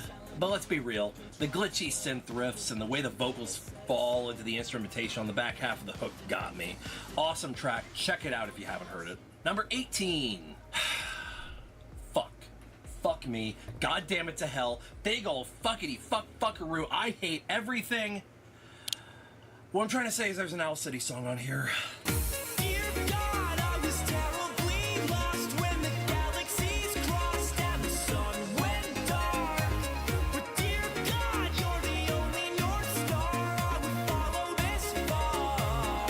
Wanna know something? This album on Spotify It's so painfully white, they actually had to put a no-rap version of Alligator Sky at the end of the album. They censored the rap out of an Owl City. And it's one of the most one of the most like edgeless raps I'd ever heard. It was so like buttery, like sugary sweet and buttery smooth. There was nothing objectively bad about it. Music I really like. There was nothing that middle-class soccer moms would be offended by in there, other than it's positive message. Mind you, this other than the fact that a lot of middle-class, it's easily ignorable if that ain't your thing, though. A lot of middle-class soccer moms are afraid of people of different cultures. God, this list just turned so white, it just started singing Hakuna Matata to its kids at the warthog exhibit in the zoo. What is happening here? Where are all the bangers and the jams? Racism. Toast mid-Walgreens Intercom soundtrack shit. Well, this actually comes from the soundtrack to a movie I like called Space. ODA, one of the most. I mean, to be fair, the irony here is that this list is really fucking white. Based on the story of two dogs who spent a day aboard Sputnik 2 in 1960 to study the effects of zero-G on the human body. It's an okay movie, nothing special. And yeah, I really like Kimmel's soft vocals and the major key in the chorus. And if you wanted a contender for worst misheard lyric of all time... Yeah. That used to be me, but not anymore. Yeah, that's... man, that's up there with Hinder. My girl's in the next room. Sometimes I wish she was you. Cute song, though. Check it out. Number 16. Well, I may as well just go ahead and lump these next two together since they're both from the same movie.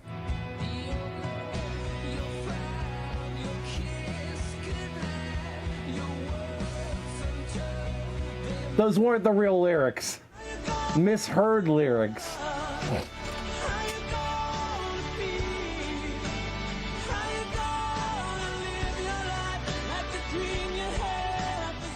I thought it was kind of a sweet movie. A little bit forgettable, but pretty sweet. Neutered commercial core sentimental dreck is at the bottom.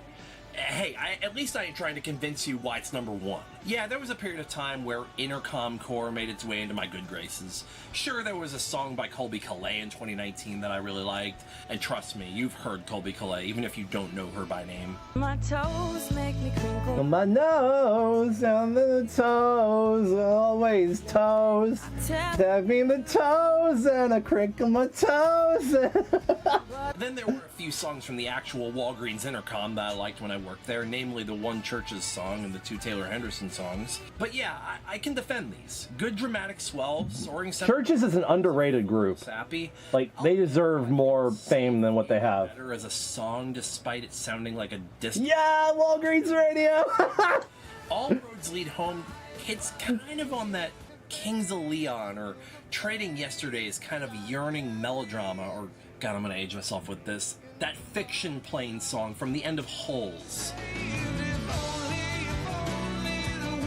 One of my top 5 favorite films, by the way. For more flawed vocals on it, so I'd say I actually nowadays like. Fuck off! Safe. I haven't shown that to Atsu yet. I forgot Atsu worked there. He probably knows the song. From 2022's list for recurrence. You know, for all 8 of you that watched that video. And despite my non-stop praise for this guy's discography, this here was my jumping on point.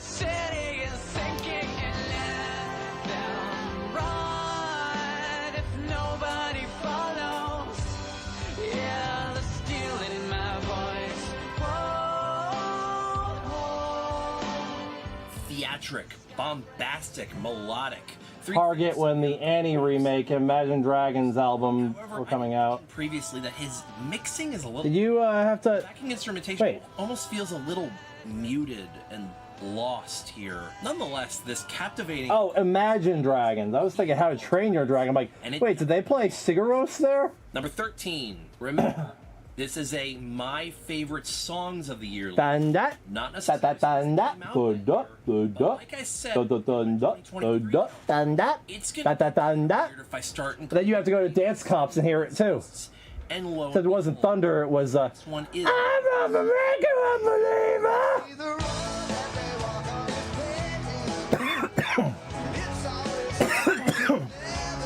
Alright, context anybody just joining. This is songs that I liked in 2012, not songs that came out in 2012. Equal amount of time from 2012. This is how I do all my lists, basically. Songs I liked in that year rather than songs that came from that year. What defined the year for me, even if it's not from that year? Did everyone just casually forget their song Out of My Head?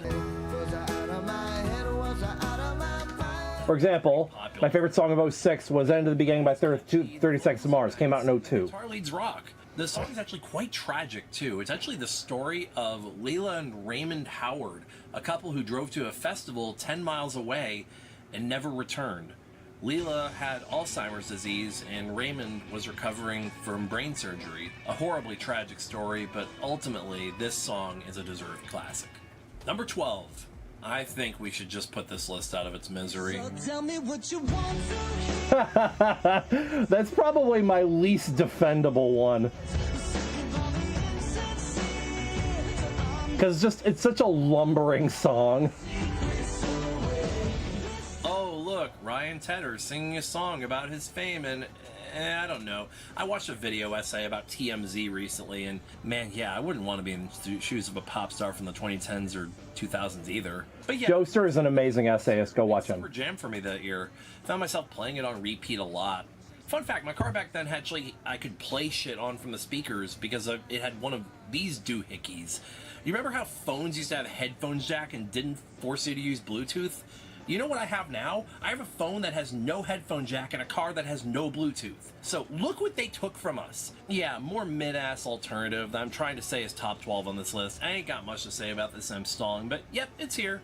Either way, I liked it back then, so number 12 it is. Number 11. There are a grand total of 3 bands I get hipster points for liking before they were mainstream. Car Seat Headrest before the release of Twin Fantasy, Portugal the Men when Sleep Forever came out, and here's the third.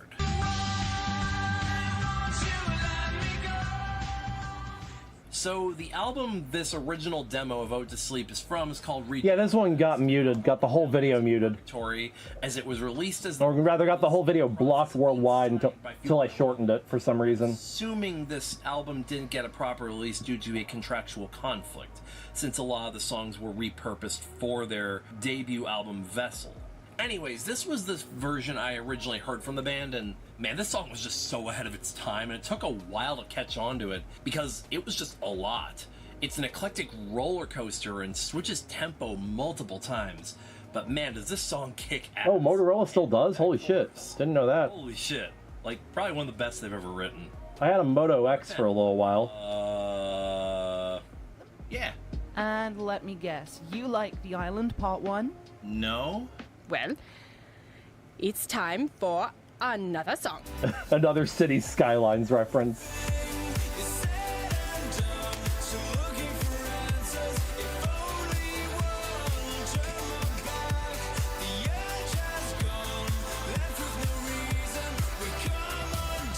Yeah, this song played, I know. Come on. They found the stickiest banger of I can't even hear it anymore. And put My it headphones fell off. some amazingly potent lyrics. But the bass goes. It's such a timeless track. Reminds me of driving to Anthrocon 2012 and is absolutely deserving of its fame. Number 9. There comes a point in writing these scripts that I begin to sound like a broken record and just try to combat that by becoming... Oh, you know of NSC? Look, there he goes again, complaining about adult alternative and how this list lacks balls. Actually, I don't think I've said that yet. But yeah, all this adult alternative singer-songwriter stuff with understated male leads, with all the raw and visceral grit of a Parachute album. What about those pop jams I promised? Weren't they coming? Squints at theirs not to get any ideas. Here's Katy Perry. Why is your text red? Yeah, this ain't doing much for me. Anyways, here's a YouTube cover I found.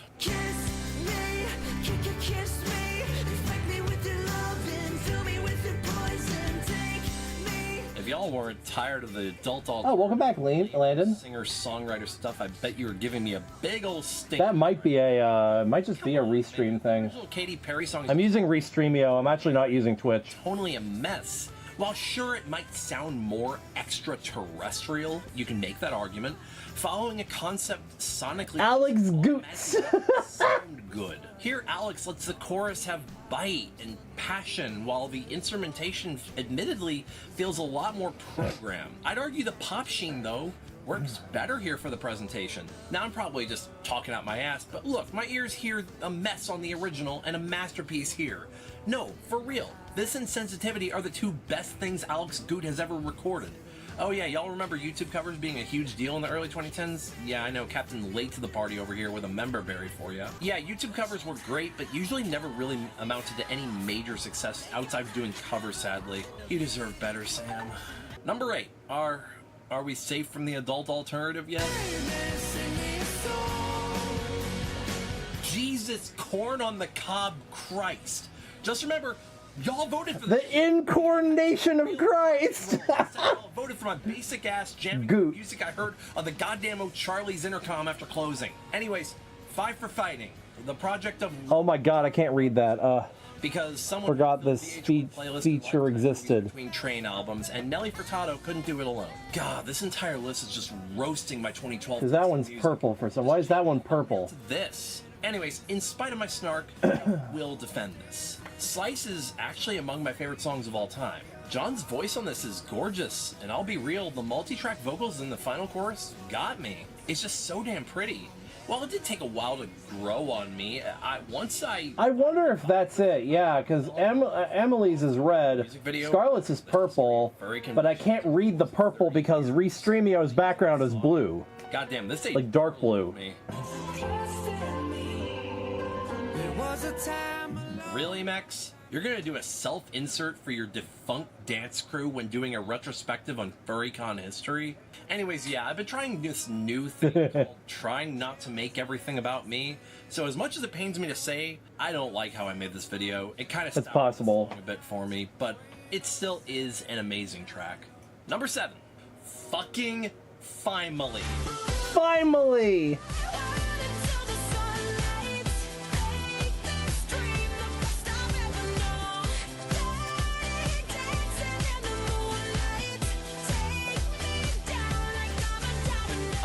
Fucking adore this song to date, and I will hear nothing critical of this absolute banger. One of the best, most anthemic choruses in a pop song in the 2010s, even if the lyrics are a nothing burger. And until 24K Golden came around, this was probably the worst take I'd ever heard from Todd in the Shadows. Jessie J is a better singer than Katy Perry, and I actually kind of liked this one at first, before I noticed that none of the lyrics made any sense at all. Well, if you don't count his baffling distaste for the How to Train Your Dragon movies that he posts all over his Twitter. If you weren't old enough to have heard this play on the radio, or just live this out and let your inner party out, God, I love this song. Number 6. To make my top 6 in a year like 2012, when I was dailying music, the song had to be on repeat for months at a time. And over time, those months can either age like fine wine, or like shredded iceberg lettuce, with the salad dressing already applied to it. What I'm referring to is that while tracks like Domino and The Island hold up very well, if not better with time, the early tracks from Skrillex remind us of a long dead era of music.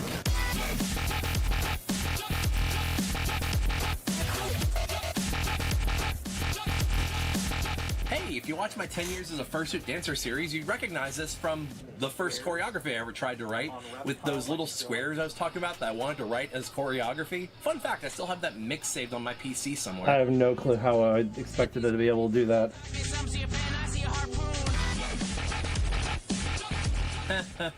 What a time to be alive. All I can really say is, sometimes you just want music that Or it's more like, I think I wanted to do it like this. Or for and worse. then, I shouldn't have any trouble justifying my top 5, as they're all generally agreed upon as good songs. Hell, if this is going to be the most difficult one to pitch in that regard, I'd say we're in good shape.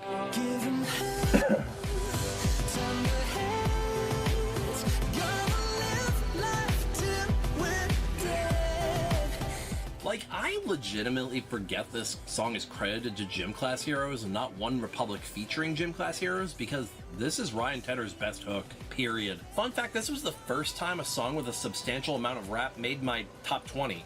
See, people can change. But yeah, the song's actually a really good pump-up anthem for the gym. It's soulful, it's rhythmic, and it's so catchy, it might just catch you by surprise. Number 4. So, 2012 was the big breakout year for singer-songwriter Ed Sheeran.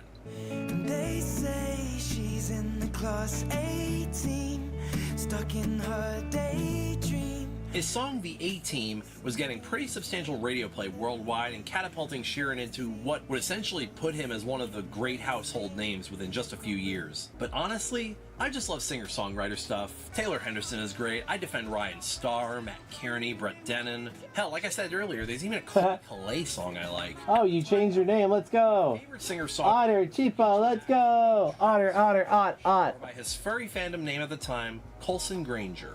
You can take everything I have. Update on my end. You can break everything. God, what a beautiful voice. Imagine if he covered A-Team. Worst things in life come free to us, 'cause we're just under the upper hand and go mad for a couple grams. But she don't wanna go outside tonight, 'cause in a pipe she'll fly to the Uploaded to FA sometime in 2012, this just choked me up, for lack of a better term, right away. Ed Sheeran's A-Team works well because he understates the drama and the tragedy. The chapters of this woman's life just kind of waft by, and Colson captures that presentation beautifully, and I'd argue better.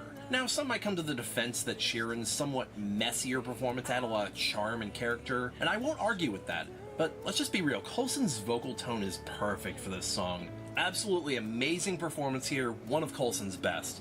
And yes, I'm talking about his entire back catalog, including Polite Fiction. I got his permission to upload a lot of his back catalog, by the way, to my archive. Feel free to check that out. Number 3. You know, I remember going to the water park back in 2012, that summer. Wait, anybody ready with the fun sound alert? Bro. Fun sound alert. Get the fun sound alert ready. Just driving down the city streets at night. You know which one. Some nights. Get it ready. Boyfriend and the dog. Just going on bike rides throughout the little bike trail we had and just going through the open fields of Illinois. You know what we had in 2012 that just feel like it's been missing since? We had fun. Some nights I stay up, Shitting in my bathtub. some nights I call it a draw. Fun fact.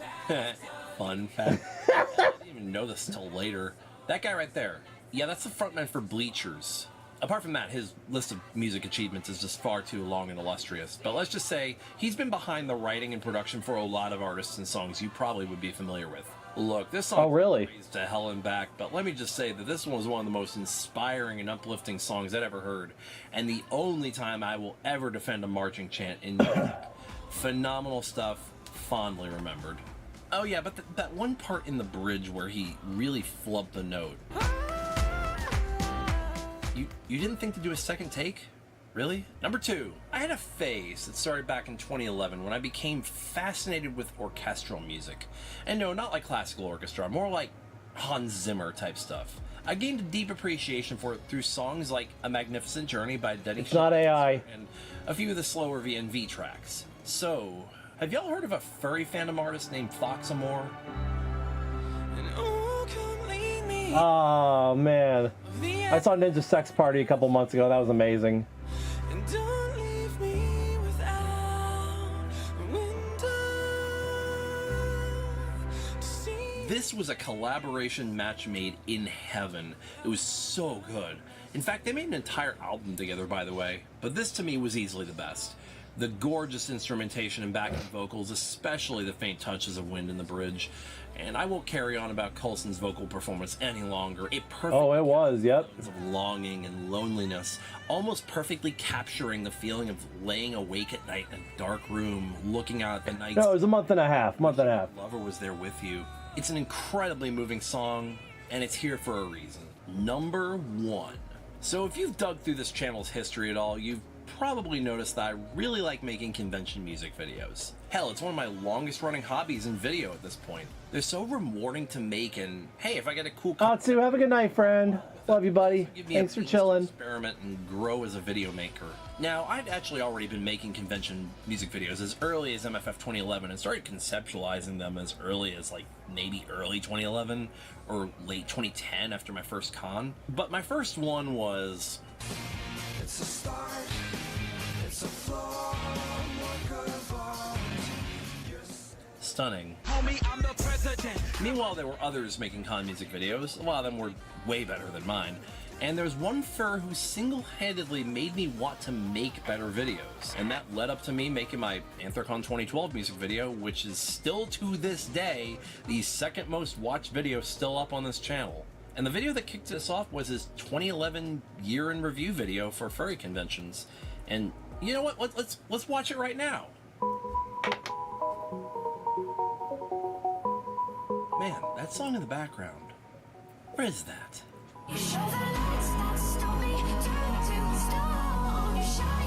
When I'm alone, I tell myself that I'll be strong. It's better.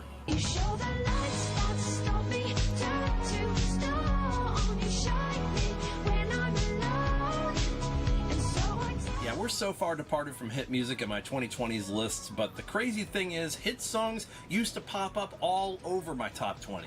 Hell, if you count the covers, they make up almost half the top 10 here. But yeah, after discovering the song in that video, Lights was my runaway 2012 favorite, and it wasn't particularly close that year either. Lights is just such a perfect, timeless song about, get this, being afraid of the dark. I love everything about this song. The subtle touches of synth, the vocal delivery, the chorus melody. My favorite thing about the song is just the mood that's set right from the get-go from those reverb scattershot synth notes. Just like my favorite games all come down to atmosphere, my favorite song of 2012 does too. Anyways, that's my list. Disagree? Tough cookies, it's my list. Want to share your own? Feel free in the comments. And hey, while you're down there, feel free to give this video a like and share it. Definitely clip it and share it across Twitter. Psst, I don't have a Twitter account, you could use the traction. Want to be super amazing? My Patreon link is in the description. $1 video gets you all of these videos over a day before anyone else, and heck, the highest tier gets you a guaranteed slot in collaboration episodes like album. I still got 15 minutes more on the suit head. I'm happy to hang on to and just chill in him for a bit and watch some stuff. Links to my PayPal. I'm gonna take all your eggs. If you're not able to financially. Yum, yum, yum. Watching, liking, subscribing, and and as always, take it Weasel. Egg time, egg time, egg time, egg time, egg time, egg time. Actually, I have a biscuit in the fridge with egg. Egg time, egg time. Financial decisions. Yummy. Most regular upper teens and 20-somethings spend their money on games they never. I'm gonna scramble your brain. I decided to spend mine flying halfway across the country a couple of times a year with no financial buffer in case something was to go wrong. But I wouldn't trade it for the world. Hey y'all, it's Mex.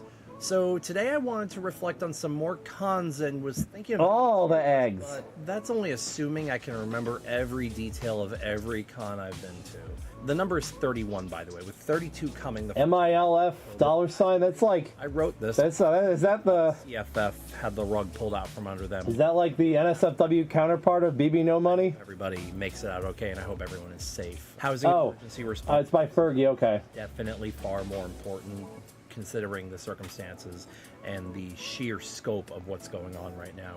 Those on the outside don't know how bad this was. It was bad. Let me just add a little side note off script here. Carolina Fur Fair is probably the most cursed convention I have ever seen. The universe just does not want this convention to happen.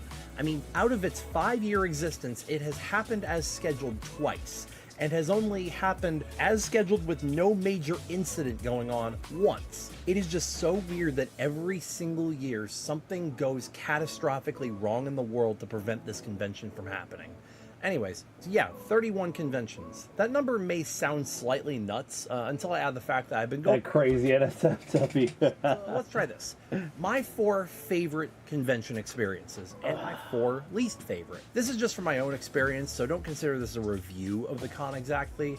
And also understand I'm digging up a lot of this from memory, since unfortunately... You want me to keep the... taken from the event have been lost to time. If you want me to keep the Fursuit head on...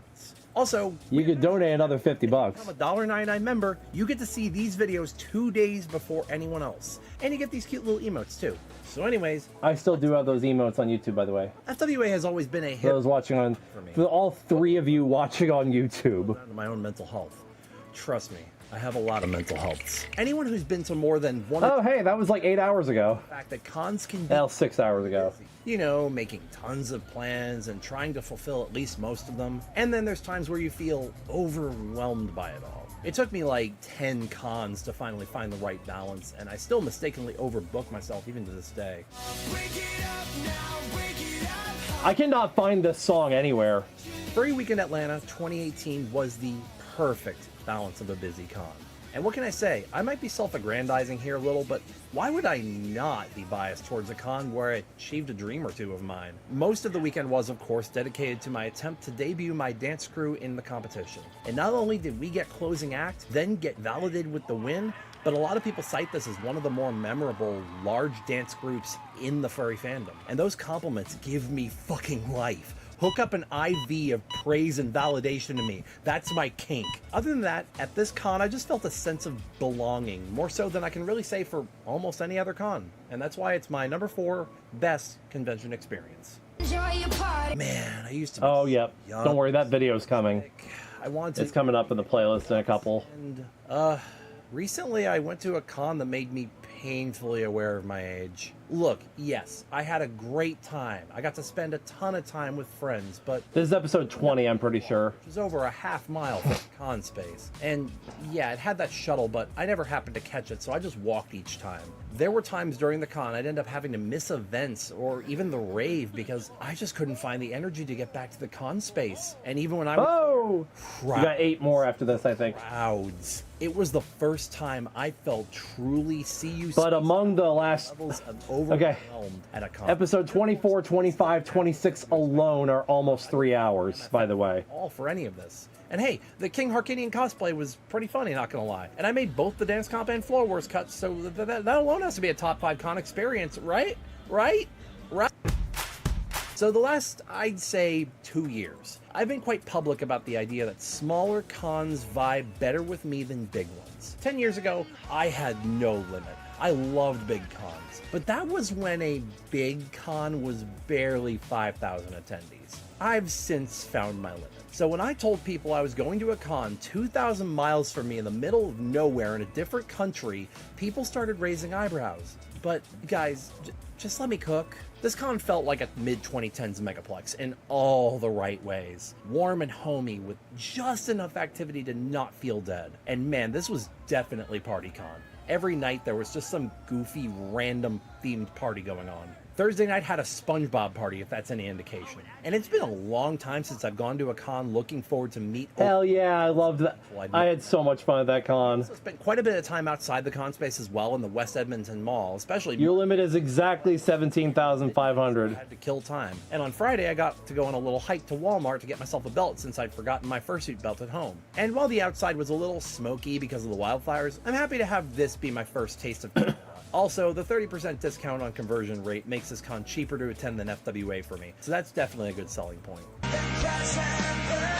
When you've been to as many cons as I have, and have been going to them as long as I have, it becomes hard to tell your 10th favorite from your 20th, which is why I chose bottom and top 4. Falls out easy, nice even number, doesn't make the script too long while I'm fighting through the pain of YouTube creative burnout. Speaking of burnout, Megaplex 2019 is a hard one to justify as a bad con, because it wasn't, outside of my head. But at this con, my psych had just started me on a med that wasn't exactly agreeing with me. Shut up, Restreamio. Panicking. So let's make a scale. I don't know what the fuck it's measuring. Completely content, relaxed, not a problem in the world. And the other side over here is paranoid and anxious. I want to go back to AC. Somewhere over here. The entire con I was having full body shakes and tremors from the medication. I was constantly paranoid I'd fall into another derealization episode. Then add on the fact that I was trying to... I really want to go back to Furry too, though. ...burnout that I was ignoring. I was so obsessed with chasing another play, pause, rewind and writing my own legend that I forgot to see what's really important. And that was spending time with my friends and my, at the time, partner who lived far away from me. Like, I didn't want to admit that I was disappointed that we didn't place in this competition. I was offended by how we were segued in. I was becoming a person I hated, and this is where it all started to collapse in on me. I wasn't a part of something bigger than myself. I was trying to be someone bigger than myself. Apart from good quality time with friends, the best takeaways I still have from this con are the floor wars and the music video I made right after, which I still consider probably the best music video I've ever made. Pretty spring day. Life things for a bit. Maybe back later. We'll see you soon. This was a con I'd had a bullseye on for a few years, similar to Furry the last couple. BLFC set an all-time, at the time, record for Furry convention debut with 704 attendees in its first outing, putting it at the time 14th. For perspective, that record is now held by, I believe, Denver with over 2,000 attendees in their first outing. Scratch that, AFC in California debuted with 3,533 attendees just last week upon writing this, putting it 13th. By the way, 704 attendees nowadays would put you as the 68th most attended in-person furry convention. Holy fucking shit. BLFC was a phenomenal experience just because the venue kicked ass with a casino on the mezzanine level and a mall on the basement level with easily accessible food all over the place. The weather was fantastic and mild despite it being hot everywhere else in the country at the time, and there was always something to do. Get bored? Walk down the block to the go-kart track and do karts in Fursuit. This con was also... It was so much fucking fun. I'm so sad that go-kart track is closed. Around in my friend Optic's Fursuit for a few hours. Let me tell you, to get stopped every few seconds for a photo was such a great and welcome contrast over never being asked it while wearing my homemades. Well, yes, as was the norm, there was one or two backhanded comments about my own suit throughout the event. That's a can of worms for a different day. The mid-2010s was a very cynical time in the fandom, admittedly, but that didn't spoil the fun. BLFC 2017 survives the test of time, and it is fondly remembered. There are a few rules when it comes to cons. Balancing. Go when you cannot mentally do it, and don't make yourself go when you cannot financially do it. So, let's say for shits and giggles, you managed to break both of those rules. PDFC was the amalgamation of trying to power through burnout for 2 years straight. Total mental collapse. My entire week of Phoenix was marred by a severe bout of depression. And not the I'm a little sad and don't know why dark cloud looming over my head depression. I'm talking about I need to constantly... Yeah, that's what I like about big cons, is there's always someone to hang with. But it's not making me feel any better kind. Not to mention this con was like small. Like I'm cool with small cons, but this felt very much like an event with more space than attendance. It definitely had its fun moments though. Some of the parties were honestly amazing, and it had its share of great memeable moments. Sadly, a lot of these photos and videos are lost. I like that "Nurtured by Porter Robinson" caption. The first con, I truly was not happy to be standing backstage about to go out for dance comp. And despite getting to share the stage with my partner for the first time, nothing was helping how I was feeling. Not to mention 3 weeks before this con, I was running a budget that was in the red. I had just defaulted 3 credit cards since being unemployed for a month and a half after getting laid off from my dream job. And then I was told shortly after that by somebody I did remote work for that I'm a bad editor. All 3 of those credit cards have been paid off, by the way. Some of the worst. I worked my ass off and did it. Both mentally and financially. A con was not a good idea. But that's not to say this con didn't have a few bright moments. I remember going up to South Mountain with my partner and a few friends, and that was a really good time, and I'm glad we got to do that. And I know I was surrounded with love throughout this con, but in this moment, my brain was just ready to nope out of the fandom for a little bit. 2022 felt like a year of rebuilding. Rebuilding myself, my love for the fandom, my connections and friendships, and making peace with my place in the world. All of that culminated in a newfound love for my old hobbies. And while Anthrocon 2022 was a great con, and certainly worth the 9-year wait from my last AC, it was still a work in progress. It wasn't a perfect weekend. Oh my god! It's so Furry Weekend Atlanta has always been such an oddball con for me. The first 2 years I attended were marred with circumstances outside of my control and trying to do far too much. But never has everything gone just so perfect at a con than this one. Hell, you can make a case that the elevators sucked. I won't argue with that. You can make a case that parking was kind of nightmarish and more expensive than I remembered. I won't argue with that. But can I just have this one? After 12 years of wearing homemades, I finally got a suit head I could wear without nonstop judging my own work. I got to meet and hang with a ton of folks I've been dying to finally meet. And I finally put out a dance competition solo performance I could say I was 100% proud of with no regrets. That was the point. Oh yeah, well here's my squishy ravioli. Did you know? Ravioli!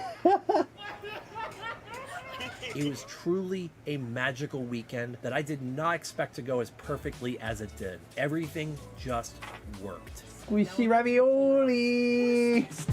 FWA is more flip-flop with me than any other con, and no other con has such a wide range of reactions from me. So every other con I've been to more than a couple of times has a few mid-years, you know, cons that aren't the best or the worst that you've ever been to. Not FWA. Every FWA I've been to is either top 10 or bottom 10, and yes, FWA 2016, consider that one a borderline bottom 5, by the way.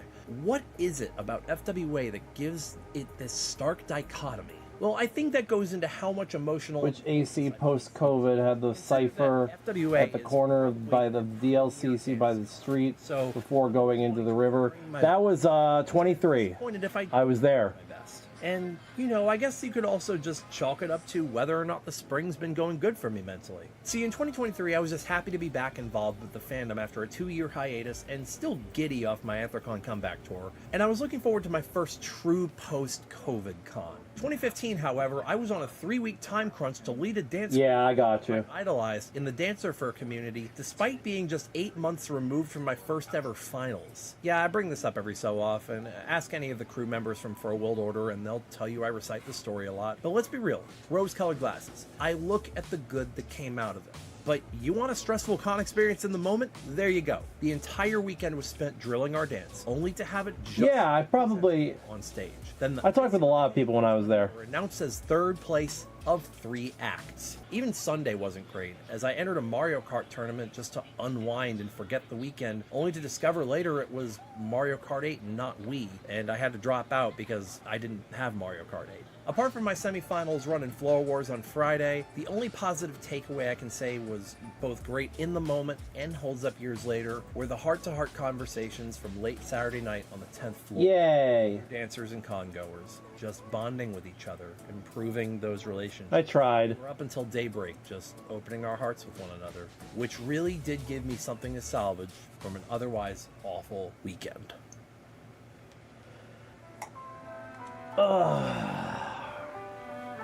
You want to make me wear the fursuit longer? Memberships.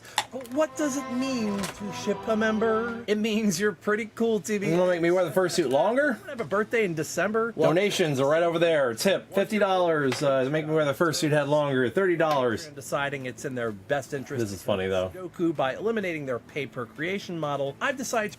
Anyways, again, thank y'all for joining. I really hope y'all are having a good time. I'm starting to feel the fatigue just a tiny bit. We're about to enter episode 21 out of 28.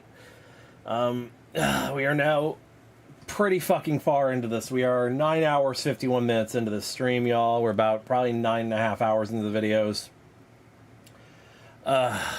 8 to go. 8 to go.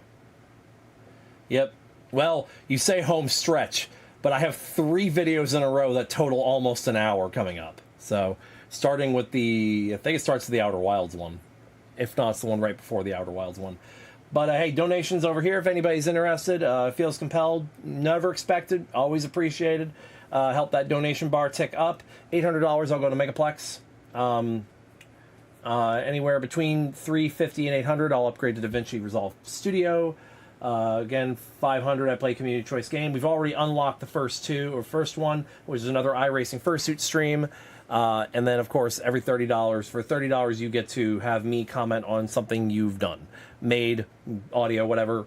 If it's over 3 minutes, it won't be this stream, though. I didn't really Behold, the list of furry convention iceberg videos on YouTube. Put something in the fridge right quick, and I will. That there are none. Probably. Honestly, I'm gonna go get myself another cup of coffee. I'm gonna be honest. I didn't really understand iceberg. I just recently watched this, so I'm good. I'm gonna go pop something in the fridge. I'll be right back. Things. From what I've gathered over time and watching other YouTubers cover them, I've learned that it's, in a nutshell, a deep dive into a culture, fandom, or topic to specify or talk about a ton of different subjects that encompass that overarching topic. The tip of the iceberg is your common knowledge, and each section of the iceberg gets increasingly more obscure or odd as you go along, until you reach the bottom of the iceberg where you have your unproven myths and rumors. Just, you know, off-the-rails wacky stuff at that point. There's not really any rules to it other than the ones that you set yourself, and I'm really good at setting my own rules, so it's relatively unstructured and free form. But if I'm not as familiar with them, then why make one? Well, that's a good question. First off, what better way to learn than tackle it yourself? I mean, have you ever had a job that just trained you like that? Just give you e-learnings, then just wish you luck with the real thing? Have you ever had that? Have you? Because I sure haven't. Secondly, I was actually looking up iceberg videos to watch, and I figured I'd look up furry convention iceberg, because there's so much stuff that happens at cons, so I can just take my pick from what I'm sure is a wide range of videos. What? So I made this post on Blue Sky, and then I got this response. So here we are, and joining me to build this iceberg is another YouTuber that I've actually looked up to since before I started making these silly videos, Misha B. Barkin. Heyo everyone, Misha B. Barkin here. First off, thank you so much to Mex for letting me hop on and help with this video. I've been making videos about various topics in the furry community, and I've always kind of wanted to do an iceberg video, so when Mex made that post, I commented in that, haha, just kidding, unless sort of vibe. So, with our powers combined, we're here to deliver you one hot and ready iceberg video. So we decided to make this iceberg 6 tiers, with one being specific events or references, while the other side, we just decided to put different convention names.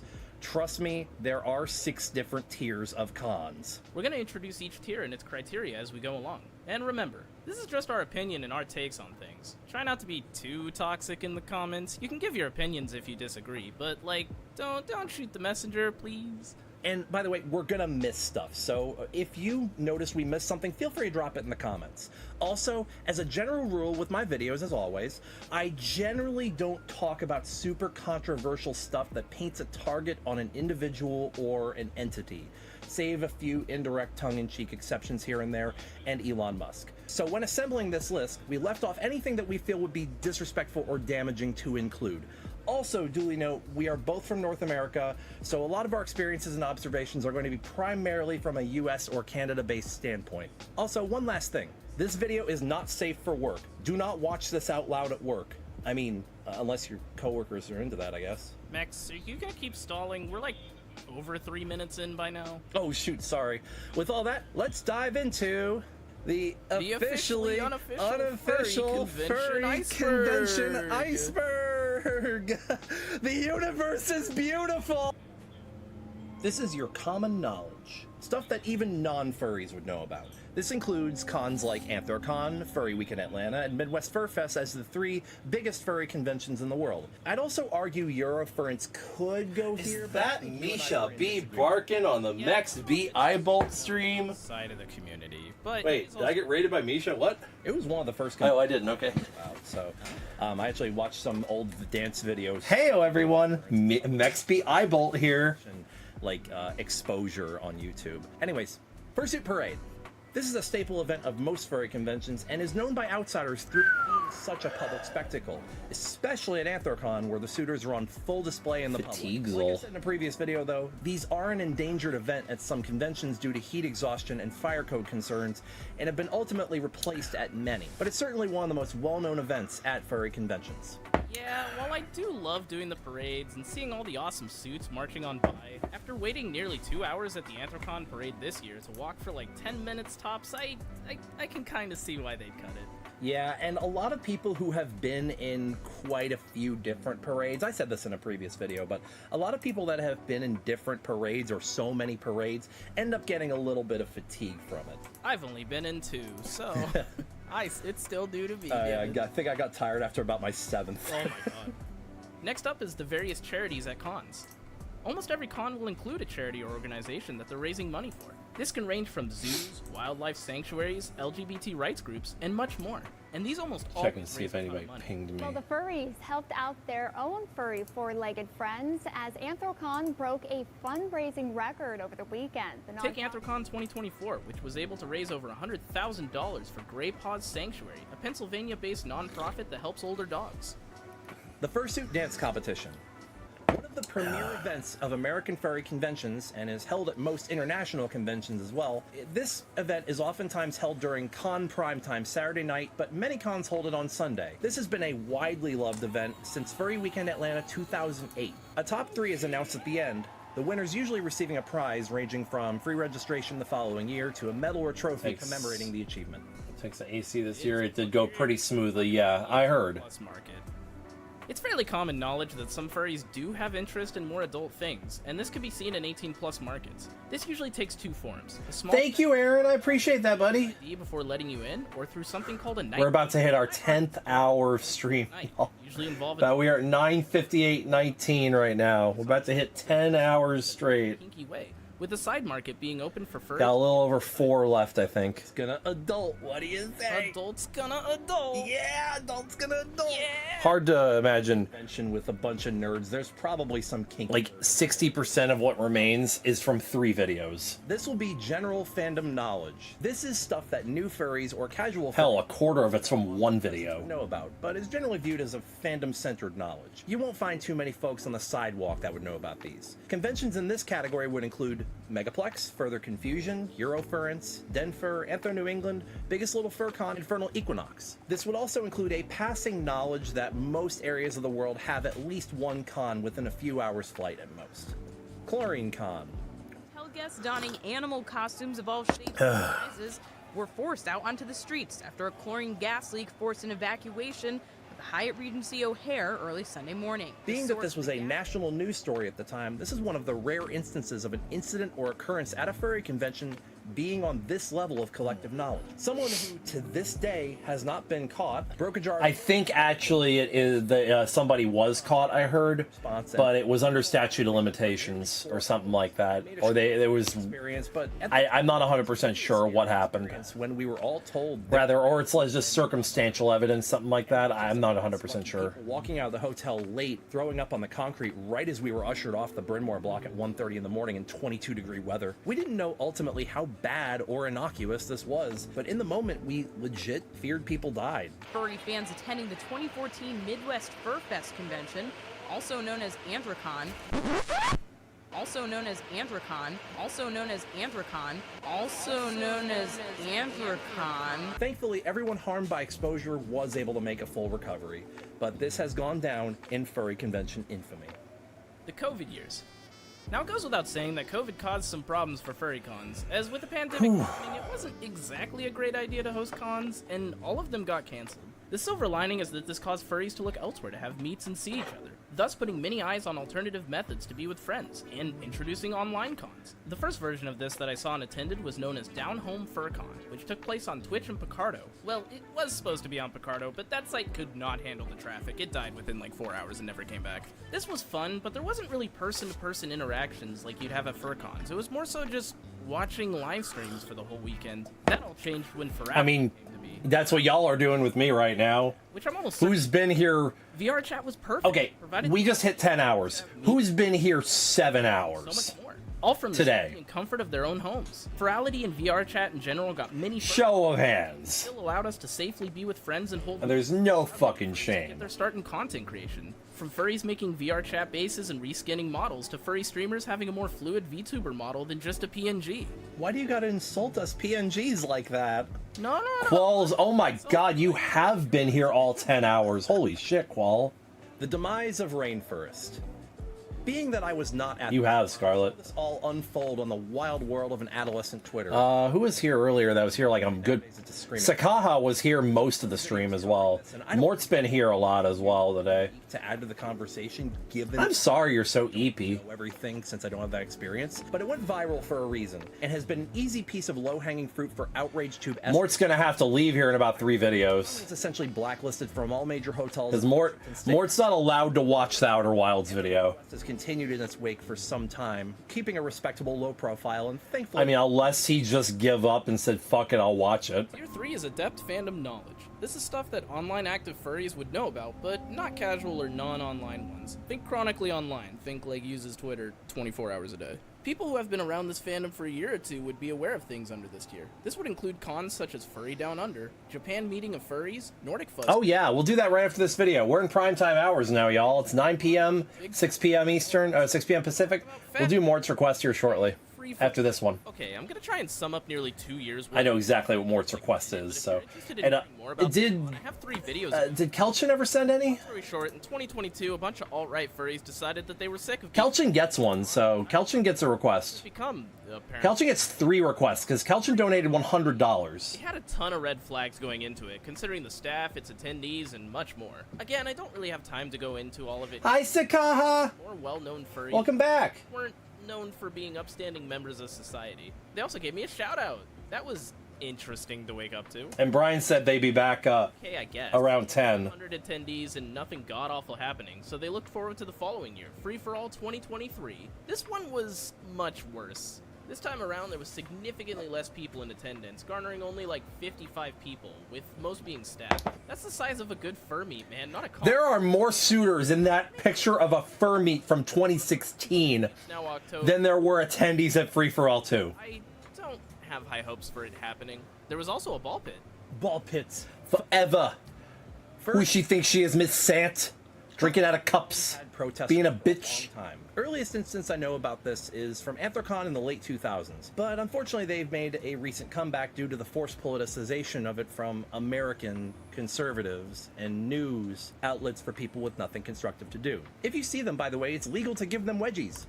BLFC pizza incident. How bingle. This one's a fun topic. Not my chair, not my problem, that's what I say. There was a room party where 18 furries came together and, well, came together onto a pizza pie before proceeding to eat it. That's not amore in 18 happy friends at a slumber party. Everyone who wasn't at this con had heard about this new pizza topping and were posting all about it, myself included. Now listen, this is weird and pretty gross in mine and a lot of people's opinions, but it also was Mlemerson. Deal? There are people straight up saying that BLFC was the worst con ever because of this. And Oh, what, the drink it out of cups video?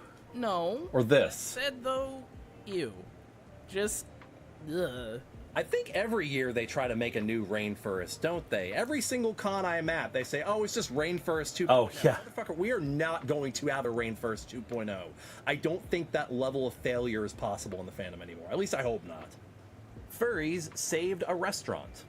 A little restaurant called Fernando's in downtown Pittsburgh had become a social hub for Anthrocon and a staple of the event unaffiliated with the convention itself. And its owner, Fernando de Carvalho, welcomed the convention each year with specials for the con, souvenir dog balls, and just was in general happy to serve us. One year, in fact, Fernando intervened into an incident where furries were being harassed by folks and was hit in the head with a brick defending us. However, in summer 2012, it became clear that Fernando's was in financial trouble and facing closure. I forgot exactly what platform this fundraiser occurred on, but the fandom caught wind of this and managed to raise over 20 grand to help Fernando out.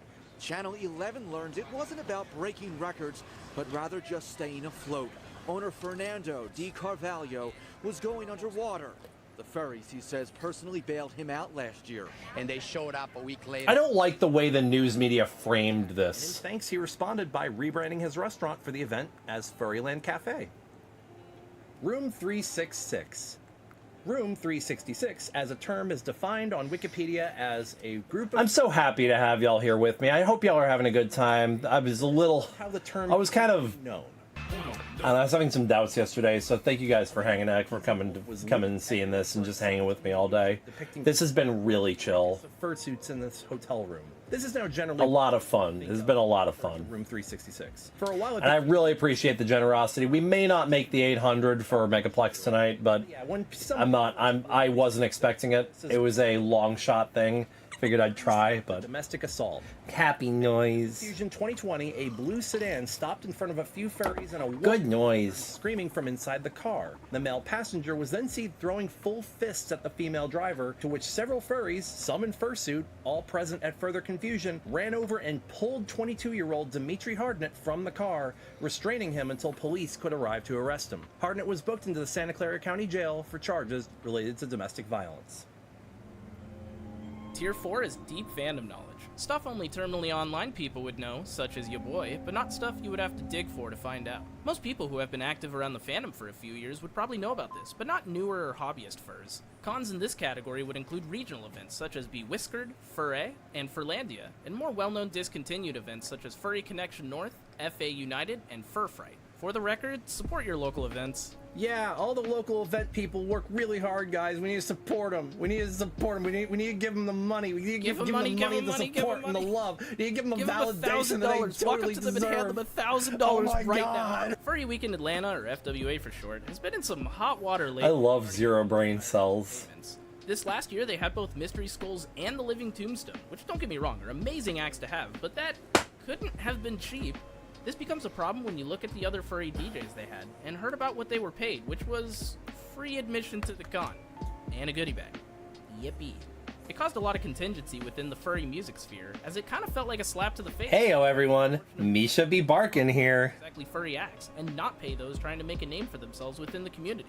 As a musician myself, I can tell you firsthand that it's really hard to find decent paying gigs, even outside of furry, and trying to make it in music is nothing short of an uphill battle. We should be supporting and encouraging our furry musicians first and foremost. Of course, it's not practical to expect the same amount of compensation as the two huge acts they got, and really nobody is, but man, something more than free reg would be really cool. At least comp them a room in one of the close hotels, or better yet, I don't know, pay them? Unfortunately, I'm missing a few screenshots for context here, but I very clearly remember a PR member for FWA using the official FWA Twitter account to post a sarcastic response to people's complaints about this. Specifically, they responded to a tweet about DJ compensation with this Clawhauser gif, which obviously made the community landscape even more volatile. Bon Voyage is a villain from The Incredibles who uses bombs. Non-furry cosplays are actually semi-common at furry cons, which we see here. This started out as a pretty cutesy cosplay and was generally a lot of fun with his satirical... Love Zero's Junkrat cosplay, it's so good. That was until FWA 2024. One of the tactical milsim furries, which is a whole nother topic, gave him a fairly realistic looking prop weapon, to which he took to a high point in the lobby, swung it around, and then pointed it at the attendees below. This caused quite a stir on Twitter and in the community in general, as surprise surprise, a group full of queer furries don't exactly like seeing a prop gun. Yeah, he's holding a stuffed otter.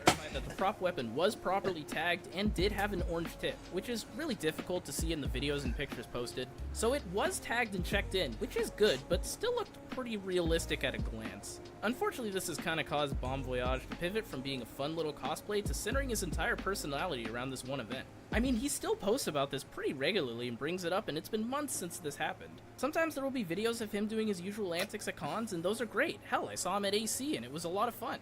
And I really wish he'd go back to just that.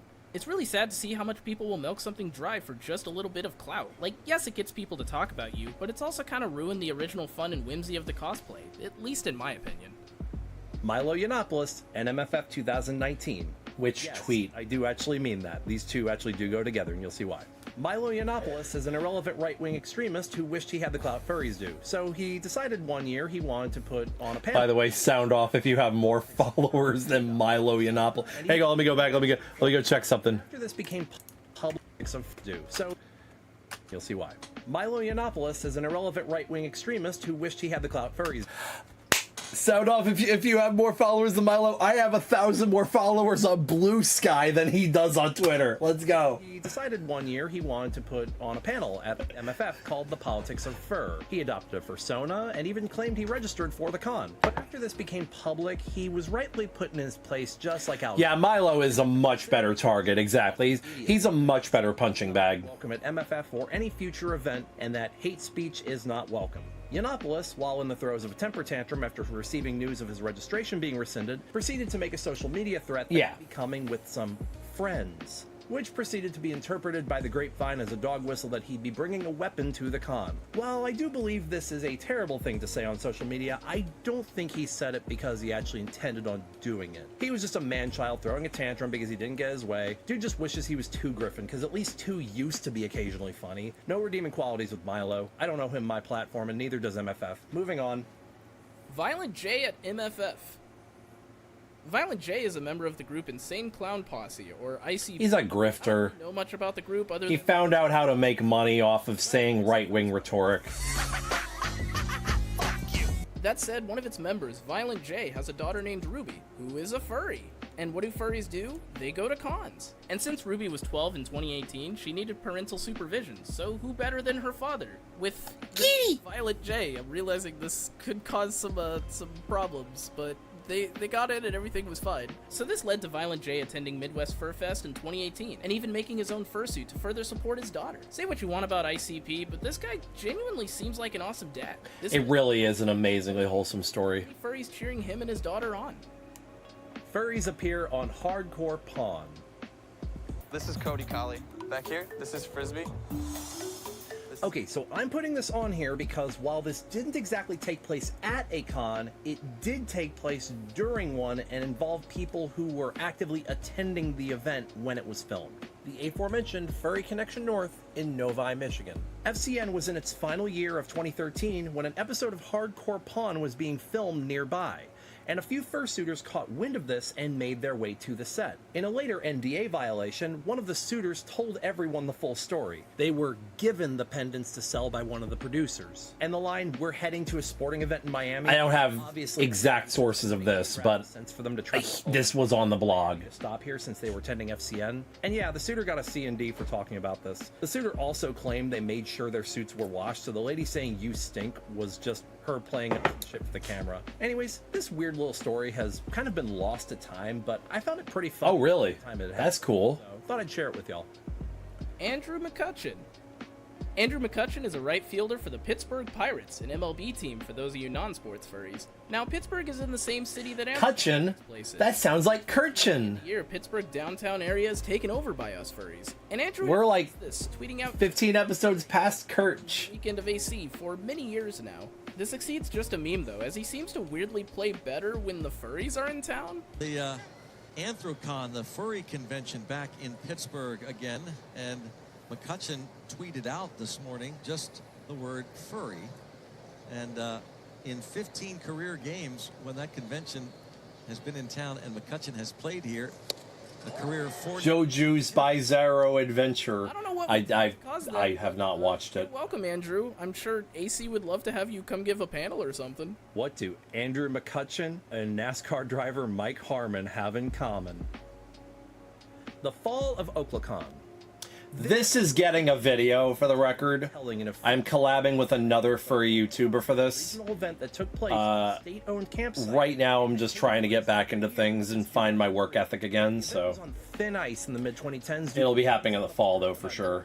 Alcohol use on the premises during the event. Probably about 3 videos out from it. In their 2014 event, marking its untimely end. Basically, some folks got high and had sex in a public space, which later on led to a con losing its contract with the venue. But there's more to it than just this. OaklandCon made a statement saying that they'd received a chill indifference from park managers and rangers, that the park rangers didn't appreciate what the fandom and self-expression of the folks therein represented, and that they had multiple times asked for partners of the same sex to not hold hands or show affection, or even harassing attendees based on their looks, suggesting they were on drugs even when they weren't. Guys, the rabbit hole here is actually really deep, and I'm on limited time here. This one will probably be put in a future essay when I'm not as pressed for time. Mary E. Loud is a furry author and is supposed to be one of Furlandia's guests of honor in 2024. They write Damn. novels. I have 0 viewers on YouTube. Which was perfect for Everybody's on Twitch. Now everything was fine and dandy until... This is why I don't YouTube stream, really. Posting AI-generated pictures, like... Kind of have to for this one, though. They also started using AI-generated images for their book covers, which, as you can imagine, didn't exactly sit well in a community full of artists. It was due to this... Or it's just not telling me my viewers, but it doesn't look like I have anything right now. Stating that Mary E. Loud had been removed from being the writing guest of honor. They took this well, of course, and apologized for their... I'm kidding, they doubled down and tripled their AI art posting. What could have been a great opportunity for an author to get their name out there and expose many people people to their novels turned into them doing nothing but It says 3 watching, never mind. only garnering like 3 likes maximum on any given post. Sarduyan. Sarduyan is a Japanese furry acrobat and stage performer who performed at Anthrocon 2012 and 2013 and returned to perform at Anthrocon 2024, stunning audiences with his incredible balance and death-defying stunts and giving me massive anxiety when he would do things like this. Tier 5.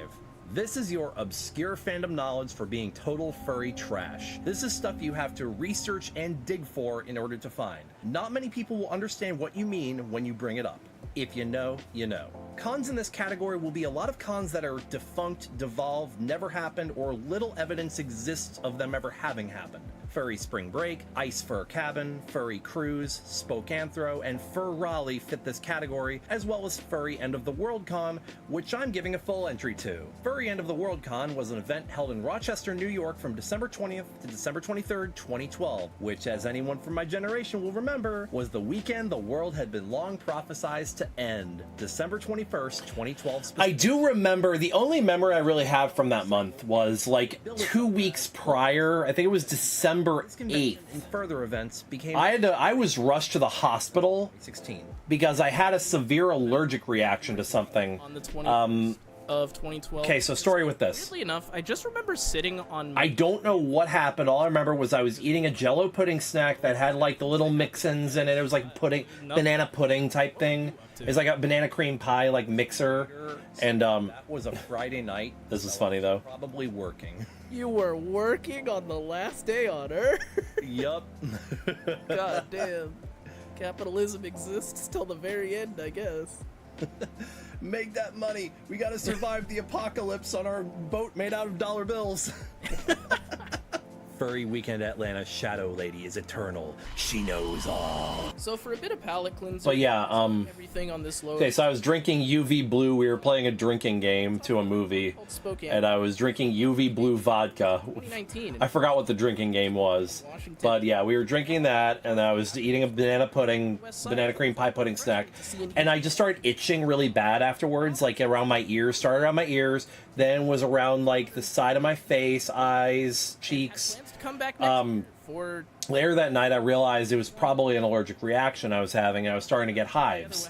So I took a Benadryl, went to sleep. Because I genuinely... I worked a double the next day. It was the first con I'd ever been as a waiter. It really helped me come out of my shell, especially... And I had to take a Benadryl in the morning and another one in the afternoon. Really hard to... By the time the second one wore off, bring it back, but I was red here to here by the time I got home. For now, we'll just have to stick... Wasn't swollen, but I was red. It was on about how... And I was itching really bad. Took another Benadryl, went to sleep. Worn at Megaplex 2016. Woke up the next morning, felt a little tingling in my mouth and throat, but I didn't think anything of it. I went to class. My morning class had been canceled, so I went straight to my next class, which would have been my 2 p.m. animation class. Same idea. Or After Effects class. Time Saturday night howl. Fresh. 12:30 comes around. This was so loud And that the con had to address it in closing ceremony. I started feeling my throat do that again. tingling again, and my tongue started feeling like kind of numb. I'm like, I think I have to go to the hospital.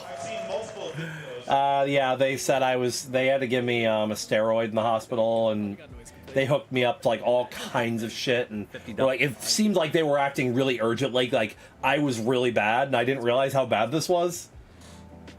But yeah, weird one. Apparently I had an anaphylactic reaction to something. But not It wasn't like a major anaphylactic reaction. God, It was slow. It was occurring slowly. A raccoon and a kitchen utensil But each other very much. There's a pretty graphic image involved.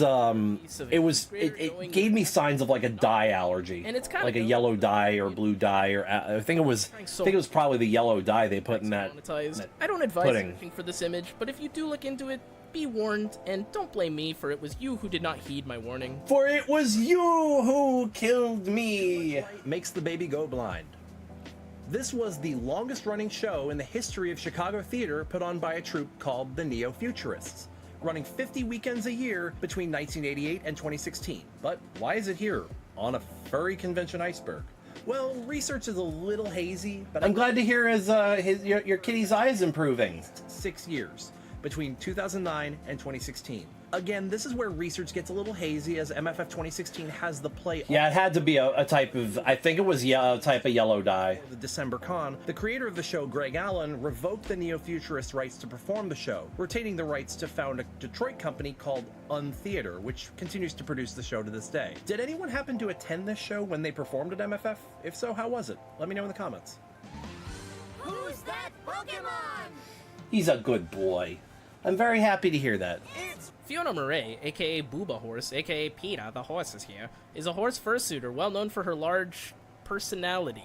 The suit has seen a lot of publicity, from people taking pictures with her at cons, myself included, to alt-right grifters using videos and pictures of her as shock content to prove why all furries are bad. Tons of people have varying opinions on the suit, with some saying that it's over-sexualizing and exposing children to a lewd fursuit, and others claiming that it's fine as she's always fully clothed in public, and the suit doesn't even have, nip-nops. And some people do just have bodies with proportions similar to this, and them existing isn't inherently a sexual thing. I personally don't find anything wrong with the suit, as it's not that much different from those suits with over-prominent masculine features, and those almost always get a pass in these types of discussions. But I digress. If we stay on this topic for too long, it'll make Mex have to spend more time editing. Like right now, he's super busy slapping down stills and helping to express my point, and to make the video more visually appealing while I continue to ramble, and, I'll shut up now. Gabriel Iglesias at FWA. We're winding up with a lot of celebrities, aren't we? So here's a short one for you. Gabriel Iglesias was at FWA 2014 and posted multiple selfies of himself at this event on Twitter. He was there unintentionally, by the way. Just so happened to be in the con hotel during, so don't go spreading rumors that he's actually a furry. We don't need another Chase Elliott. Talk about being fluffy, eh? Eh? Adult dance shows. Say what you will about the fandom nowadays and the embrace of the 18+ market at certain cons, things were a lot less controlled back in the day. And looky what I found, an erotic dance show from Eurofurence 14. Floor Wars Shu Hadouken. In the, I believe, third iteration of the Dancer Fur staple Last for One's Floor Wars dance battle at Anthrocon 2013, this finals battle between Theome and Zumba is still viewed among many furries as the gold standard of what this show is at its absolute best. The Shu Hadouken is known among the Dancer Furs as one of the most incredible moments of that finals battle, where Theome launched his footpaw into the judges' table following a backflip. This moment now lives on in the minds of the Dancer Fur community, but not much anywhere else. OSHA violation, people. Speaking of non-furry cosplayers... Yeah, let's go! Employees. These are a group of people in yellow vests and hard hats who will go around and check if everything is quote-unquote up to code, from fursuits to waterfall fixtures in the pool, and anything in between. It's always silly to see them roaming around cons, and I even got to see them at AC. By the way, OSHA cosplayers said Fiona was OSHA approved, so we have an objective answer now. The final tier. It really is an amazing gag. And rumors. This is stuff that is either untrue, fictional, or was never proven to be true. There are only 3 events that can fit the bill here, and those would be PAFCon, which is the fictional con from CSI Miami. Fun fact, I didn't actually find this out until post. They actually tried to make a PAFCon in real life. Flyers were distributed at both FWA and Further Confusion 2010. Furry Weekend Portland, or LA, and I swear to God, I did not dream this. I saw a flyer, and I believe MFF 20 advertising an event called No Joke YIFBQ. I do not remember where this event was scheduled to take place, but I do seem to recall it being somewhere in Missouri. Can someone please confirm this for me? I did not dream this, did I? I swear this was real. Am I taking crazy pills? YIFBQ is the worst name I've ever heard for an event. Second worst is Furconson. Furconson's not bad. Come on. Furconson is lazy. They're all kind of lazy if you think about it. Furbraska is slightly better. Actually, Furbraska's worse. I don't know. It's just like, you put fur into the name. Ha ha ha. Oh my it's God. so funny because, oh shit, you see they put fur and They're Wisconsin putting together furries and they in the made names. Furconson. Oh my God. Furry Week in Portland and LA. Now this one is pretty wild, and finding info on this has been really difficult, but in the beginning of 2024, a new con was announced, known as Wow. Week in Portland, to take place sometime... Getting angry at the game, huh? Immediately noticed the lack of info on the site, with there being no code of contact, no guest of honor announced, and much more. There was also the promotional art containing AI-generated imagery, which as we stated before, not exactly a popular thing in furry. Within like, I don't know, 2 weeks or so of the con's announcement, they announced that Furry Week in Portland was canceled due to quote-unquote unforeseen circumstances from the hotel. Methinks they didn't finalize the hotel reservation, but who knows. And just like that, any promotional posts and announcements were deleted. But wait, there's more. Like a phoenix, Furry Weekend rose from the ashes, announcing that this was now going to be happening in LA in 2025. By the way, off script for a second, but none of them live in Portland, and I definitely don't think any of them live in LA, the people in charge of this, so I don't really know what's going on. Florida. Also, apparently Mystery Skulls is playing at this con. This was a recent announcement. Now at a glance, this seems much more flushed out since their last... Oh shit, we shouldn't say this in front of a staff member. To assure them Quick wasn't on staff. In some spots, which just kind of gives me a red flag. The hotel portion of their website just kind of has a picture of the Hilton Hotel. To their credit, this is the right Hilton in Los Angeles, but there's no info about bookings, room blocks, or any of that. The other links do appear to work and lead places, but I don't know, man, it still all feels kind of sketch. And as stated, they've been deleting a lot of posts, especially with the Portland side of things, so I wasn't able to gather a lot of info on this, but yeah, I don't see this con happening. People having sex at FWA 2018 in open con space. During FWA 2018, a video of 2 alleged pup play cosplayers spread around furry Twitter claiming they were having sex in public. Unfortunately, the original post has been removed and all that remains is this still frame. There's also a video up on Vimeo that claims to have the actual event inside of it disproving the allegations cut from a 360-degree cam, but guys, how can you see anything here? It looks like it was recorded on a freaking Game Boy Color. Hello, post-production Mex here, just correcting a little bit here. Yeah, this video disproves it. I was looking at the wrong spot when I originally scripted this. You must have a fursuit to get in. This was a rumor started by... Actually, I don't know where this started. Tyra Banks? Either way, I remember this being a big rumor about furries back in the early 2010s, but it's since kind of been made irrelevant just because there's so much documented footage of cons now, and unless somebody is wearing a human suit over their human body, I'm pretty sure these are all people without suits. Cons are sexual in nature. This has not, and for the most part has never been, true. While there is certainly content around that would be considered not safe for work at some cons, including multiple night markets across a few different ones, generally most con atmospheres are family friendly, with a few even being specifically PG rated and child friendly. This is a non-stop rumor from trolls and anyone who fears things that are new and things that question their own morals that have been used to trash, shame, and attempt to disparage the fandom for over 2 decades at this point, and it's never worked. Oh god. Care enough to look deep will find themselves here anyway. They were just in denial all along. Adding on to this, there have been some cons that are 21+, such as Las Vegas FurCon, and those are objectively more adult-oriented, but the cons that cater to a wider audience see almost no public... Starting the DeSantis war. ...happening, it's taken care of pretty much right away. I'm not going to pretend that furry doesn't have an adult side of things, however, that usually takes place back in... and away from public places where minors... From what? People who really don't want to be a part of that sort of thing. Now, I know some people are going to try and run with this and claim that this makes FurCon... From just DeSantis being a dick? You don't think this happens at anime cons too?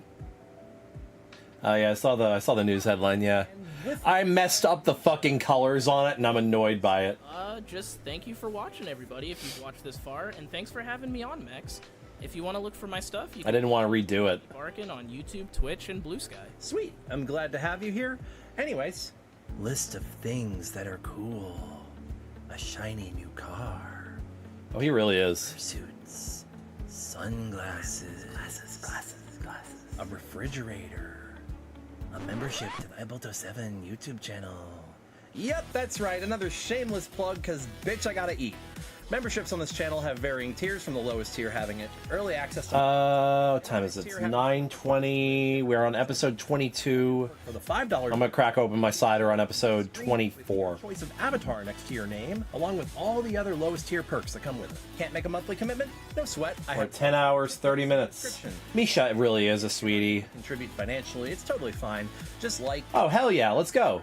Didn't know you didn't have air conditioning at one point. And as always, take it wheezy. Or I think we have an album exchange coming up here. Yep. Hey y'all, it's Mex. And y'all remember that casting call from a few months ago? Well, here we are. Album exchange number 3. I might just get my cider now. And last fall, and figured I'd do another. And y'all seem to really like it, so this is what we're doing. As per usual, the way this works is I send people 15 albums I want them to hear, and they each send me 15 albums back. Now, this isn't a... Oh shit, I'm sorry. It's just a digital exchange. I'm gonna go get my cider here in a sec. I got peach cider in the fridge. Respective album, everyone reviewing in their own unique style. That way everyone's creativity gets showcased here. Think of it like a multi-person animated project, or MAP. No, don't go there. Don't go there. If you ever go down like a... On the home stretch, y'all, we've got 6 left. Multi-person animated projects where one person animated one thing and another person animated the next scene, or... God damn it, Robina.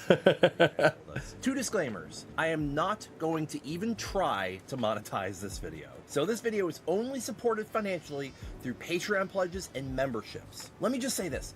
If only half of my viewers pledged $1 a video, I'd be financially set to do this as my full-time job. Guys, I wait tables for a living right now. I'd love to chase my dream job and do this. However, there are folks that need financial support now more than ever. This is my first essay following a very polarizing election. I try not to let my politics bleed into my videos too heavily, but one thing I stand with is that trans rights are not up for debate here. A lot of folks with the results of the election are in danger of having their gender-affirming care taken away or at least made less accessible. So in this video, I will be promoting individual fundraisers for transgender folks that are in dire financial need, as well as organizations that are designed to help these people that are in need, either for their own safety or just for... Okay. We've all... Y'all want to see me in Fursuit more? If I can be that beacon of hope to signal boost someone who needs it, I will be. So throughout the video, there... I didn't do a donation plug, but it's okay. Honestly, I'll pass for now. So with that said, let's go ahead and start with the first album here, submitted by Winston Dog, Kestrel Grooves. We're 250 out of 800. If you're feeling particularly generous, feel free to hit the tip button, or exclamation point tip, rather, in chat. And if you donate more than... Oh shit, I need to do Morts. Music to study and relax too. I'll pause right here actually because I promised to do Morts next, and we're going to do Morts now. Blort Korgs. This was Mort's request. Mort made this.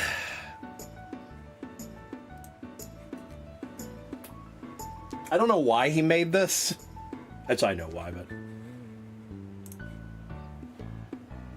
Do you like pen? Yes, I do. Yes, I do. Do you like apple? Yes, I do. Yes, I do. Do you like apple pen? No, I don't. Yucky.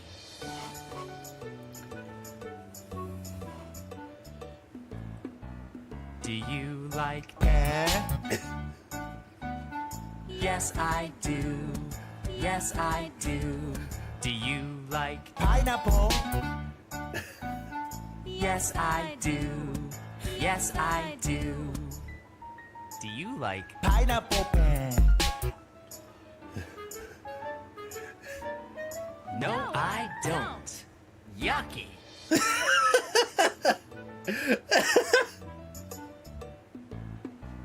Do you like apple pen? No. Oh my goodness, this is awful! Do you like pineapple pen? No! Not into the pit! It burns! Do you like pineapple apple pen? No, God!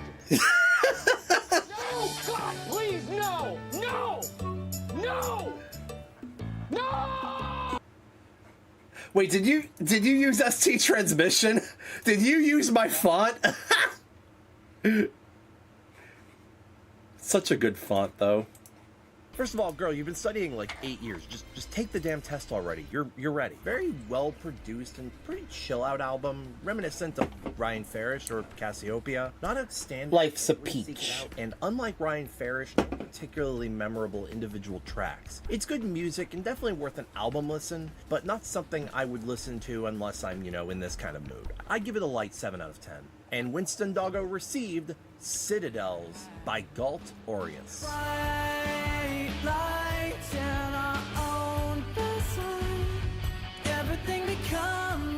This was so well produced. Hi, I'm Winston. Let's talk about what I love about the album Citadels by Galt Aureus. I love the way this album starts off strong with the song Overture of Legion. Dog.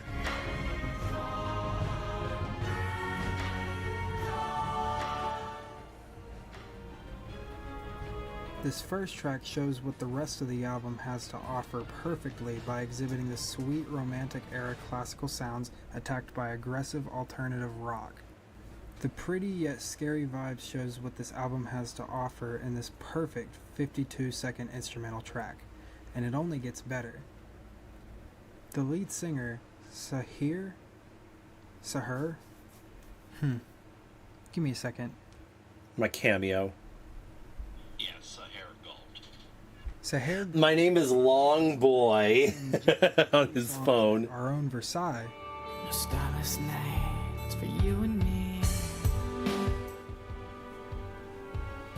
But he can also switch it up and sing aggressive for songs like At Dawn. Yeah, his glove is thrown, so I'll shave now. And I've got to say, Bye, Otter. Thank you so much for hanging with us today. It's been a pleasure having you. Piano solos that show up in most of the songs. It's a very good album to binge. I recommend you guys check it out. Thank you so much, Mix, for sending me this album. It was very fun to listen to. The album I chose to share is Orchestral Grooves by Alexander Lazarenko. Sakaha, it's been a pleasure seeing you. What, you're not going to stay and cry with us for the Outer Wilds video? I thought you were saying you were... Well, to be fair, it's like... Isn't it like... Mystery. 9 a.m. where you're at and you've been up all fucking night? It talks about... Oh, 3 a.m. Okay. Almost everyone heard, but he was uncredited. It's 3 a.m. on... Yeah, it's 3 a.m. Okay, so you're 6 hours ahead. Or... I chose this album because I feel like not many people... What is the date where you're at? Funkland just didn't talk about it. Is it 7/12 or 7/11 or 7/13 where you're at? Piece that reminded me of Orchestral Grooves. It's very beautiful stuff. Also, I just have a sweet spot for indie artists like... Oh, it's 7:13, 3 in the morning. Okay, yeah, you're 6 hours ahead of us then. Enjoy as much as I do. Back to you, Max. Up next, we got Blitz. I know, I can read this. It's 7:13, 13/7. By Van Halen. Okay, it's fine. Yeah, I know, I can read it. I can read it. So I know there's not 13 months in a year. Have a good night, Sakaha. Thank you again for all the support and love. I'm sorry. I know the yellow vest types can listen to the same 6 Lynyrd Skynyrd songs for the rest of their lives and be happy, but this era of metal just isn't my thing. Well, I guess except for this one.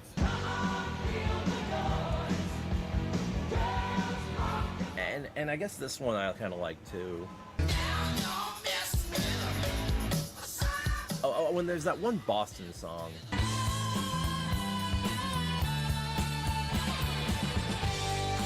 And, okay, fine. I guess there's some metal or metal adjacent songs from this era of music I like. But, I can't say this album was for me. Some decent tunes on here, but it sounds basically what I expected it to sound like. No real deep thoughts or anything here, and my apologies for that. But oh shit, Alcor! Alcor with the 30! So. Let's go! Thank you! And Blitz received the album Thread. Brings us up to 280.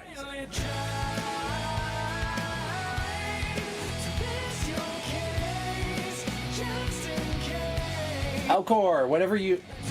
Oh. So, Red Sun Rising's album Thread. That is probably... You're gonna regret the video. Jesus. Is it gay furry love?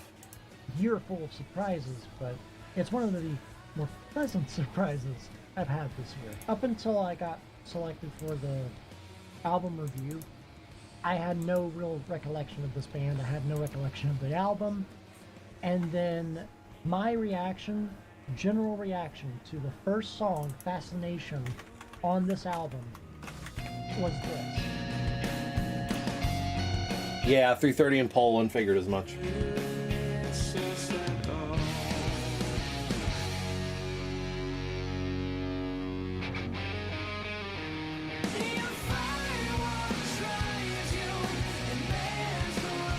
And it was 90. Album, I wanted to hear what this band could What year was it? And if there was 91? I could really... It was for unlawful carnal knowledge. Kind of like somebody made a smoothie of all the great bands of like the 2000s. 91. In late 2000s, early 2000 teens.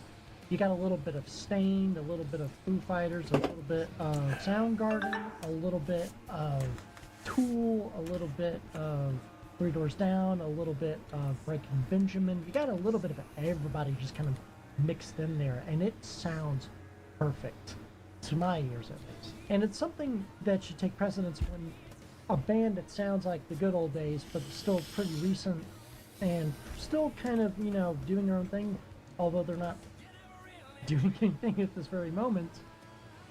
When their music sounds amazing and still holds up after like several years after an album release like this, I'm surprisingly not as fatigued as I thought I'd be. kind of a mixed I thought I'd be fucking dying by now, but no, I'm actually pretty alright. It was a great recommendation. I'm going to be putting a lot of this music into my driving playlist, I mean, I do have 4 hours left, so we'll see how I feel in 3. talking about different artists that I would like to check out. So thank you very much for... Usually last hour is the hardest one. I hope you enjoy Van Halen's... Since like my burnout videos are some of the ones I'm like the least proud of. The ones where I was burning out and I probably should have taken a break. See if he'll bite, but yeah. You know, everything past the Outer Wilds video. For the review and the opportunity to review. Have a good one, man. Stay safe out there in the Carolinas, my guy. But for those who haven't seen the Outer Wilds video, I do hope you stick around with us, if you don't mind the game being spoiled. Because I do think that that is the best video I've ever made. Just from a writing standpoint. We'll have a baby or kill someone. Will I hand the south? What to buy? A ring or a gun? Alright, so first thing I want to say is this first song off this album reminds me of Toxic Love from Fern Gully.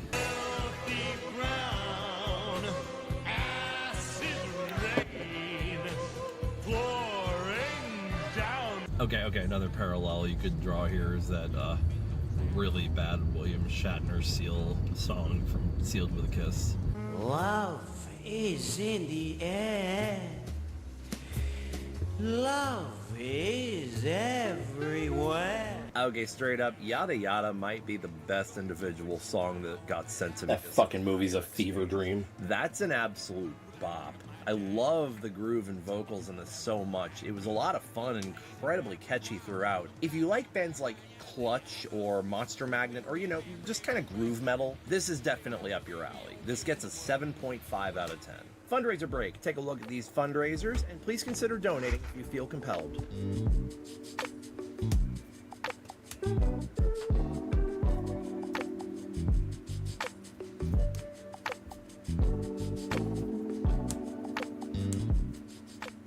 And Dex received Twin Fantasy by Car Seat Headrest. Take your hands off your neck and hold on to the ghost about the honey. You know that your lies make that story.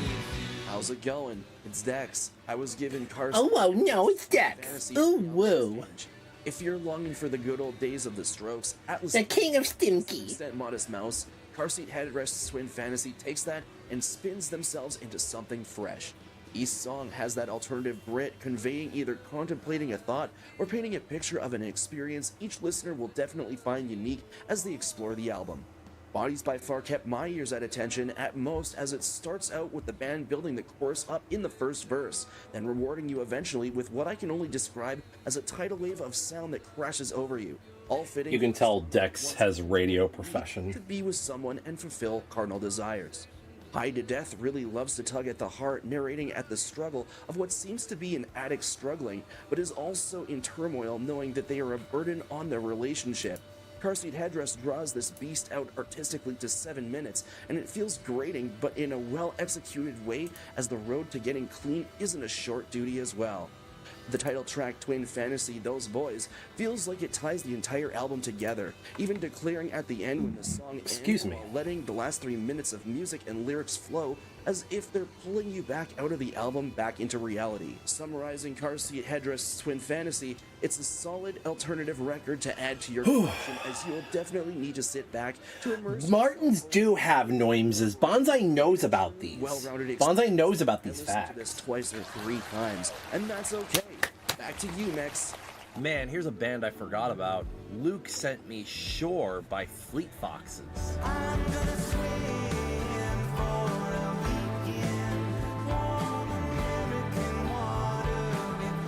Man, I completely forgot that Mykonos was a late high school jam for me. Yeah, I had a hipster phase. I liked Beach House and Band of Horses and Grizzly Bear and what have you. Hey, That's a good noise. I would argue that's one of my favorite noises. Let me turn that up. It's really I quiet. went in fearing this was going to be boring, and right away was taken aback when a vast, breezy soundscape opened up on song 2, Sunblind. This feels to me like a more folk-leaning Scars on 45 with only a male lead. Very pretty, at times very catchy album with 2 standout tracks being Sunblind and A Long Way Past the Past. Might be my overall favorite listening experience of this exchange for just how soothing and healing this album was. Strong 7.5 out of 10. And Luke received one of my favorite rap albums of all time, one that y'all still be sleeping on, For My Mama and Anyone Who Looked Like Her by McKinley Dixon. Fiction on front of my caddy, hurt so badly, call for Jesus. Now I'm gonna curse his daddy like goddamn, goddamn, goddamn, goddamn, hit me while mama not. Luke sent me his review in text, so I'll be reading it off here, but he asked me to send good vibes to his dog, who's been in and out of the vet, so keep his dog in your thoughts, y'all. This album isn't for me. No, I loved it, but more that it isn't meant for me. The lyrics would then talk about struggles that I've personally not had to endure. It talks about anxiety and depression, yes, but from a BIPOC perspective. That said, I can comment on how those lyrics are employed. Within the first second of Chains So Heavy, the opening track, McKinley Dixon offered 3 different rhythms over the same beat, and my attention shifted from whatever work I was doing to just listen. Having grown up listening to Illmatic, I thought that Nas was the king of jazzy beats and clever wordplay. This is the first album that's ever made me step back and question whether there was a challenger to that throne. No rating was given, but I can presume this is a good thing. Next up we have Crow.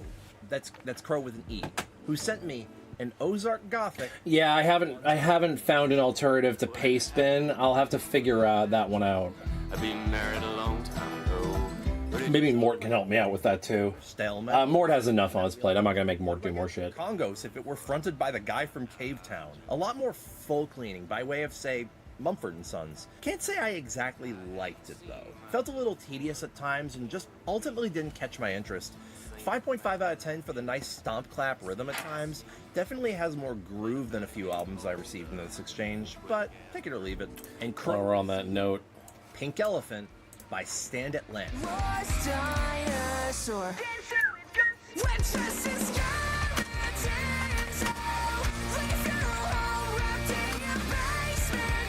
Howdy hey y'all, I'm Crow, and I got Pink Elephant by Strand Atlantic in exchange for Pawns Are Kings, an Ozark Gothic, a dark country album that hits me in the feels about my hometown up in the Great Smoky Mountains of eastern Tennessee, even more since the hurricane hit.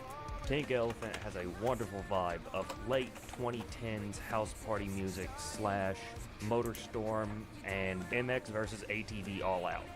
I can see myself listening to this. thank you, Anonymous Wolf. Welcome on in. Favorite song from this album has to be Jurassic Park. I appreciate seeing you in here, friend. Workout song.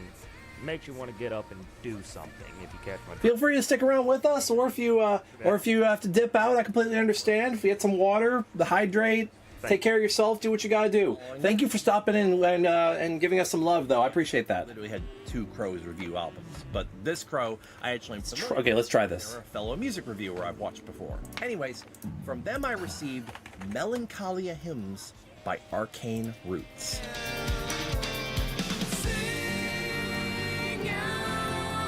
We're gonna try and fix that right now, Michael. Okay, so I actually really like Arcane Roots. While at times they can be a little too hard for my taste, I certainly vibe with them because they're a prog metal band that, get this, isn't afraid of hooks and choruses. You know, the crescendo parts of the song that repeat and have like 4 different names depending on who you ask. Prog metal as a genre just seems always so afraid of those. Looking at you, Sky Harbor. But yeah, Melancholia Hymns was arguably the better of the 2 albums I've heard. It's more melodic and rhythmic than loud. Now, that's not to say I loved this album, though. It was fine until a couple of times where it truly was great.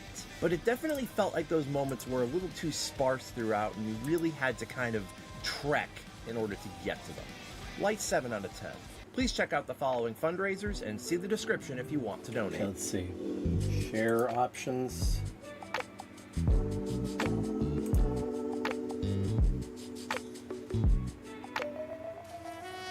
Embed. Copy link. And Crow received probably my favorite album from last year, Soft Hell by Closure in Moscow. This is the raw paste out of that's it.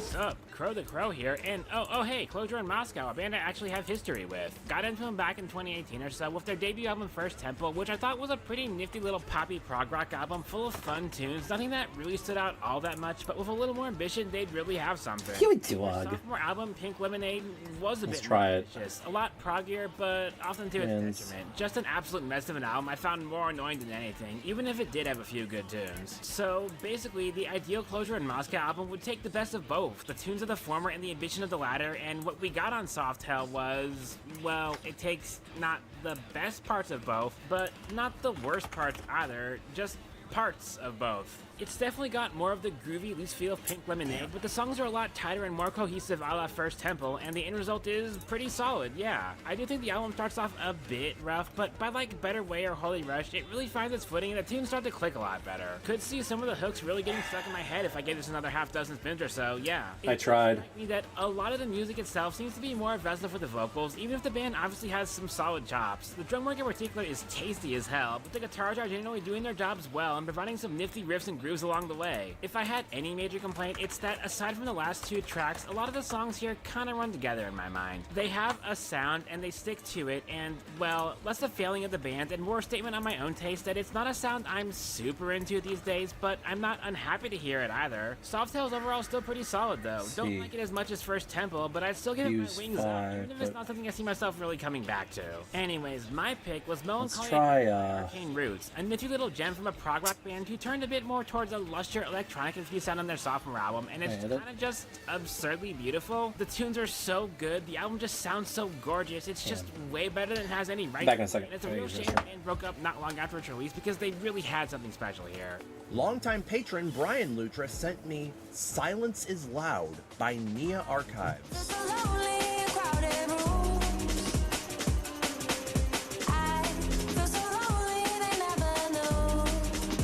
So imagine Hunter by Bjork, but slightly more upbeat and 35 minutes long. That's this album.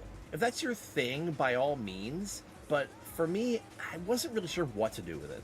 It was definitely a very pretty experience, very soothing, despite the drum and bass percussion present throughout. I love how Nia's vocals sort of sound ethereal or straddle the line to like dreamlike, and the song Crowded Rooms feels quite relatable. However, the problem is, I can't find much to really latch onto with this. It definitely is not a bad listening experience by any stretch, but I can definitely say it's not for me. If you enjoy drum and bass or, well, Bjorky sounding stuff, I recommend this. And I sent him back Crowded House by Crowded House.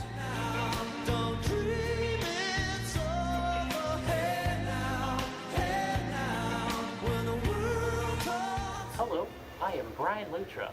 Today, the album I'm sharing is Nia Archives' debut album, Silence is Loud. Bringing modern pop flair to the jungle drum breaks from the 90s, she breathes new life into the genre. Her song topics range from romance and heartbreak, anxiety from becoming successful, and her rocky relationship with her family. Previous tracks she made were more focused on being danceable hits, whereas in this album, she puts her vulnerabilities on raw display. The album next shared with me was the debut album of Crowded House, Crowded House. To get this out of the way, this is not my type of music. To me, this first sounded like generic dap rock. However, as I listened again and again, I realized how perfectly 80s this album is. I can imagine any of these tracks playing with Michael J. Fox or Molly Ringwald on screen. The best aspect of this album, though, is the impeccable mastering. The acoustics are crisp and blend perfectly. The drums and the bass are consistently top-notch and creative, too. My fave tracks were Something So Strong and especially Can't Carry On. The track everyone knows from this album, though, is Don't Dream, It's Over. Trust me, unless you've lived under a rock, you have heard it somewhere. I normally rate this album a little lower since it isn't my style of music at all, but with how good the audio mastering is and how perfectly it matches the era it came out in, to give it any less than a 7 out of 10 would be a disservice. What do we got next, eh? Beans? Beans. And Beans sent me, oh boy, Alrighty. a classic I've somehow managed to avoid for 30 years. I made an attempt to get it working again there. Pink Floyd.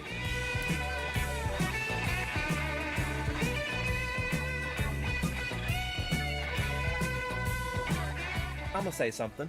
This is of its era. A lot of my favorite bands owe a debt of gratitude to acts like Pink Floyd. And much more directly, ELO owes a debt of gratitude to Pink Floyd, as I can see a ton of direct parallels to that ELO album someone recommended to me years back, present here. Now, with that said, do I like this? Well, I feel like I respect it more than I actually personally got out of it. I think the only part that struck me is that funky bass groove that picks up on Money, but other than that, I would say it's a little too meandering I guess it for my did, taste. I find the latter half of the 70s to be much censor it. kinder to Pink Floyd for me, but I'm gonna abstain from rating this one. I don't want to diminish this album with a number rating. Just do yourself a favor, even if this isn't your thing, check this out. Whether or not you enjoy it personally does not diminish this album's legacy. And they received Burnt Letters by Taylor Henderson.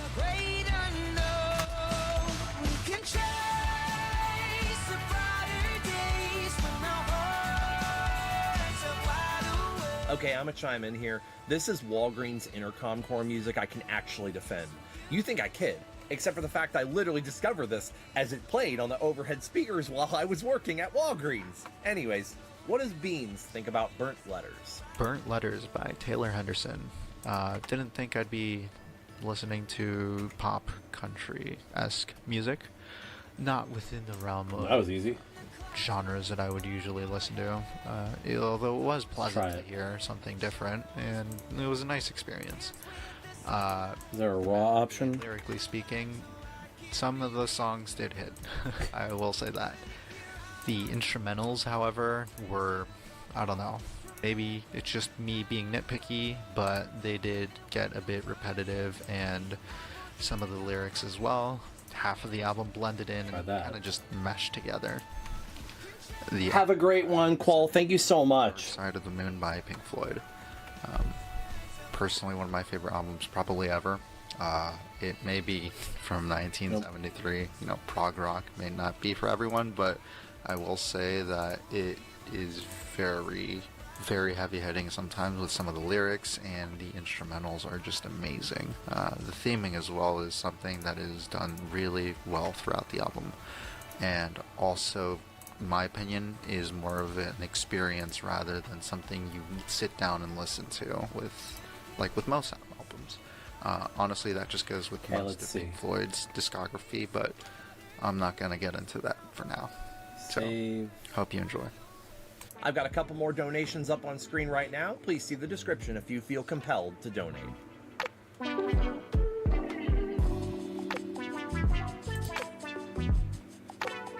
run. How do I get raw? My buddy Fico sent me Walking on a Dream. That's for by JavaScript. Empire of the Sun.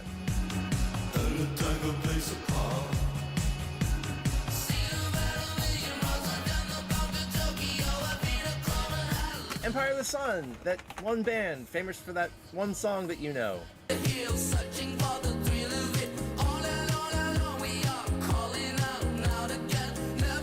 You don't know more than like 4 words of that one song, but it's that song, you know, that song that you know. This album feels like a callback to a very specific 2 or 3 year period of music. And it's not like you know, one of those malleable sounds that can blend forward or backward a few years and still feel like it fits in. No. This is so of its time you can almost see the hashtags and subtitles. Okay, I'm gonna play a few different songs here. Tell me if you can spot the difference.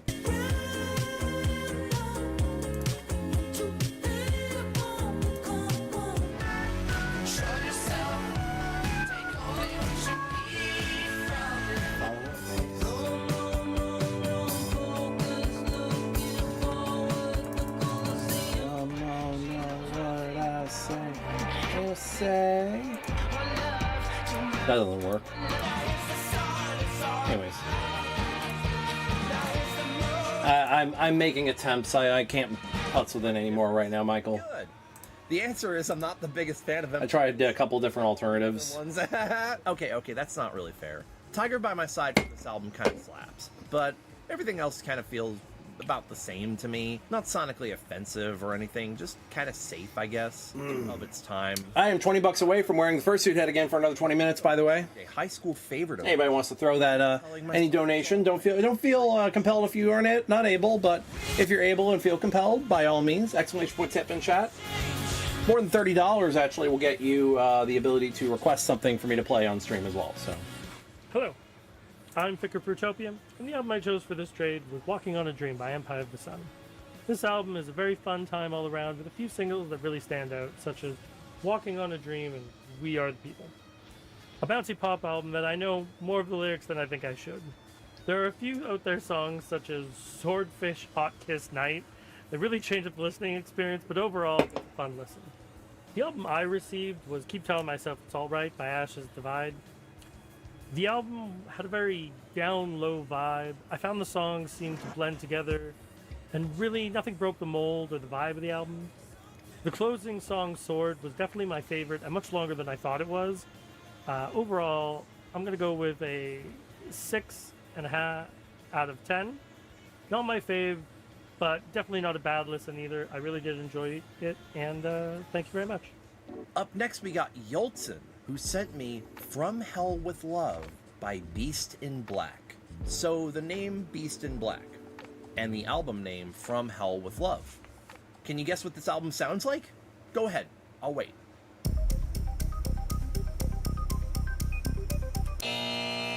I like this gag. All right, well, here we go.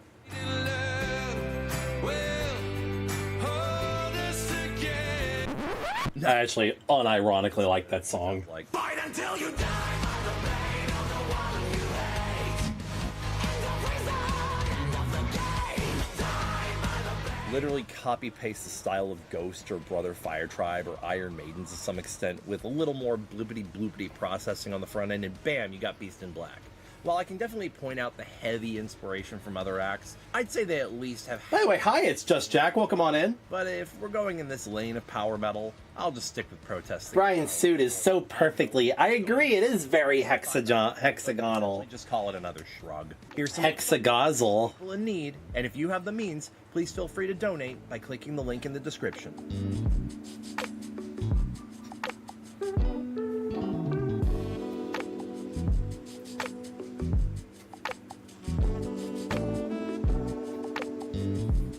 Yoltzen received the self-titled deluxe album from Scars on 45.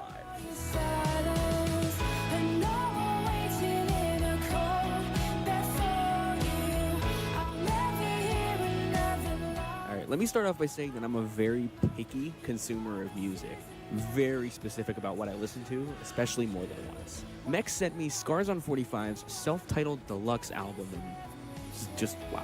This melodic alt-rock album is upbeat and happy as it sounds. You never really notice how sad the album actually is until you really dig into the lyrics, which I took a second listen just to do so. Burn the House Down and Don't Say became immediate repeat offenders on all of my replay lists for weeks, and even still are to today. The melodies are catchy and easy to sing along with, and the harmonies are just on another planet. All backed by very well done instrumentals and mixed nearly to perfection, this album gets a 9 out of 10 from me, hands down. And I can't lie, won't lie. This is one of the best things that I've ever listened to while sad drinking. And I listen to a lot of music when I drink. So if that means anything to you. Overall, fantastic slapper of an album, and I really appreciate you sending it my way. It's a completely different direction than the music I normally listen to, so it's a nice differ in my playlists from day to day. Bastard. That I sent back, however, was Beast in Black's 2019 album, From Hell with Love, and it scratches my brain in just a specific way, and I really hope that it does yours. Following that, we have Birdie returning. I've had those before. On Bangers Birdie, Karma Dharma by Abu Seken.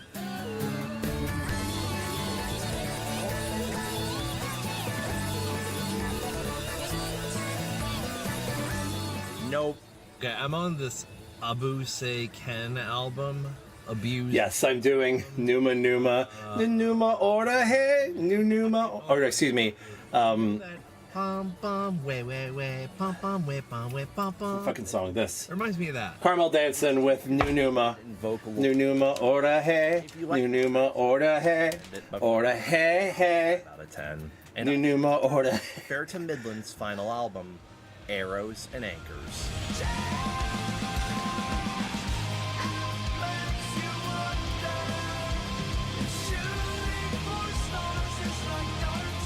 Fun fact, I actually want to get a tattoo of that symbol.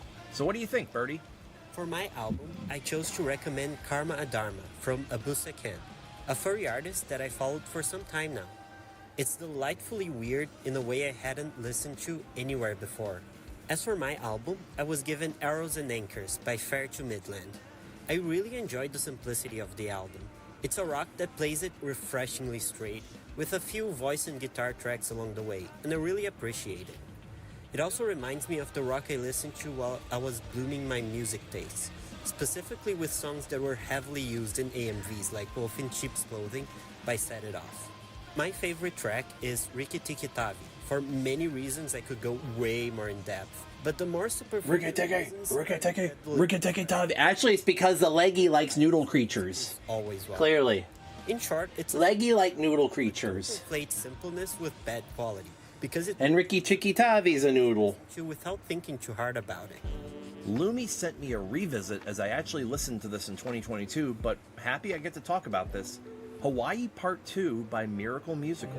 Explain me, my brain has claimed its glory over me. I've a good heart, albeit peace. Condemn him to the inferno. So, spoiler alert. A Tally Hall song will be in my top 50 this year. Stay tuned for that, by the way. So I didn't realize at first that Tally Hall and Miracle Musical were basically the same group. Anyways, this is an album that's heavily story and lore based, and I'm not going to say much in that regard to save you the spoilers. It's experimental, mixing almost classical tunes, ballroom-style orchestra with synth pop. Admittedly, I think Labyrinth, while a good song, and maybe the song with the title I cannot read, feel a little out of place here. Overall, though, an adventure of a listen. However, if you want avant-garde weirdness that works in this context, check out The Mind Electric, which is easily my favorite track here. 7.5 out of 10. I don't love it cover to cover, but I will certainly remember it. And Lumi received This Is the Warning by Dead Letter Circus.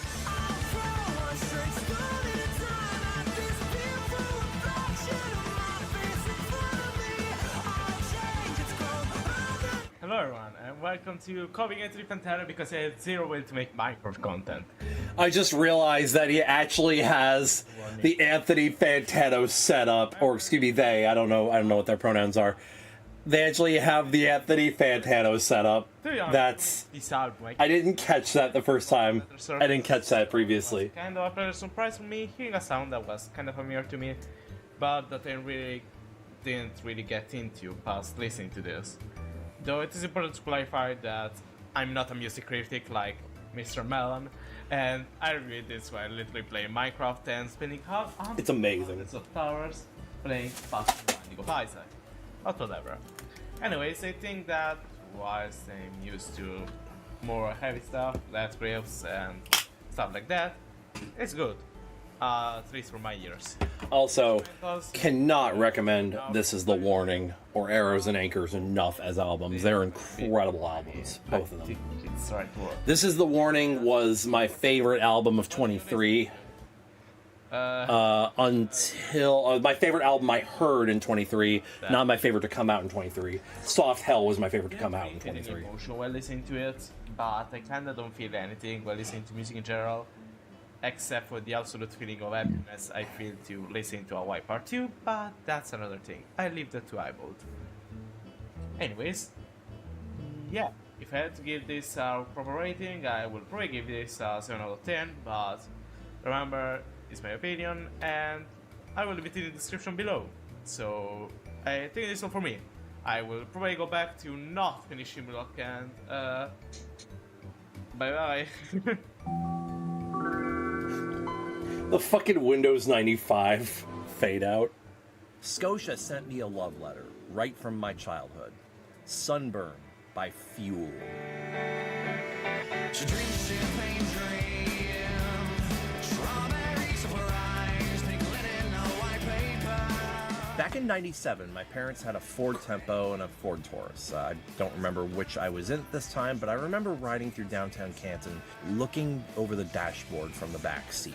You had, Yeah, that's the hometown I grew up in. Everything was neon green on the dash, and it was all, very primitive and of its time. And I remember this song came on the radio. I loved this song. I asked my mom who did it, and she said it was Fuel. Now, for the longest time, I couldn't find this song because I didn't know the name of the song until I got my own computer and access to the internet, and thereby LimeWire when I was a teenager. And now Shimmer is one of my top 5 favorite songs of all time, and one of my karaoke standards. There's a few good cuts on here too. The title track is amazing, Bittersweet is underrated, but otherwise, it's kind of forgettable apart from the singles admittedly. Kind of bog standard 90s post-grunge, but this album is forever goated based on Shimmer alone. 6.5 out of 10 otherwise. And Scotia received Megalithic Symphony by AWOL. Mega Limdimsterly? Mega Limdimsterly. Bonsai knows a thing or two about being Mega Limdimsterly. Sunburn was a formative album for me. I was born in the 90s, but I didn't feel like I knew what that meant until I heard this band. Many people know the singles, but it has so many bangers. This album is one hell of a debut. I haven't listened to the EP. Megalithic Slimperly! Yay! Listening through this time showed me a few things. 1, the drums were fun and off-kilter enough to be an interesting drive to multiple songs. 2, the supportive nature of most of the songs. All I need, jump on my shoulders, and Not Your Fault, to name a few. It's rare to find a band of this energy slinging affirmations as their headlines. And 3, the buzz. This band's sound is so electric. The guitars are buzzing, Aaron Bruno's vocals bounce off the walls, and you can just picture the crowd hidden right behind the instrumentals cheering. It has all the energy and sound of a live album. Guilty Filthy Soul is hands down my favorite track here. I do have one criticism, and it's that the energy starts to stretch out and rest on the prior laurels near the end of the album. Sure, Nights of Shame ends in a good crescendo, but I don't remember the drives on those last 4. The energy was a bit more experimental there.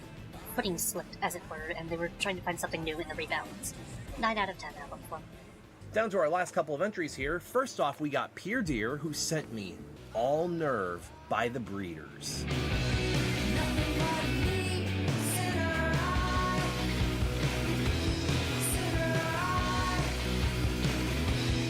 Alright, I never promised I was going to like every album I was sent, and yeah, this is unfortunately one of them. Not that it doesn't have its place. Everyone's allowed to have their own taste. Hell, my dad apparently even used to listen to this band and possibly even listen to this album, but this just felt really slapdash, low tempo, and just couldn't work its way into an interesting or sonically cohesive experience. I appreciate the live drums, but there wasn't really much else to like here. Utterly grooveless, and sounds like it's constantly falling apart musically. Closest parallels I can draw are like Juliana Hatfield if she couldn't write a chorus, or an even closer one would be Autolux. But at least Autolux had Here Comes Everybody and a couple other decent songs that were likely mislabeled on LimeWire back in the mid-2000s. Fun fact, that's actually how I discovered Autolux, because somehow someone running the Windows Media Player 8 radio tuner confused them for 9 Inch Nails. Like I said, memorably bad makes for a better listening experience than just being boring. And this was dreadfully the latter. 3 out of 10. Sorry. And Peer Deer received In Moderation by 8 Stop 7.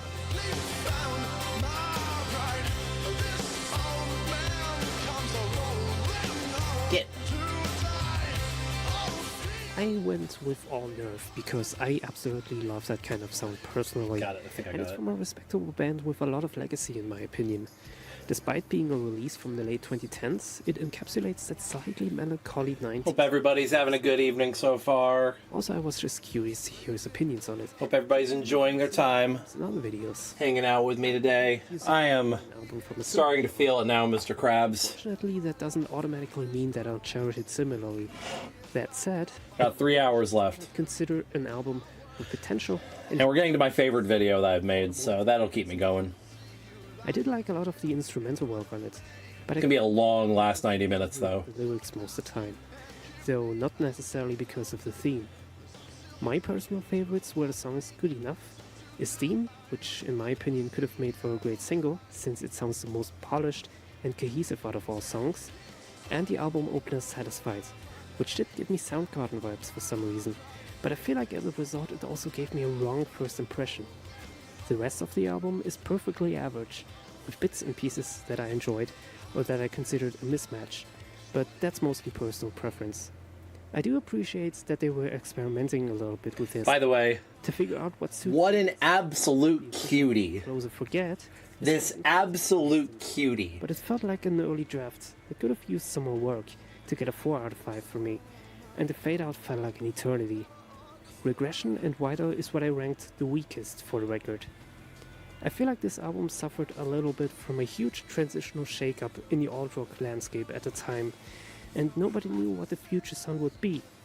I'd still rate it a decent 7.5, since it was also a major debut for the band before they got fucked over by the label from what I read. So I want to be fair here. And finally, we're closing things out with my friend Scout, who sent me another cutie by Mariana's Trench.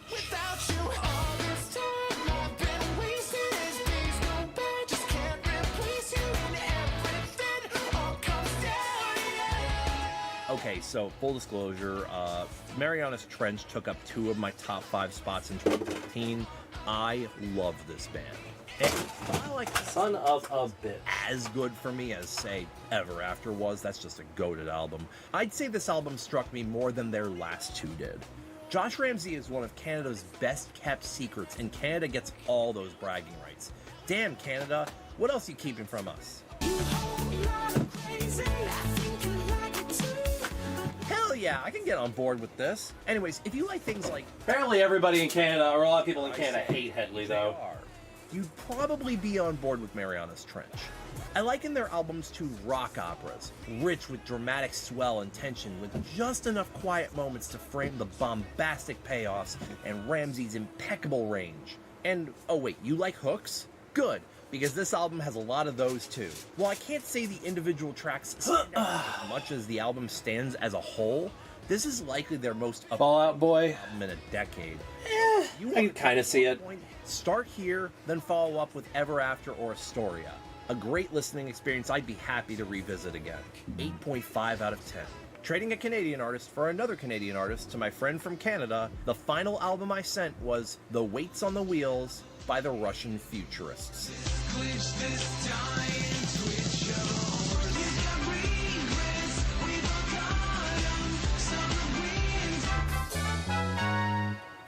This is so good.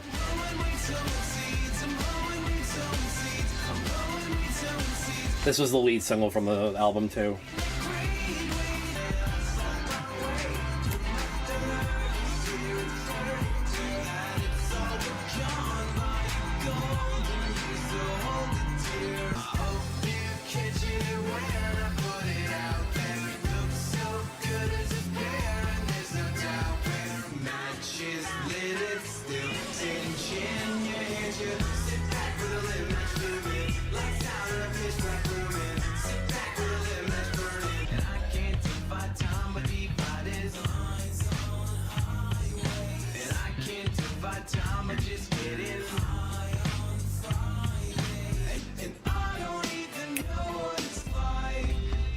Hi, Wish Dream, welcome on in.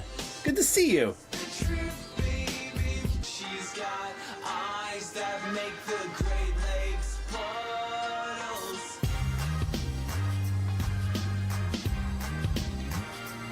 We are getting towards the end. I'm starting to feel it now, Mr. Krabs. I got 3 hours left.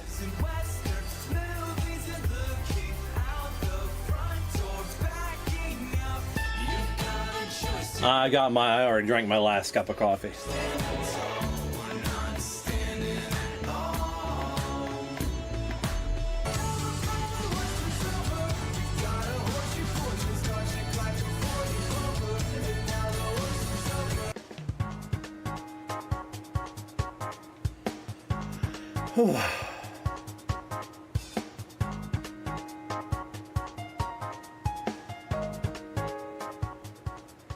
And with all that, once again, I encourage everyone watching to donate to any of those fundraisers. Hopefully I can use this small platform I have here to be a beacon of hope for somebody.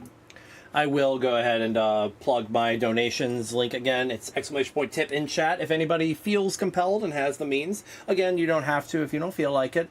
800 I go to Megaplex. Above 350 but less than 800 I get the studio version of my editing software. Damn, that's only like 70 bucks from now, by the way. I'm at 280, so I'm only 70 bucks away from being able to afford my upgraded version of my editing software and add motion blur to my videos. I'm really excited for that. I'd have to experiment from it with it for a little bit though. And also another 20 bucks to get me in Fursuit head for another 20.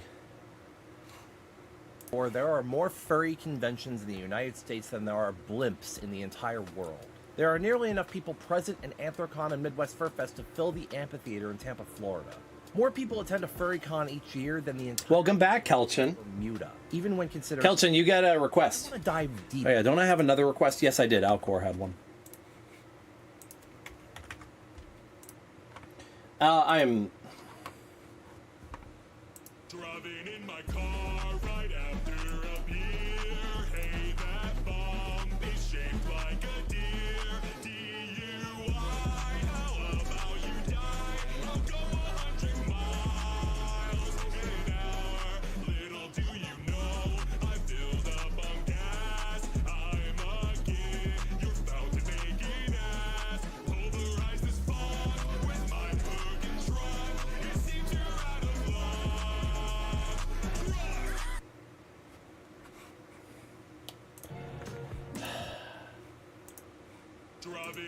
That was very upsetting. Yep, that's going on the playlist for sure. Oh my god! Wait, what was this again? I don't know what I'm doing. Oh, pain! I can't hear. I can't see you. So much. But I can hear with my eyes. I don't know what I'm doing.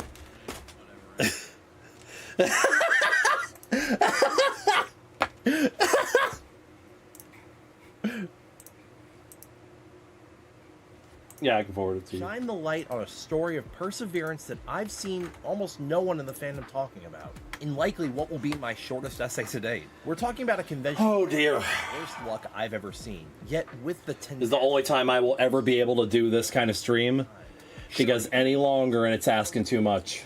Being some of the least lucky.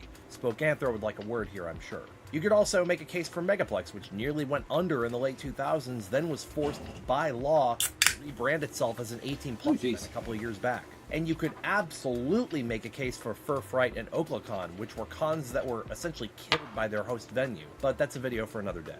The con I am talking about has been around since 2020 and has hosted its yearly event as normal and as scheduled one single time out of its 5-year existence. The con I am referring to is my home con, Carolina Fur Fair.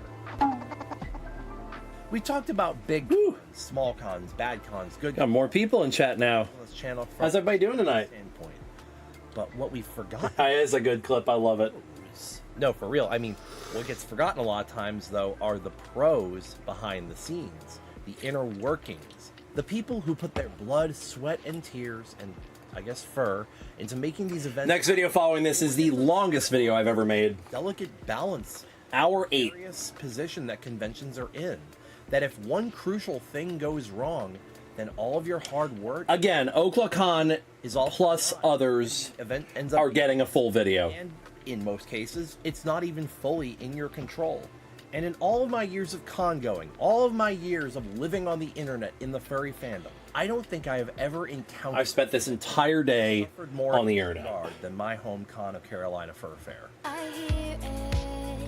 What started in 2018 as a group of folks who were consistently holding meetups across Western North Carolina evolved into spitballing the idea of an official event weekend. We are 40 minutes away from 12 hours. The demand from the local area for a North Carolina convention was at an all-time high. The initial event, Blue Ridge Fur Fair, was announced on April 5th, 2019 to be held... No, it's not the Outer Wilds video. 20 in Asheville. All right, so you may... Yes, let's go! I want to war dance with people. Event, but let me just tell the story. Don't rush ahead of me here. At the time, I was living in Florida, and to hear about my original hometown thriving and holding its own event was amazing. 23 out of 28, y'all. Last 6 videos. 10 furries in the area. This is likely with a large margin of error. I honestly was not mentally ready to go to a con. Unlike nowadays, I canceled a day before it got canceled. And formerly Twitter, where groups were able to consistently stay in touch. Yeah, one of them. One of the virtual ones, yeah.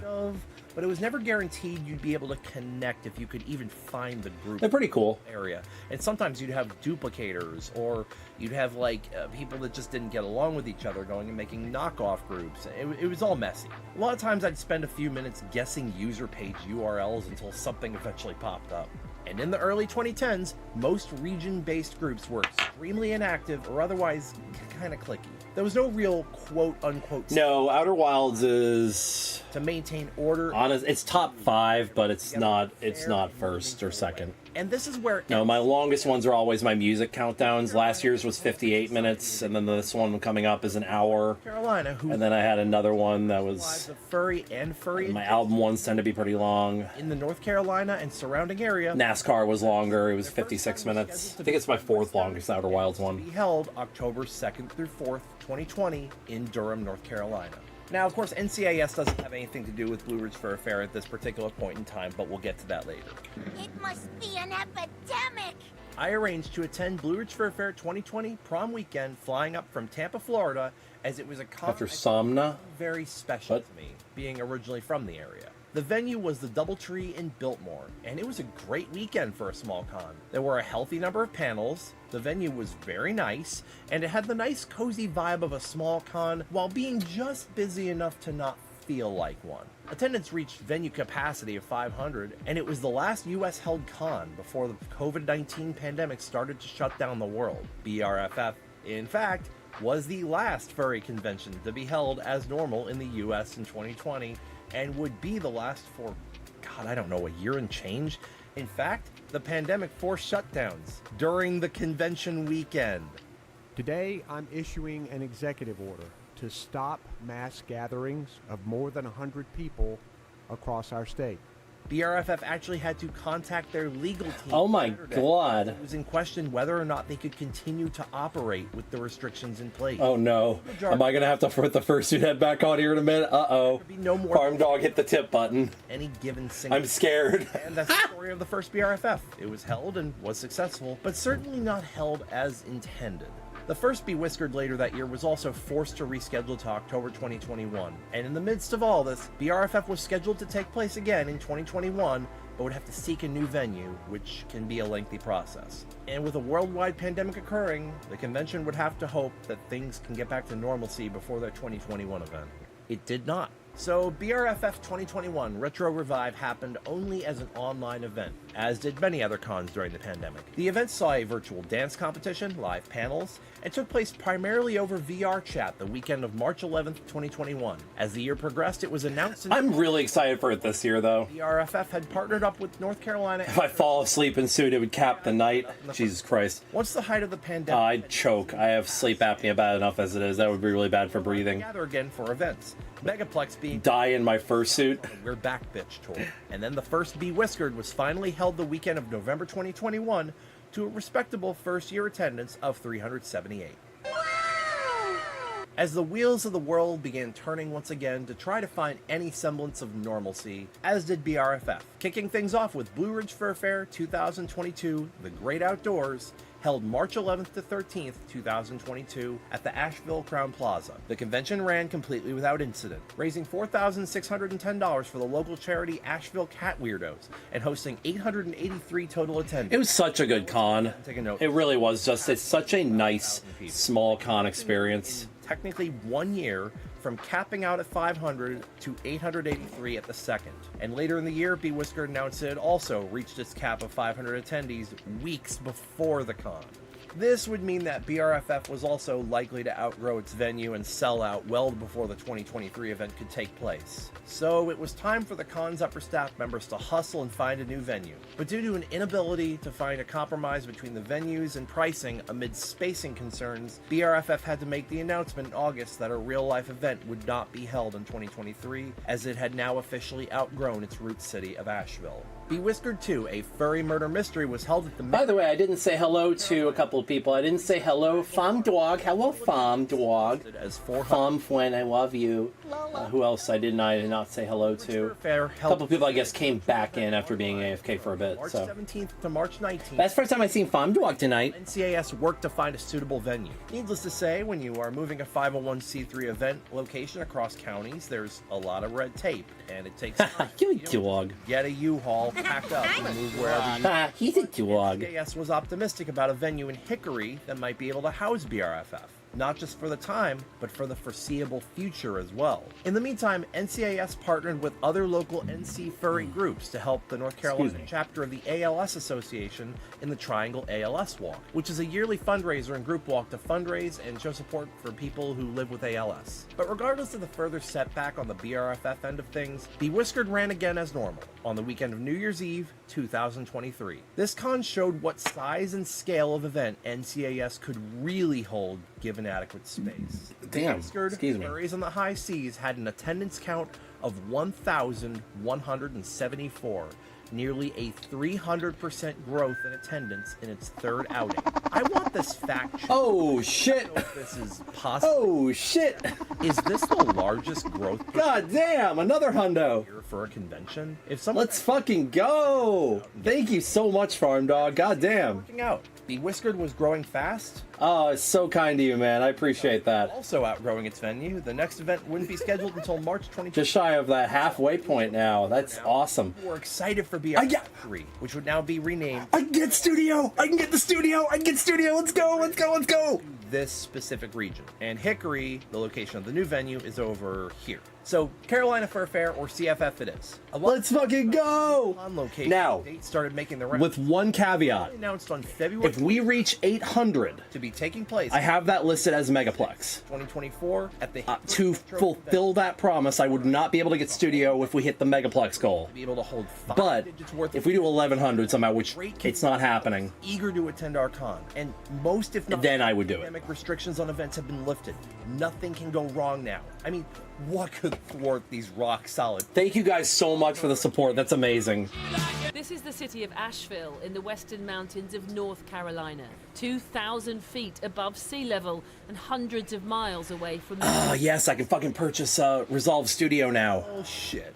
But okay, so Asheville got completely blasted, and as a result, many folks had to rethink their plans of attendance. Leggy. Parts of Sad leggy. 26 were literally washed away. Cell towers were knocked offline. Most roads were impassable. Western North Carolina was completely isolated for multiple days at the end of September before things began to get restored. It was the disaster that we thought was going to happen when I lived in Tampa for Irma. And the worst part was nobody expected this. So nobody was able to prepare properly. I mean, yeah, you had some preparation, but we didn't expect it to be of this magnitude. But this is in Asheville. Hickory wasn't hit too bad, right? So this is true. But this disaster was so massive. I'll put the suit head on to house after I'm finished with this cider. personnel, which unfortunately spelled the It's end for Carolina for Yeah, it's 2 more. No, that's likely Studio. I get to pay for. I can afford DaVinci Resolve Studio, which means I can add motion blurring to my videos, Carolina Fur Fair, which will help so much with the animations. I just haven't been able to afford it because it's a $300 piece of software, or $280, something like that. Even Megaplex has that badge of honor. Attendees I said $350 to give me a little leash, just in case there's fees or anything when I redeem the money. now preparing for the 4th Be Whiskered in early March and rescheduling the 3rd Carolina Fur Fair once again for late 2025. And God forbid a meteor hits the Earth or something, this con will persevere. Ooh, we got that up to 380. Let's fucking go. Any other prospective con runners are watching, use NCAS as your role model. Never give up. Oh no. Wild. I have to spend an hour in suit. $20 more. I have to spend an hour in suit. If just 1/4 of my watchers pledged $1 a month on Patreon or became a lowest tier member here, I'd be set to make videos like these full time. Well, it's going to be the next video, probably. I'm sure you have one. Since I can upgrade to Studio now. I mean, I've used this software for 2 years for free. True. It's been doing good, but I just really want to up that polish just a little bit more. My coffee and PayPal are in the description if you'd like to do it that way. And hey, if you're not able to financially contribute, that's totally okay. Just like, share, and subscribe. Well, it's the end of the shortest essay, and next is the longest essay. I appreciate everyone who watched, and I hope you enjoyed. And as always, 5 videos left, and it includes 2 of the 4 longest. According to most people, 2024 was a great year for music. According to most people, there are a ton of new songs to come out this year. Next 3 videos Lots of are tracks broke through this almost 3 hours long. Town Road's record. It ends up being about 2 hours and 30 minutes, I think. Song I literally don't even think I've even heard once. As you may have guessed, I'm very excited for the next video, though, for anybody who's watching. Anybody who wants to watch it. And it will be spoilers for Outer Wilds, though, here in an hour, so. Top 50 at the end of each year. But man, I'm really excited to make mine. I would love to have y'all watch that video, because I'm really proud of that one. I might have oversold that just a tad. Well, sure, the hit songs were better, and a couple of well-known songs will make this list as well as next year's. I struggled to find anything particularly great. Lots of good songs, like, 8th place songs, but very few great ones that I could justify as a number 1. Either way, Oh, and Farm Dog and Kelchen both get 3 requests watchers may find for each $30 they donated. They both get 3 requests each to send me to watch on stream, either this stream or next stream. I promise this list is going to be as I don't know yet. Last year's rules are going to remain the same as last year. Using my over. I don't know if it's quite that impactful with me yet. Time listen and personal. We will see. To determine it's close to an objectively correct placement. I would have to find a way to make it a cohesive story lists and any as a video, a cohesive narrative. This is it's like best of 2024. I'd have to find something to focus on with the video that I know I can handle. So with Outer Wilds, it was existentialism, going on the list, but I felt like I was equipped to handle that. Anyways, with those stipulations, here's what missed out on making the list: The Other Side of Paradise by Glass Animal. Okay, real quick, I'm gonna go pee, and then I'm gonna put the suit head on as soon as I finish. Hotel Room by The Answers in Between.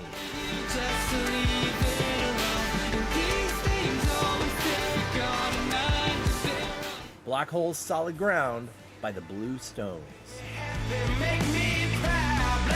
Waiting on the restroom. Shelter by Porter Robinson and Madeon.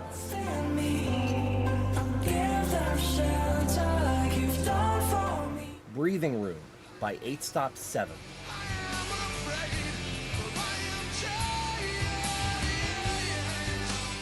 Illusion by VNV Nation. The world is just illusion, trying to change you. Settled Down Spin by 8 Stop 7.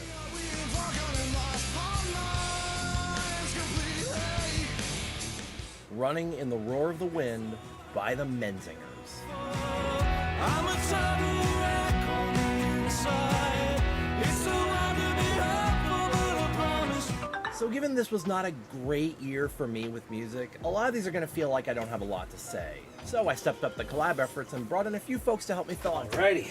Remember that I'm just being honest here about what songs spoke to me in 2024. These aren't what's objectively good music or anything, and yeah, sorry, I definitely have my tastes, and you'll notice it pretty fast. Although I can say it is more diverse than the last 2 years. But yeah, still not a lot of rap this year. But with GNX and Chromacopia dropping towards the end of the year, I can probably see that changing in 2025. The opposite of what happened last year, where I called 2 songs to make my year-end list and they didn't. This year I called 2 albums to make my year-end list. Personal opinion and at least 4 songs are going to make it.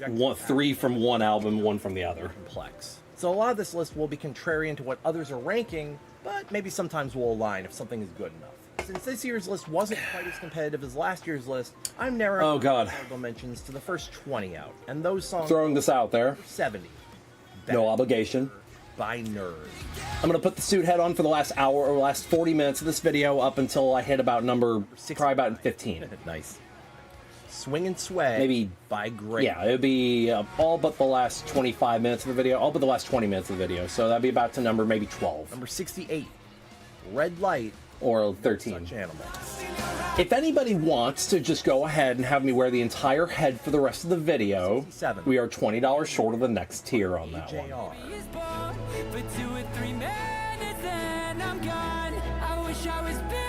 Number 66, Are You In There by Say Anything.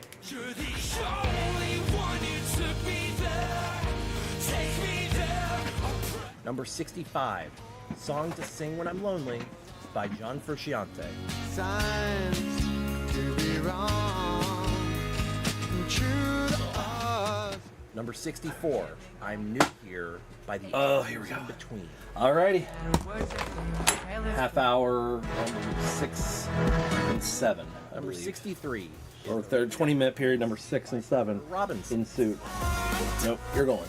Hair's going back. Number 62, Clouds in My Eyes by the... I Am the Boy again.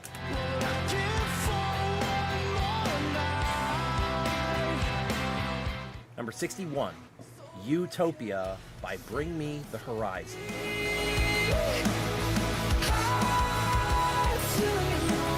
Number 60, Kitsune Mason Freestyle by Porter Robinson.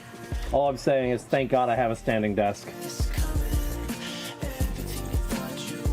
Number 59, Growing Sideways. I didn't hear about much happening. I heard about a couple of things, but not like a lot. Number 58, Cheerleader by Porter Robinson. It's not fair.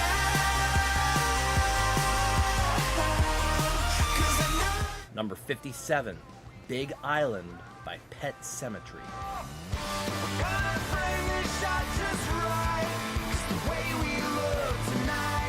Number 56, Outside by Scuttlefuzz.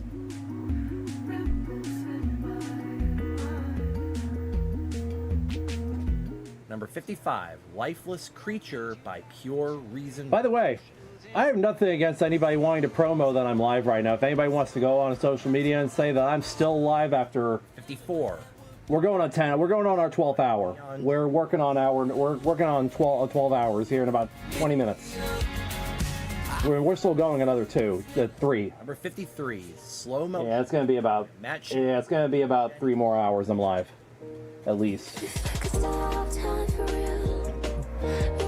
Number 52, Panoramic View by AWOL Nation. There's still that believe in magic. The monsters loose and believe in magic. By Glass Animals. Let's see, how far am I going into this video before I have to take the suit hat off? I have to go to... Without any further about ado, let's here, yeah. My top 50 About number 16. songs of 2024. Kicking things off in 50th place is Not Like Us by Kendrick Lamar.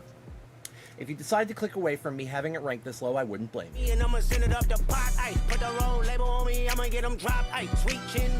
First of all, Kendrick has got to be one of the coldest lyricists of all time. And he proved that here in Not Like Us. Beat your ass and hide the Bible if God wants it. Trying to strike a chord and it's probably A minor. Bangers, come on. The whole feud, Kendrick absolutely showed out. And in this song, he cooked as per usual. In the end, the song is super easy to listen to anyway, and it's crazy when you really dig into everything that he said. This is a song that has been all over my playlist this year and will continue to be.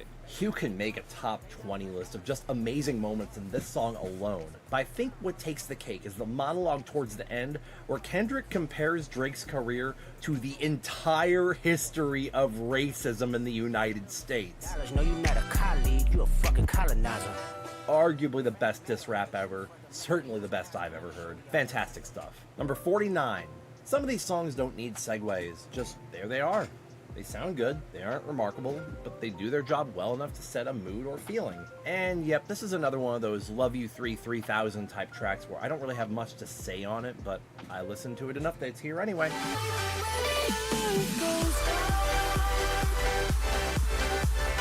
I have a way of describing this genre of music nowadays. I call it I've run out of song requests core. Y'all know. Y'all know. Referring to the Y'all know. It generally defaults you to Monster Cat playlist once your stream's song requests have all played. Usually you can sniff out a song like this right away, because you go from, you know, whatever you had actually requested to play to overly clean, polished, oftentimes way too loud synth drums. While I can't exactly justify ranking this above Not Like Us, I can definitely defend it as a pretty damn good track of its era. It's mood music, leave me alone. Number 48. Chappell Rowan is pretty great, huh?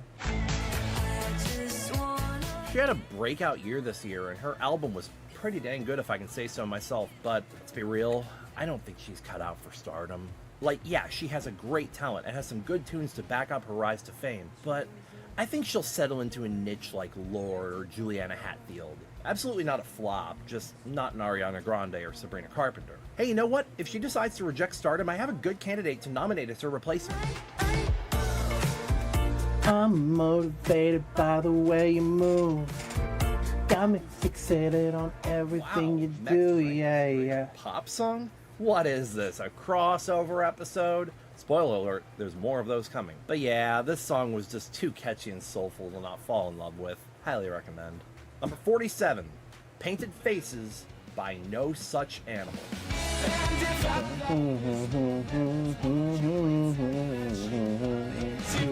And everyone's opinion, kill the authenticity in you. Songs that have your typical verse, chorus, bridge, chorus. I'm not picky, except with how that chorus sounds. And this has a fantastic, catchy chorus melody, and I love the early 2000s pop-punk kind of motif here. Hi, Fun Dog, I love you. Stats FM asking if I lived in Utah, since I'm so into Utah bands like No Such Animal. If anybody wants to, anybody who donated the 100, Kelchin and Farm Dog, track here. Y'all both, if y'all get your stream requests in, we'll watch them at the end of stream, or we'll play them at the end of stream, maybe as a palate cleanser after the Outer Wilds video, because that's going to be a hard watch for all of us. Music is going through a renaissance right now. Before 2020, you had two major genres in furry. Electronic, usually directly inspired by a Lapfox Tracks project of some sort, and those directly inspired by Car Seat Headrest. This, of course, didn't encompass everyone. Skuro been doing... Put them in, follow the instructions on the screen there. It's, Bears, what is it? Grangers, Donate reward. Exclamation point, donate reward for instructions. Furry emo? That was an untapped niche, and goddamn this one bites. Probably aged the best out of the Everender tracks I like this year. I also think the vocal performance and guitar work is peak here. Also have to appreciate that hushed pre-chorus before the chorus kicks in. Awesome track, check this out. Number 45. So my rules are as follows. Anything that has made a previous top 50 cannot be eligible for the list in any following years. But before I started doing these videos, I only kept top 20 lists. So say something was almost top 20 to some unmeasurable degree back in, 2010. Is that still eligible? Well, I haven't had to think about that, but we're certainly testing that limit here.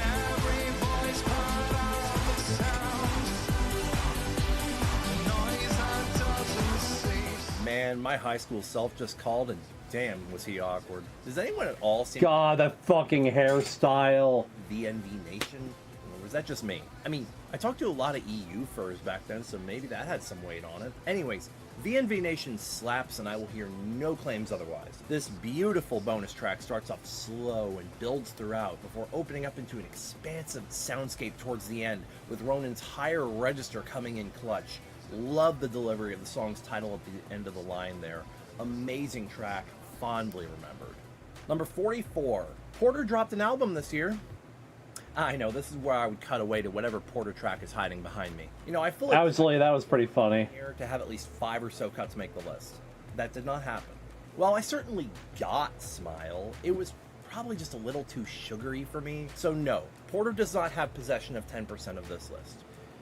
But there is an artist that does. This is where I'm going to change my rules. I don't think any artist should have 10% of a top 50 list. I might limit it to 3 or 4 going forward. The thing about coming 3 or 4 is that every I'm torn on whether I should do it per artist or per album. no real chorus, but rather build up to a How do I explain songs that all kind of sound the same off of this album? time it, Like, admittedly, they all kind of do sound the same. gorgeous outro that heralds I didn't realize a lot of this album is actually directly about the death of his dog. Roots, Porcupine, That, things of that nature. oh, I know what the death of a pet feels like. It hurts. Increasingly obvious. I can deny it no It's longer. horrible. I am white. I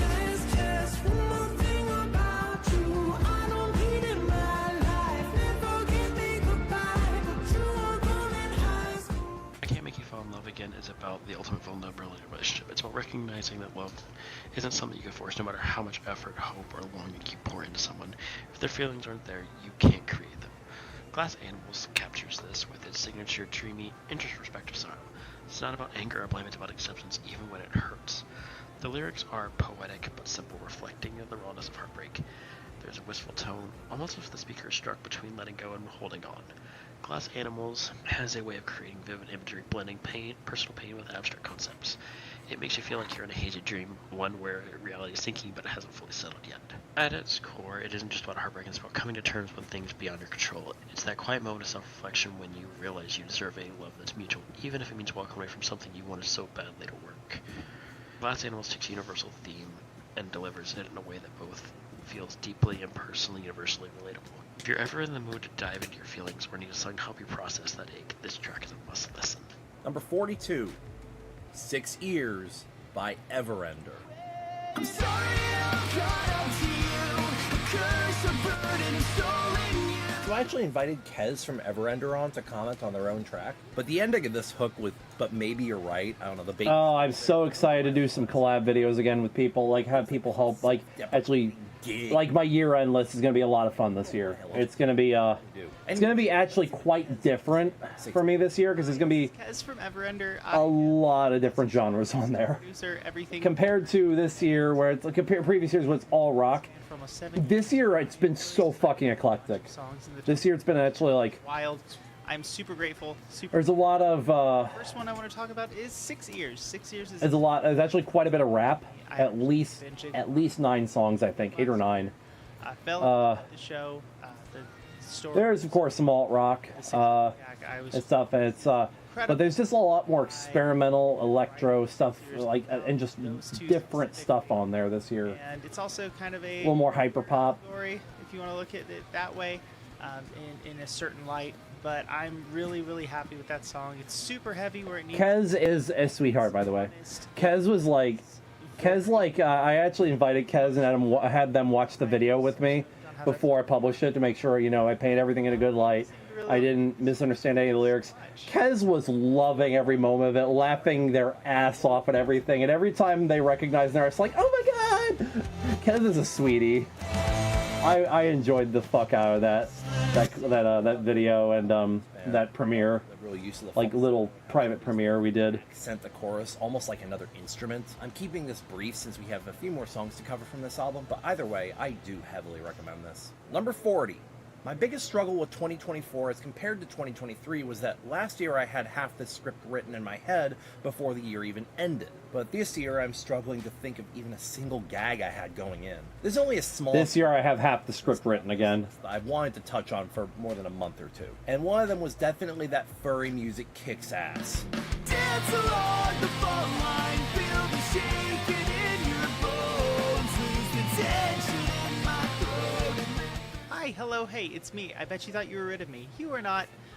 So another song that I had in the top 50 this year, which, again, I'm so honored to have this many songs mean something this year that's really cool. Temporary, which kind of... Actually, Kez does me the favor of announcing one of my 2025 top 10 here in a moment, so... That that record I wasn't 100% happy with. The production, the performances. It was a really tough time in my life. I was At least as of right now, it's top 10. I don't know if that's going to change. and so listen, You're still young. my best work. It's not what I wanted it to be entirely, but I'm still happy with what it ended up being. But I think temporary needed to happen. It was my reset. It was the first song I demoed, first song I released for Go Out in Gold, and it did set the tone. It really helped me break out into feeling more confident in my songwriting, in my performances. I felt just a connection again with Everender that I hadn't felt in a while. So it means a lot that it ranked the highest of the Everender songs on this list. That's Log the Bird. If you don't mind, I'd like to talk about a couple of my own favorite songs from 2024. The first being Contend by